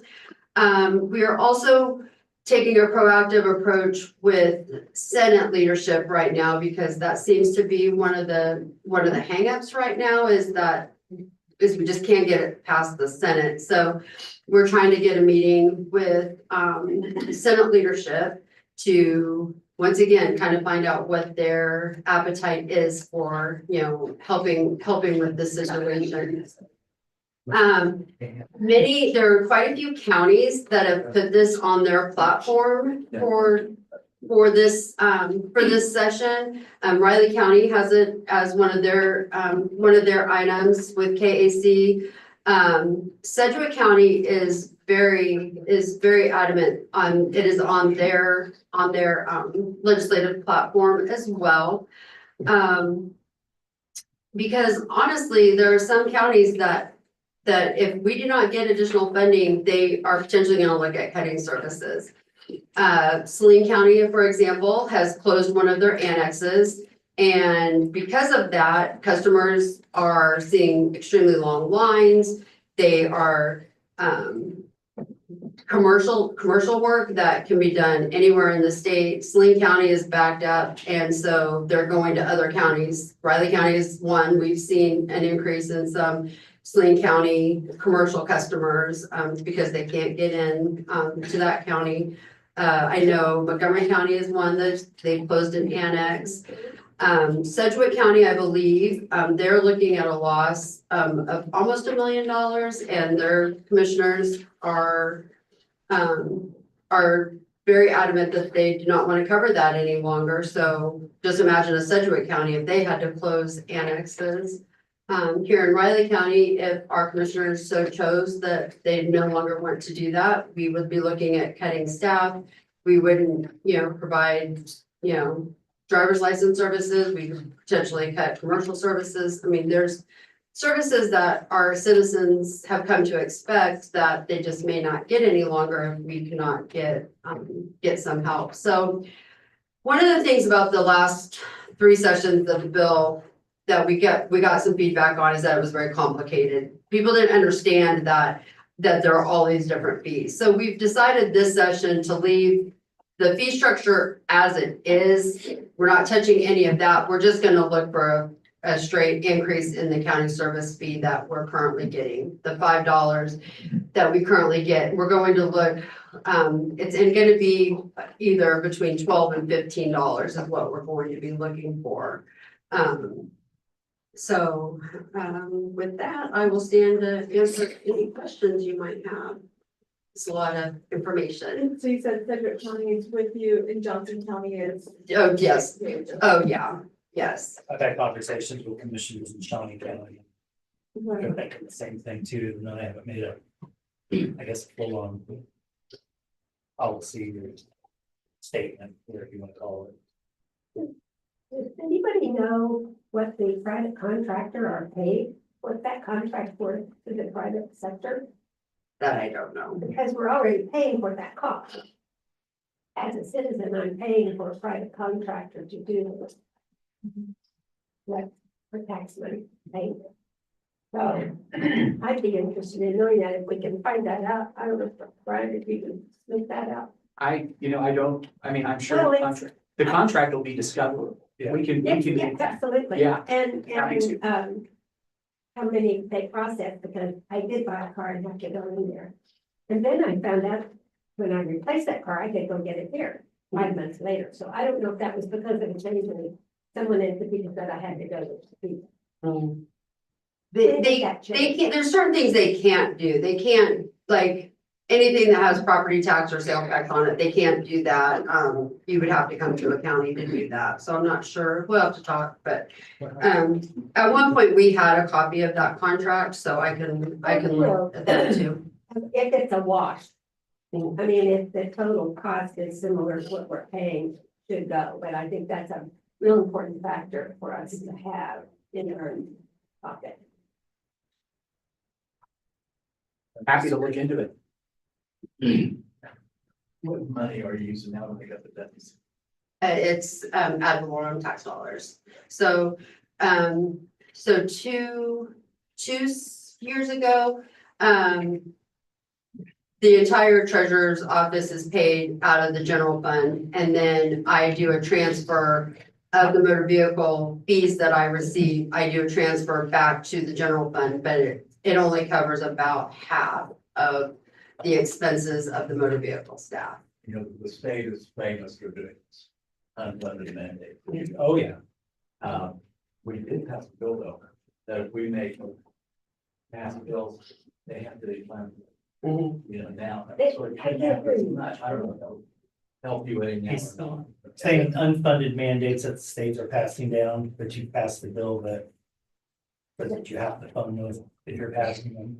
I mean, there's something like 18 to 20 statutory requirements, and that is what it is, but, you know, I think as a board last year, by consensus, started to say, we're not gonna subsidize other entities. Those local ad valorem dollars need to be in Riley County for Riley County, and it includes the state. Now, we haven't gone as far to shut anything down in the treasurer's office, it's been mentioned, and as you can tell, the counties are doing that, but $12 million is still $12 million, and the property tax is really the issue here, you know, it starts locally. So we were pushing R&R earlier this year or last year, we pushed what, 100,000 to make it happen for the county? Richard probably know those numbers. What's that? What was the total on the R&R send out? What did The we cost, spend that's on it? generally around 18 to 20,000 Okay, of what we're allowed to bill the legislature to Right. cover. thanks your question. So these other counties that, like Reno County, 121,000 to the good. They just don't provide as many services, is that the point or? Well, so Reno County, they have a brand new treasurer, so, and she did say that they are one of the lower paid, offices in the county, I think, and also to that point, some of the counties, when we were asking for the data, I don't know if it's apples to apples necessarily. But I know she did say that, that yes, they were okay for now, but we're going to be asking for raises because they haven't had them in some time. And so I don't think that is going to be the case, so, you know, in the foreseeable future. Yeah, I was gonna say, there's a lot of smaller counties where Yes. they're doing, you know, one person's doing two separate county functions. Yeah, I just, They might have. yeah, 'cause I see that in maybe Cherokee or whatever, but when you see Reno County, 121,000 to the good. Then relatively similar size, 60,000 city or county, I don't know what the county is, but anyway, You'll need to unlock your iPhone first. sorry about that, I don't know what I. Got that smart AI technology. We're being, the drone's flying over there, but don't worry, I don't know when. Go ahead, Jake. John, I just think there's something that is important and worth mentioning as the legislature begins to ramp up the conversation on what property tax reduction looks like. The fact the makeup is out of the ad valorem fund locally. You know, those details often get lost in the larger conversation when we start talking about different methods of and ways that we can reduce property tax, whether it's at the state level, local level, or Because there are times where, yeah, you're doing what you're doing with property tax and you're decreasing at the state level, but what ends up happening is it comes back to the local end and we have to pick up the tab or lose the service or both, in some instances. And really, when you get down to brass knuckles there, it's not saving the taxpayer Kansas anything. So, and that's happening, it feels like that's happening more and more, as time goes along, so. Shiloh, do you remember what committee it went through in the House? Transportation. Okay, so the hang up is transportation, Senate or just Senate in general? Senate transportation, they would not take it out of, and what happened the last session is the House wouldn't act on it if they knew the Senate wasn't going to, so that's Okay. what happened the last session. The thing I would probably mention on the driver's license side is having that ability here. You know, we've got two separate ones, but you know, that kind of functions more as a regional type of thing. So people in Pot County use it, people in Erie County use it. And so having the one here in Riley County that people could use is actually kind of a benefit because it actually helps offset the state one out there. But you know, if we have to do what we have to do, we have to do what we have to do. So and that's a constant conversation, at least at the moment, so. And I am very appreciative of the commissioners that they have, been very supportive of this issue.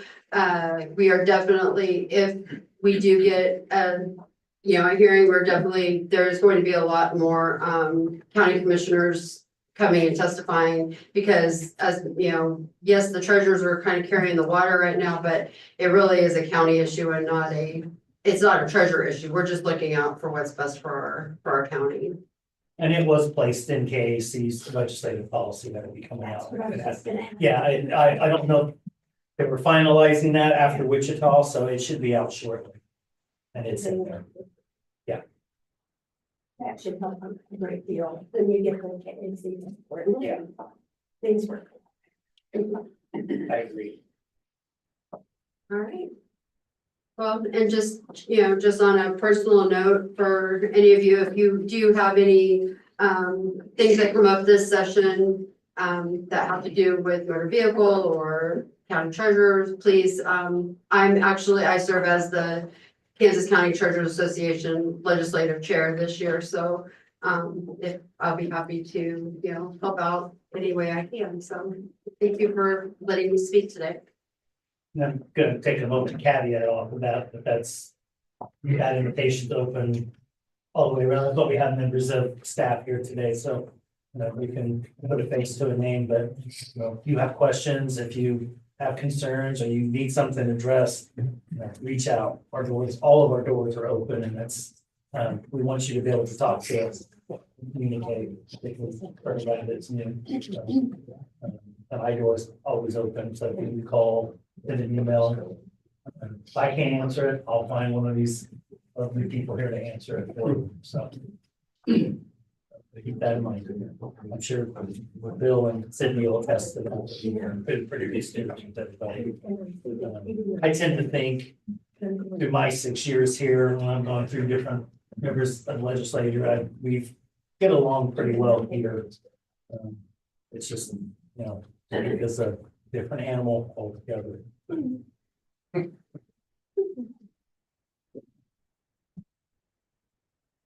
So with that, anything you guys would like to discuss with us? We do have actually an item on the agenda designed to be, if you do have input, members of the legislature. I know some of you have probably been more involved in getting ready to go to the legislature, but I've got to believe there's been discussion of what the legislature is going to be occupying most of its time with. I would hope there's been some of that. And any of that you'd like to talk to us about, we'd be glad to listen.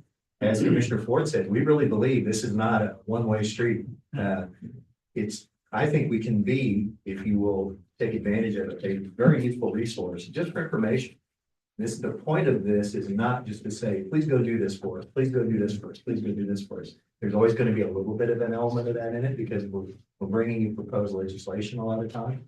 What you'll hear from us probably more often than not during the legislative session is we're speaking up in some way saying, well, this is a good idea, but maybe if it needs to be tweaked this way, it really has a detrimental impact on property tax revenue, which for us is just as important as income tax is to the state. That is our lifeblood, property tax. That is the way we operate, the way we provide the services your constituents and the boards demand. So we really do want to be available, and I will verify that we will forward people. If you call one of our offices and they're not the one to answer your question, they'll send you to somebody who is. And we will make sure that you get the information. So, is there anything that you would like, any of you would like to speak up about in terms of things you see coming that you would like us to know about? We can even assist with. Yes, we can give you some help on back end. The KLRD the Legislative Research Department puts out a briefing book for what might be on the floor. They just released the 2025 one in print. I don't see it on their website yet, but you can call and ask for it, because it came out like 1 or 2 weeks ago. Give that a read.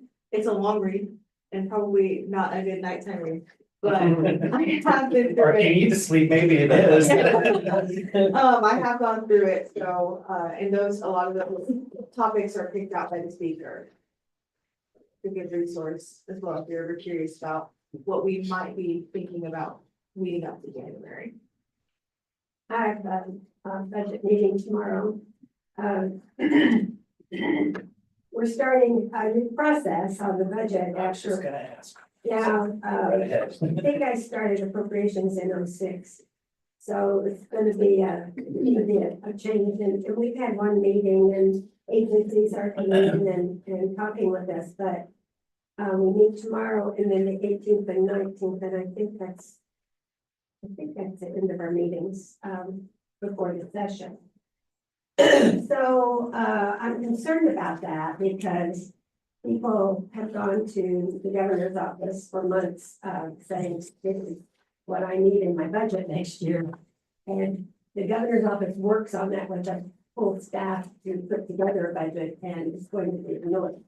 I'm sure that we can review it individually and see where we come up with better ideas than what might be in front of us at the moment. But it is it's disturbing to me that we're going to try to do this in like 5 or 6 meetings, 4, 5, 6 meetings of a special legislative budget committee at the end of the year when budget information is due to the governor in August. So it's a big change. Could be very wasteful as far as time and efficiency goes. I hope that we improve things, but so far I've heard more about changes that are affecting people such as disabled community and aging community and child issues. So that bothers me a great deal. We need to be beefing those things up rather than putting changes in that affect cuts. It's changes in contracts, and it's hard to see when the natives are under native hands and to see what's actually happening. It's just a change in the contract. So there's a lot in detail. Property tax, everyone knows we have $500,000 for state buildings, all the state buildings, universities and all are $500,000 in the state of Kansas and $20 million for school. The plan last year was to reduce one of the plans last year, or to add a change in the amount of school levy going from 20 to 18 mils, and another time it was 20 to 19 mils. Those did not pass. We're still at 20 mils, but the plan was to cut the school property tax, but then use state revenue to pay back the difference that the schools should be getting. So it doesn't cost, wasn't supposed to cost the school, and the state is to make it up. Well, money is money, you move it around, and then if you cut too much, you pull it back. So I'm really concerned about the plan to cut taxes, and especially when they say property taxes, because we don't really have the authority to cut local taxes, and we should not, because we don't know the need. So that's what I'm working on right now. Yeah, well, I would say, and I can only use Riley County as an example. I don't speak for the other counties. Me too. Right. So, here, because we're kind of youthful, highly educated, there's a demand. It's not just an expectation. There's kind of a demand for certain services and the quality of life that comes with that. And it's a real balance sometimes. So when you start cutting things as we've suggested here, and there is a real impact there too. But when you do certain surveys like the chamber will do a business survey, or I've seen several other ones, obviously high cost of living and high taxes is on that list, but the demand for services is on that list too. And in some cases, you can't have it both ways. Somewhere in the midst of there, there's balance and how you prioritize what services are available and needed. And obviously, there's some of you can't, I mean, you just can't, but you know, the last few years, inflation is broke high on all those things too, just like with anything. So, Cost of goods. Yeah. And the supply chain problem was huge, and a lot of our contracts, state for highways and whatever. I guess from my perspective and talking to people and looking at the 30,000-foot view, you know, including the state is, you know, we have so much revenue at this point in time, so much savings. Why aren't we getting more of it back? That's a conversation I have with a lot of people, and it's a question I can't answer necessarily. So it's something to at least be mindful of, you know, during. Well, I think the why is our governor is trying to make Kansas stable, financially stable. Not And- suggesting that's and not the then case, but. From that point, I mean, the debt is basically paid off. Right. Paying cash for new construction and new things right now, and that's wonderful. So we're preventing debt in the future, which then we can go ahead and give people back money once we pay our bills. But the bills piled up in the 10 years before, and they just piled up because we cut so many services and we were so behind on taking care of the people of Kansas. So I'm excited. We're starting to see our streets get fixed. You know, my street will never get fixed, but. Sometimes all at the once rest though of them- too, so yeah. But that's, you know, revenue sharing with the cities and counties fixes our local. We're getting less and less of that though too. I mean, the demand transfers Exactly. went away last year. And that's another reason why I don't want to subsidize the state.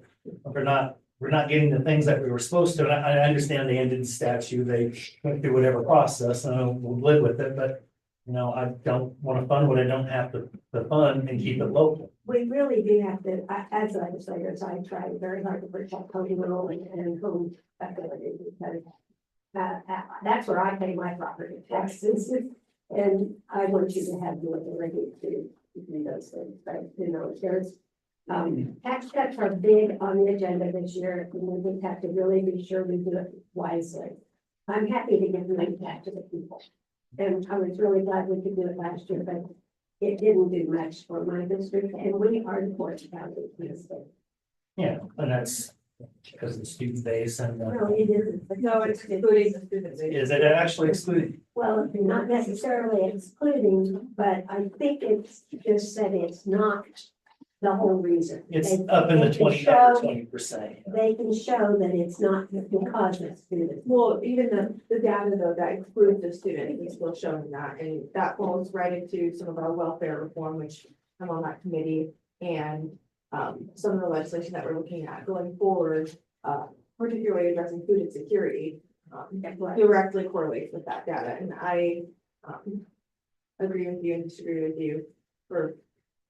Well, what I read said, But it wasn't because of students. the way I see it is, yes, to address your original question, when you're talking about the deficit or talking about the surplus, the monies, rainy day fund, making sure that we are properly appropriating. I would also like to see that money come back because that fluidity for constituents at the base level is going to improve this, you know, a lot of things, including property taxes, including welfare opportunities, including affordability here, so that when we, if and when we increase these prices, that catch is back already into the income of the household. One of the things commissioners had mentioned to me in advance of this is that they would like to mention to, particularly to new legislators, that sometimes what you will hear as a new idea is not really a new idea. Maybe it's a solution that has been thoroughly discussed, maybe in prior sessions, kind of under the radar, maybe. And that's one reason. Well, and property tax is kind of one of those. Commissioner McKinley, did you want to weigh in on anything about that?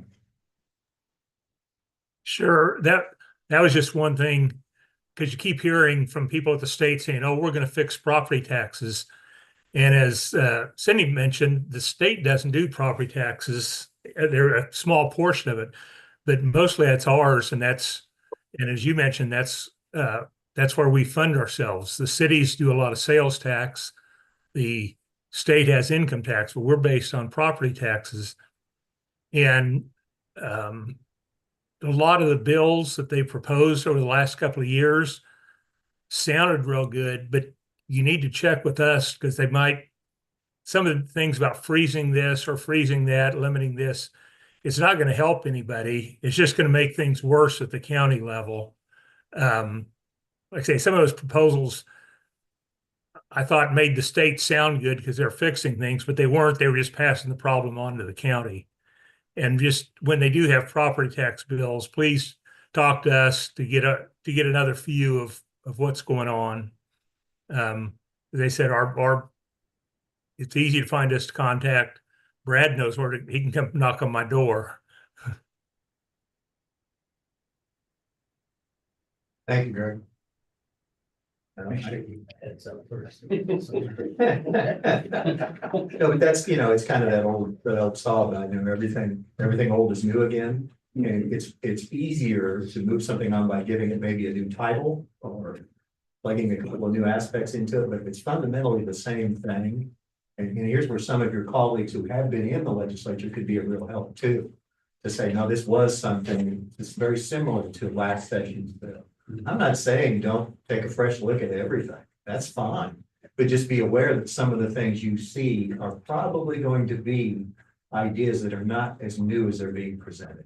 And there's been some real robust dialogue from counties across the state, not just Riley County, as to why this is something that really got people energized and caused that robust prior discussion. So it just goes to maintaining our relationship, maintaining that dialogue that's so important. End of my editorial. That's I guess the last time I can. Yeah, I was gonna say, says the last person who's not gonna be in a couple of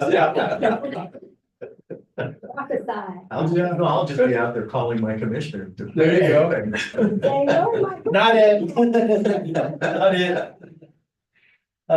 One of the other things we'd like to do here, and we've noticed that this has been kind of positive over the last couple of sessions, is sometime in April when you have that natural break to get back together and convene and just kind of talk about things from that, whatever that broad view is going to be at that point in time. I think we've done that last year and the year before last. Done a couple times. It's usually I think it's pretty productive. Yes. It comes at quite frankly. And another free lunch. Right near the end where everything starts happening at the rail. And of course, I'll task Bryant with. That session seems a little shorter this year too, so just know that we can start our session planning. You really are. Shorter than normal. If I could add a few things, it's not a whole lot. This year we can override the governor, which is either good or bad, but Hawkins is hell bent for, previous property taxes. And I'm sure he's going to try to do that. And if you don't go on with that, you're going to get a lot of trouble if you're a Republican. I don't always go along with the same thing. Try to use common sense. Representative Cloud said, well, maybe things would depend on the property taxes. Master said it's big on marijuana. He hates the idea. Probably, and I'm rural, probably 70% of my constituents want medical marijuana. I don't, but they do. I think it leads to other things, but I have to vote to let my constituents. You said medical? Okay. The medical marijuana always leads in a couple years to the bill thing. And similar like the Oklahoma Attorney General came and talked to us, and he said, if you want a nightmare, legalize it. Now, Missouri seems to be getting along pretty good with it. But I don't think they'll bring up the schools, the vouchers, because they don't have the votes for it. And Hawkins never wanted to bring up a bill that's not going to pass. It will pass locally, but he cannot move the super majority, but they don't agree that it she will be. Babysitters, that's a constant problem. No babysitter. Believe me, now our son's 45, they have surprised their plans, and we're babysitting. Love it. They go on to great. But there are others getting their. How much are you charging per hour? Yeah. There are others getting their degree in nurse practitioners, and which is a big surprise. And So we said we did until she gets her degree.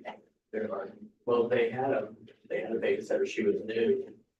And they made the down payment or whatever they gave her, and the kids were about a month old when she came and gave it back to them. She didn't realize it, we just took up 4 slots. And they did. I can understand that. As a big sister. As old as we are, we just throw them in the car. My daughter. It's not big. Hopefully you place them. Yeah, no, we could, you know, just. Wow. See, shut up. That's one thing that I've never heard anybody talk about, and which they bring up a lot, is transit. The smaller cities, these buses, they load out of old people, making good functions, and they're broke. And they get money. Yes, to they pay do. on. And that's a big concern, like Clay Center and the small towns, because they just don't have the money. And they want me to try to fix it, and everybody I'll talk to, well, that's like everything else, there's no money. And I was just told the other day that we have, do we have a $3 billion surplus? Yeah, we have money. Okay, but We have then I money. heard for this year that we're running a $450 million deficit. Is that true? I talked to research about that.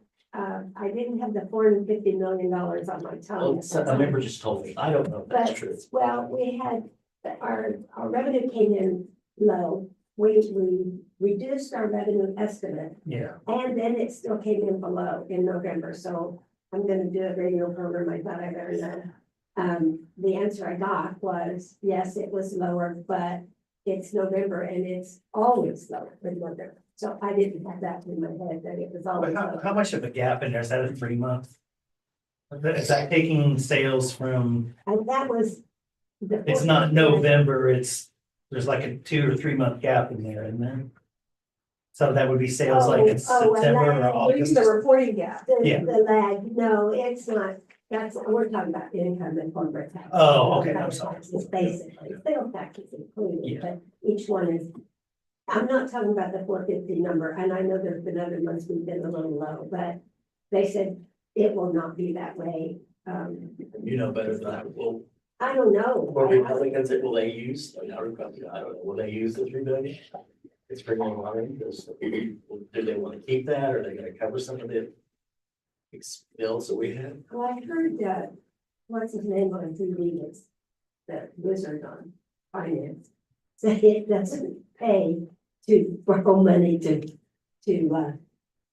put on interest, that you might make $1, but it's should not pay the worth bill. it. So I agree with that attitude, but I don't have. Yeah, that's- The ones that bothered me the most was we had debt to pay off with our lakes. We paid off a couple, but we had a couple more federal money. We put like $55 million in the treasurer's office to earn money instead of paying off those debts. And it's, you know, it's okay. They're not calling for the money, so we can get by without paying it, but it was to take that money and put it there to raise a little bit of money. And I've asked for a report on that and I don't have it. But there'll be some, you know, we had really good interest at the time and now it's down. So, you know, it's a gamble and we made the gamble. I want to say, change the subject a little bit, but you're right, we are down and it is concerning. But there is money available. This was just current revenue that they're talking about. The Semi-Prince Centennial is coming 2026, will be our 250th anniversary of the United States Federal. And I worked very hard in 2022, 23 to get a bill passed about that. And I don't know if the county, I'm asking you, have you heard anything from the Semi-Prince Centennial Committee? Well, good. We passed, finally, it took 2 years to get the bill passed. Imagine that. Imagine that. And I'm sleeping my name off of it because I'm the wrong party.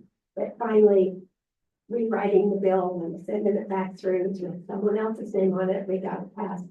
And it's, where a federal law was passed to ask all counties to do a celebration of the 250th centennial year and to have historical celebrations in your communities. So I'm just making you aware of that, and you should be hearing from people on the commission about it. There should at least be a letter going out telling you about it. But I haven't heard just recently what their status is. But, we have events in the community, and we just need to be sure and tag it, that it's special. I could talk to Zim director and see if she's heard anything about it. Well, it should Maybe it come- didn't filter to us, and maybe it filtered there. I don't know. I have no idea. Okay. I'm making you aware that we have the celebration, that there is a request by the federal government that we all celebrate our history in that year. So whatever month we think is like important in Riley County or some event that we want to celebrate, just tag it with that, Clinton Hill, keep that in your mind. And I was talking to the people in Abilene, they're very excited about it. Maybe Butler's wife was involved in some of the celebrations over there. She was very excited about it. She's been working with them. So anyway, you might just kind of think about what was important in Riley County and so we can build on it with some. Getting the World Cup in one. World Cup is also in 26. 26, and yeah. And the next Olympics is in the United States. 2020 Yeah. LA, and we have a case leader going. Yeah. They told me that everybody in Kansas would be glued to the set, we should be 26 million, I said, not in my neighborhood. Nobody did go to turn the TV on. For the World Cup? That went over real big. But they're really excited about it. Well, there'll be a lot of people from other places coming into the event. Yeah, and Kansas City's one of the host cities too, so I mean, there's a potential for economic impact on the Kansas side. Well- Watson County, Wyandotte County side from that, but, The- and they were talking about practice centers and K-State was mentioned for that too, so K-State that could has actually not- be a local impact as K-State has well. not exactly agreed to that yet, but they've been offered it. So it's like, you know, when you have the Olympics in your city or county, it just puts you on the map, on the world map forever. And this is the kind of thing they feel like Kansas City will always be on the positive side of that. That's- If I remember right, they were on the list in '94 when it was in the United States, and they didn't get it that time. Didn't know how to Yeah, do it. right, so Yeah. we've moved mountains since then. The biggest dispute I have with everything is that I don't feel about it. Then people get fired. Yeah. Supposedly, we're supposed to, every able-bodied male over 18 to 60 is the only people in Kansas that can't get Medicaid. Right.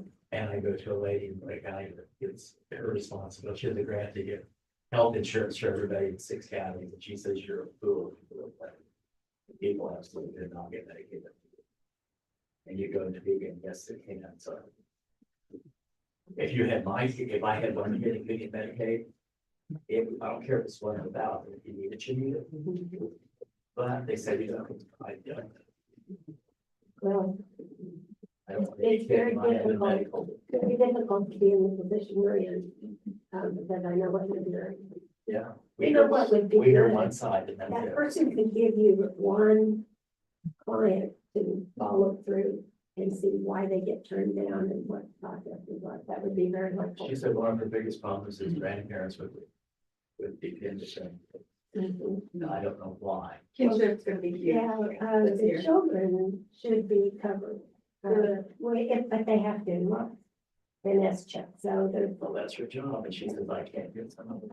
they won't do it because. She always says she can't get it. I can just tell you from experience, my sister has stroke at the age of 34, and she's a quadriplegic in a nursing home and has been for 13 years now. I have to get her qualified every year for Medicaid. This year, 4 times.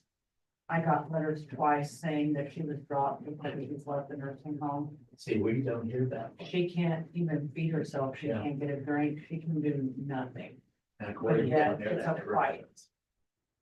Well, and this year, everybody was dropped and had to reapply to, which made it extra. Which there was that, Yeah, but there was that was just 3 one. additional times. See, what if she didn't have you? Yeah, and that's why I say, if you go through the process with someone, you'll see what kind of problems there are, and I have not, but I do talk to a lot of And people. I'm still fighting with them because, since July, when they picked her back up again. So her obligation, we'll just say she gets $1,600 a month of social security disability. So that goes to the nursing home minus $62 that she gets. Yeah, it was And- a while back, we raised it. And so, they've been charging her over $1,900 a month since July. That's what they've placed her obligation at. She has no additional income. But yet, even trying to get through to Medicaid to get this worked out, it is. You know, nursing homes should pay and Medicaid's on anything. And not everybody in that nursing home's on anything. Well, they're not just that industry, but hospitals. KHA just down KHA and Hospital Association, it's not just rural, you know, I work at Clay County Medical Center. It's, you know, when the current program that we have isn't serving the people who are on it, then it makes it, that's why at the state level it makes it so hard to justify expanding it to additional people. That's where the hiccup is, that's where the disparity is, so. Well, we'll get more money when they expand it. It's not, they're not using the same dollars when they expand. It'll give us a great amount of money, $4 billion or $7 billion that we've lost. Yeah. Expanding it, you get more dollars to pay for it. You get a lot more strings attached to these dollars too. It'd be the same strings that we're already working. Maybe we've got strings on everything, but it wouldn't change the strings just to bring in more people and bring in more help. So that's really, really difficult and it's hard to know exactly the truth on these issues because we hear so many things all the time that are negative, and yet people need it so badly. And even if you're $300 short, you're $300 short, not $1,900 short. So I mean, it's helpful. I don't like that. I hope we can work that out. And there's a stigma with Medicaid, there used to be, if you're a single mother working 3 jobs, you may not be able to pay that premium, you know, for private insurance. And you need Medicaid. Well, then you can't. Those are the ones that are not getting insured by Medicaid because they have 3 jobs. They have children they're taking care of. They make too much money by $1,000 or $500 and they don't get it. And yet they couldn't, I mean, they can't give up their 3 jobs just for that. They have to take a risk. So that they do it. Well, it's, you have anything? You've taken it all. And, no, it's the same issues. I mean, obviously property tax is huge and the whole appraisal process as well. Getting that squared away on the understandings of that and how that could be used and made a difference as far as property taxes go. Because I understand that the value of a home is important. I understand with, you know, getting the finance, et cetera, et cetera, et cetera. But at the same time, to get charged for additional money for somebody that sold their house down the street for another 50,000 and then your taxes go up. I don't see the equity in that piece of it. And so, yeah. Right, exactly. Yeah, so that's, and then, those are the things I think that we really could look at in a practical way and see how that works and influences and those kind of things. So that's what I have interest in. And, obviously with education, like you said, with the doctorate piece and my big deal too has always been protection of individual liberties and rights and how you get those weighing with each other with another individual person that lives beside you. How does that work in the best interest of all people? But to all of your points, we need to take care of the most vulnerable. It's our law, and it's important to do that and ensure that people are taken care of as far as our responsibility to them as a government. Some people would argue that's the responsibility of the churches and et cetera, and I understand that. But the churches already are doing so much to help, and they can't keep up with that type of scenario to be able to do that. Well, just lock the church on free time. Yeah. And You know, so then again, where our responsibility lies to help people. Big proponent of incentivization, big proponent of willing to help those who are willing to help themselves. I just don't want to throw money at a situation and hope it solves it. They never will, never has. So we gotta have people invested, they gotta own it. If I got an issue, I have to own that issue. What am I doing to try to advance myself and help myself through that process? So that's what I'm philosophically looking at.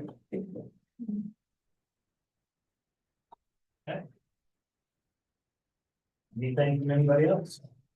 Thanks for lunch. Very welcome. Thanks for having us. Actually, thank the council's office. For all that. It's another thing they do, huh? Yeah. I guess so. Oh, we got 3 of them now. It's our staff. It's our staff. It's our administrative staff. Yeah, well, if finding right off that one, we can kind of get this, these numbers changed a little bit, you know?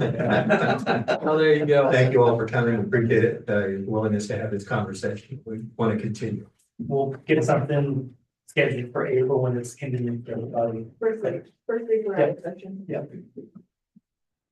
Thank you, everybody. Thank you very much. Have a good weekend. You do the same. Merry Christmas. Yes. No. Wow. Thank you. You're just starting off. I don't know if no one's ever gonna.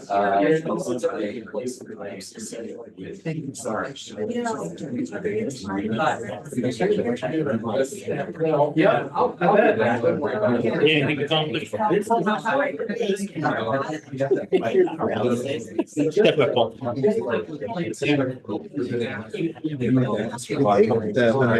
They did much to adjourn it rather than. No, they did it already.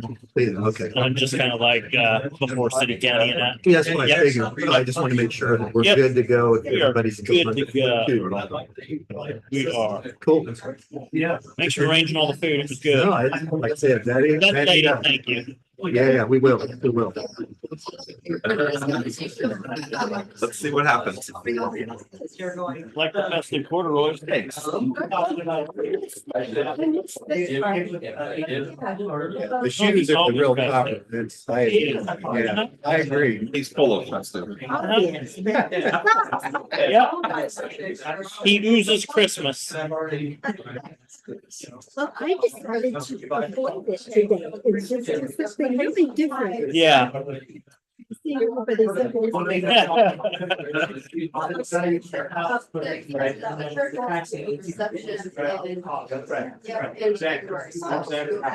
about, right, okay, and I'm saying, all right.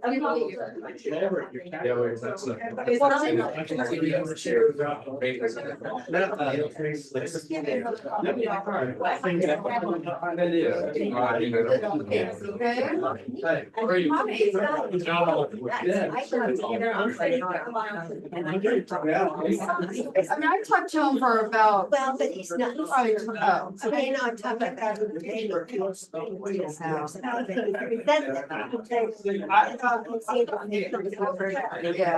Just because I'm asking anything anymore. But so, but I, well, like, I did have another customer call my, one of my motor vehicle supervisors, and he said the same thing. Well, I know. You know, and so, yeah, and I said. People really told me that. Right. Yeah, probably. But I that's what trust. Yeah. I'm saying, so, you know, you the former. We've already adjourned for. You did the house. Yeah, I was trying to do a greater good. Saying that. Oh. It should be. You did. Yeah. Oh, yeah. I don't know if you need this or not. Well, I'll bet you. Right now. so, okay, well, same thing to you. I didn't mean to stick them on you, but It's okay. Yeah. Yeah, and I was just, I haven't had a lot of that lately, and it was, I started at 8 o'clock, and we talked till 9. Oh, goodness. And I said, listen, it's been a long day, I need to go. I'm gonna do this, and this. And Very then he starts. All right, well, good to see you, Sydney. Past president of the First Management Association, I'm still on the legislative meetings. There can be some bumps and bruises that start. Sending you forward and told some of your other boards. Stay and get it. Passing good Get it. legislation. They're very happy. Almost. Not one part. And there's been some not so good emergency management, where you have to say something bad. Oh, that's what you got them for. Hey, go there. Oh, never mind. Yeah, go on. Forget it. Very nice of you. Was Good. acting president, we got a new president. I think about that, some things I got going on in the future, So it's a good little setup. I hear all about Maybe not so much with the onions, though. that. Depending on the news. Right. Yeah, that's good. Appreciate that. Yep. For what you do. You've been there a while, right? There's some. Just past 4 years. Yep. That's I was in Coffee County before that. Yeah. Where I grew up and I started at the Emporia Fire Department. First job, there than you said. Well, glad to know that. I know. Good luck. Yeah.